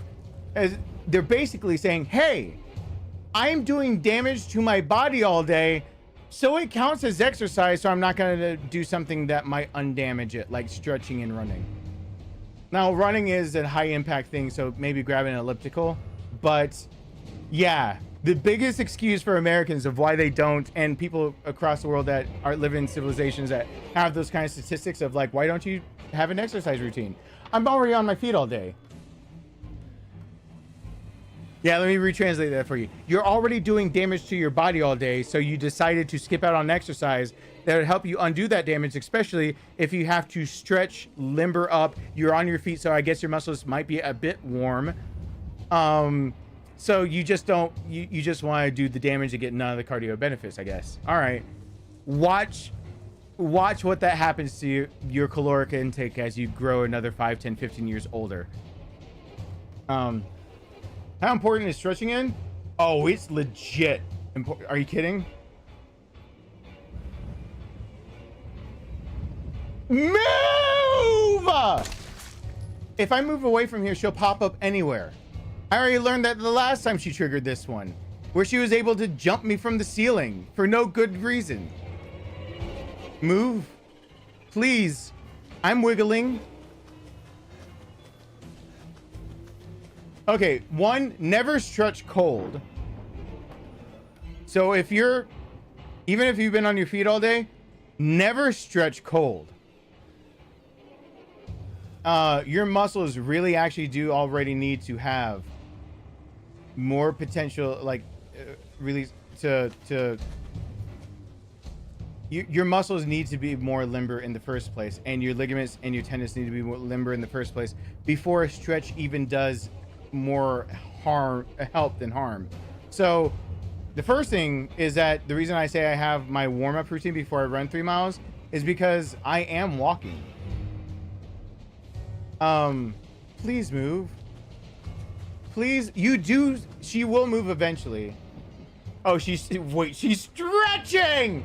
God, I might not play this on PC anymore. This kills me inside. I used to have the world record for how many times in a row I beat your ass, and now you're just standing there. You son of a bitch. So one, there's a lot of people who actually do damage to their joints and do damage to their muscles by stretching cold. Never stretch cold. At minimum, you're going to want to do things that you wouldn't think of as really stretching or anything, but you want to get your body so being able to actually be gentle on things like rotator cuffs, like your arms, and being able to do things that you would consider stretching, but they're warm-ups, where you want to be able to get joints like arms, knees, ankles, your joints, because you've got your hips and everything. You want to get all of those joints kind of warm, ready to go. You don't have any ligaments, tendons that are too inflexible to be able to keep up with your stretch. So like the easiest way for most people to do it, if you're just going to go on a run or a jog, just walk a bit first. Walk and throw on some sweatpants to literally warm up your muscles. Don't forget the idea that you are, when you're, even if you're just walking at a brisk pace, you are engaging your core and your back. So those are things that kind of need to be stretched out too. But like, spend 5-10 minutes before you start actually taking off running or jogging or even briskly walking, just as a, like, it's cold outside. Make sure that you still have enough layers on that's not to produce a dangerous amount of sweat, but you're retaining heat. Walk and then start your stretches. Stretching after that is dependent on body type and what's needed. Just make sure that you're hitting everything that you'll be targeting when you jog, when you run. So your joints, your everything. Yeah. That's a good idea, Mike. I am actually about to start doing racquetball with my son. She is trolling me hard. Because if I move closer again, she can insta-kill me. This glitch list to come from there for some reason. Oh my God! No. Okay. No, you are not gonna insta-kill me. Do not. I should not have looked away. No. She's not supposed to be able to pop from there, but she now can. And we run, we dodge and we run. Oh, please don't insta-kill. Oh, please don't. Oh, bear, please, bear. Yeah, I probably, the record is at 16 times in a row. Should I really do like a 12-hour marathon where I'm just here to break the record? Would people support that?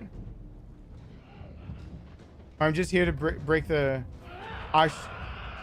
Oh yeah, the... God, I have to read that. I forgot that we had the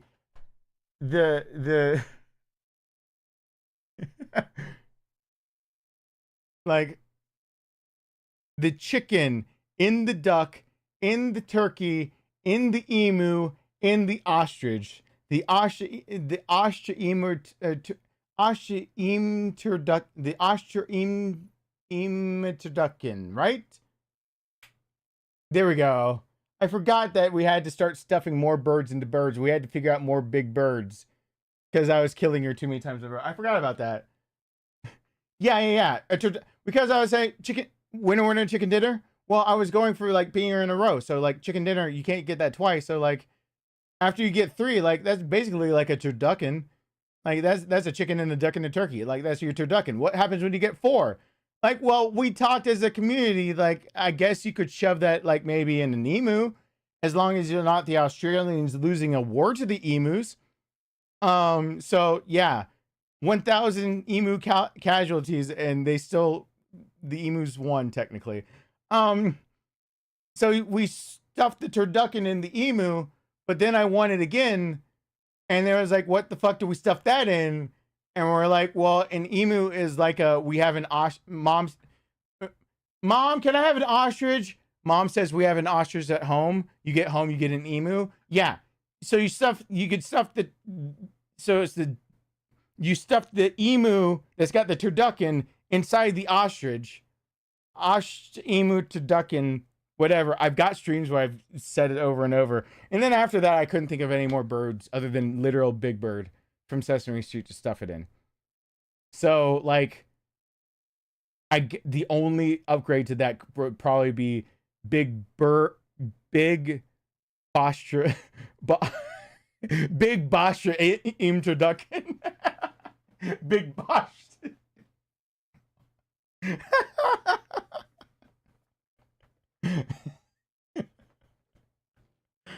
I don't know if Big Bird would actually be bigger than some ostriches, so that's fine. Oh, ornithology. Wait, I said that wrong. Flamingo was on the menu. It was. We tried to work it in. Please don't get insta-killed me. Oh, she's up there. Okay. She did not come in. No. I'm not throwing away my shot. I'm going to get a scholarship to King's College. Probably shouldn't brag with Daga Amazed and Astonished.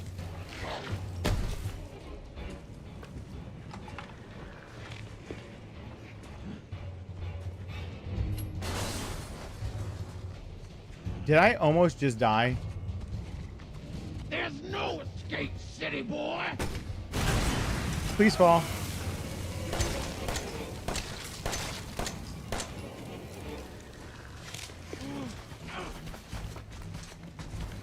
Burn the cooch.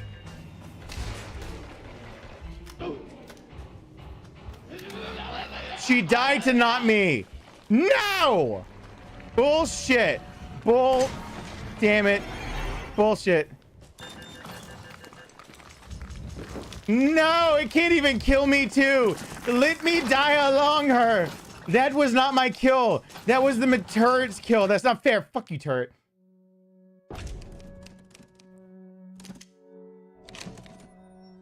Wow, I did actually for that one.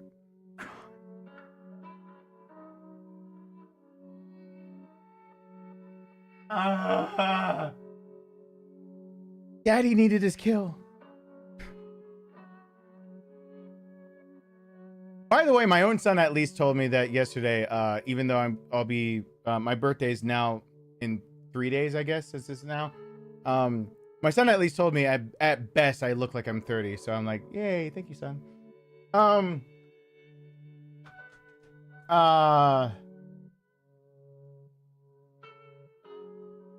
Yeah, I don't even know what that was. If I get on the subject of exercise, I won't do that thing. Can you imagine if Big Boss did that, starting to just turn into a bird or something? I think it's time to put in a gator now. You want to put our bird amalgamation into a gator? I call foul.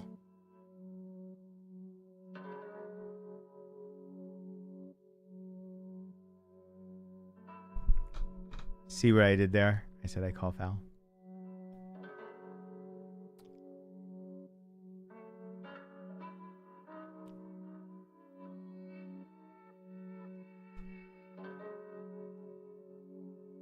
Do I have a laugh track that I can...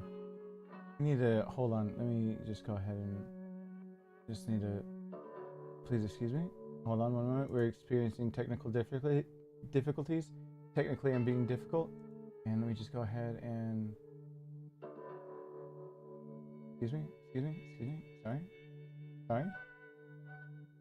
Excuse me. Hold on. Excuse me. YouTube.com. Let me just go ahead and press those keys really quick and just say laugh. Excuse me. Let me just go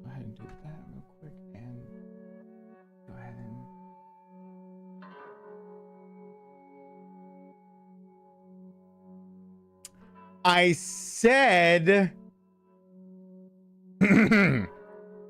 you want to put our bird amalgamation inside of a gator now? I call foul. Thank you. Thank you. I know. That was, I mean, that was a little cheesy. I know. I could get called a dad joke or something like that, but I mean, it is what it is, I guess. Oh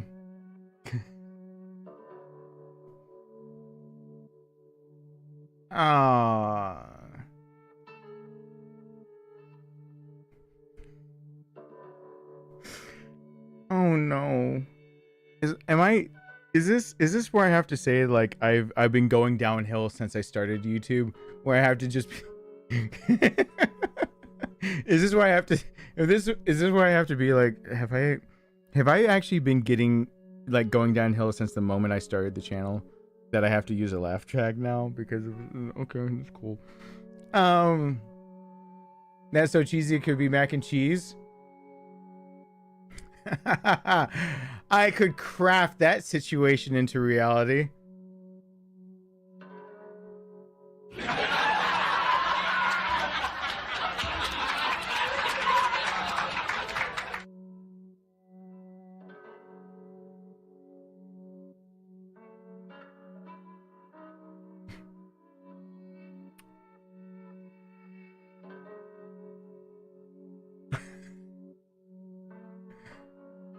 All right. Did I relearn how to run credits? And also, I can start playing mac and cheese. Because I don't know. Let me pull some bullshit analytic out of my ass and say YouTube likes it when I play mac and cheese, and this is a job at the end of the day, so you know, I will see revenue go up if I played mac and cheese. So let me try to figure out if I can play credits. And I should, and what's the problem? Why are people saying things? Why absolutely coincidence that Darkness is playing already say at the same time as I haven't watched on one of the streams that are here. I mean, it is a coincidence. Wait. No, I don't. Wait, where are people? You're very welcome, Cody. I actually can't. I should at some point still do something from Resident Evil 3. I actually can't. My biggest struggle with Resident Evil 3 is that I got so good with Inferno that I can't do it on Nightmare and below. I get pegged. I'm pretty sure I actually would more now easily lose to like embarrassingly on assisted against Nemi, which, while a running joke in this community, is actually true. That the first time I ever stuck a Resident Evil game on assisted, it was one of the first times I got torn up at the intro. And I won't even say which one it is because it was that bad. Oh yeah, YouTube hates it when my name gets shortened. It sucks because they think it's all racist or something. I'm glad you think that way, the Dragon. I probably, if I get more consistent, things could happen, and if I branch out and do some of the things they asked me to do, that can happen. And the Everyman's Guide to Becoming Everyman, on its own, or whatever, to being Everyman's Guide to, you know, whatever this game edition, where like the game points out something that I'm trying to say, like I'll experiment with that idea. Can I run credit? I'm trying to figure out if I can run credits and mac and cheese, but mostly credits. I'm trying to figure it out. I'm struggling. I found the button where oh my god. My face is, I'm lit, yo, and it's more lit because I've got this backlight of this login. Because I thought I was already logged in. Maybe that was holding me up. By continuing, Google will share your name. I thought I was signed in. Streamlabs already has some access. Okay, am I an amnesiac or are they fucking with me? Because It's two different things that could be happening here. Oh, this is just... Oh, come on. But why you gotta be so rude? Don't you know I'm... Oh, looking like a fool, something. I don't know. I don't care. Come on.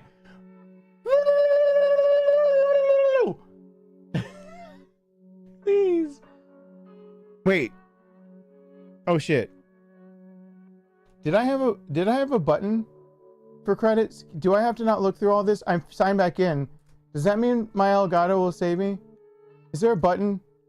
Can someone tell me if I've ever had a button for oh, no, I don't see any buttons. One says temp face cam. One says Hell Kitty.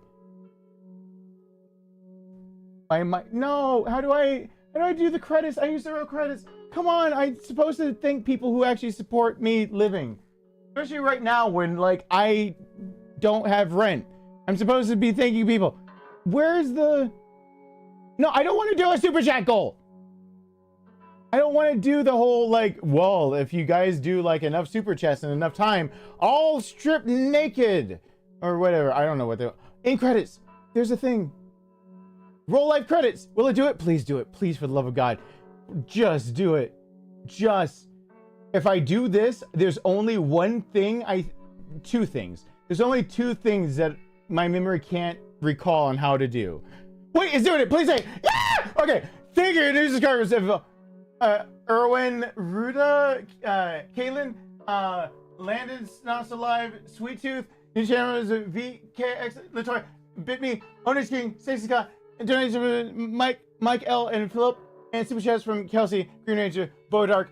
Why is it that I feel like I naturally got that part right by screwing up?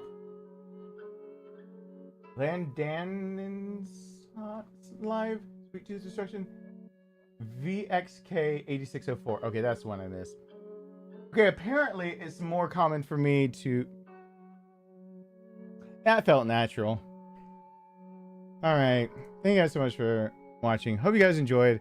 I'm going to immediately turn to that computer and schedule the not finished thumbnail of Exit 8 for probably like, I don't know, 2 p.m. on Sunday, and then do the scheduling for other shit not right now at a time that is not now, because I haven't made thumbnails or anything. I'll just see you guys back here for the next one really soon. Bye. It's gonna be scheduled for 2 p.m. but I might do it at 1. We'll see what I do. Psych. We'll see what happens.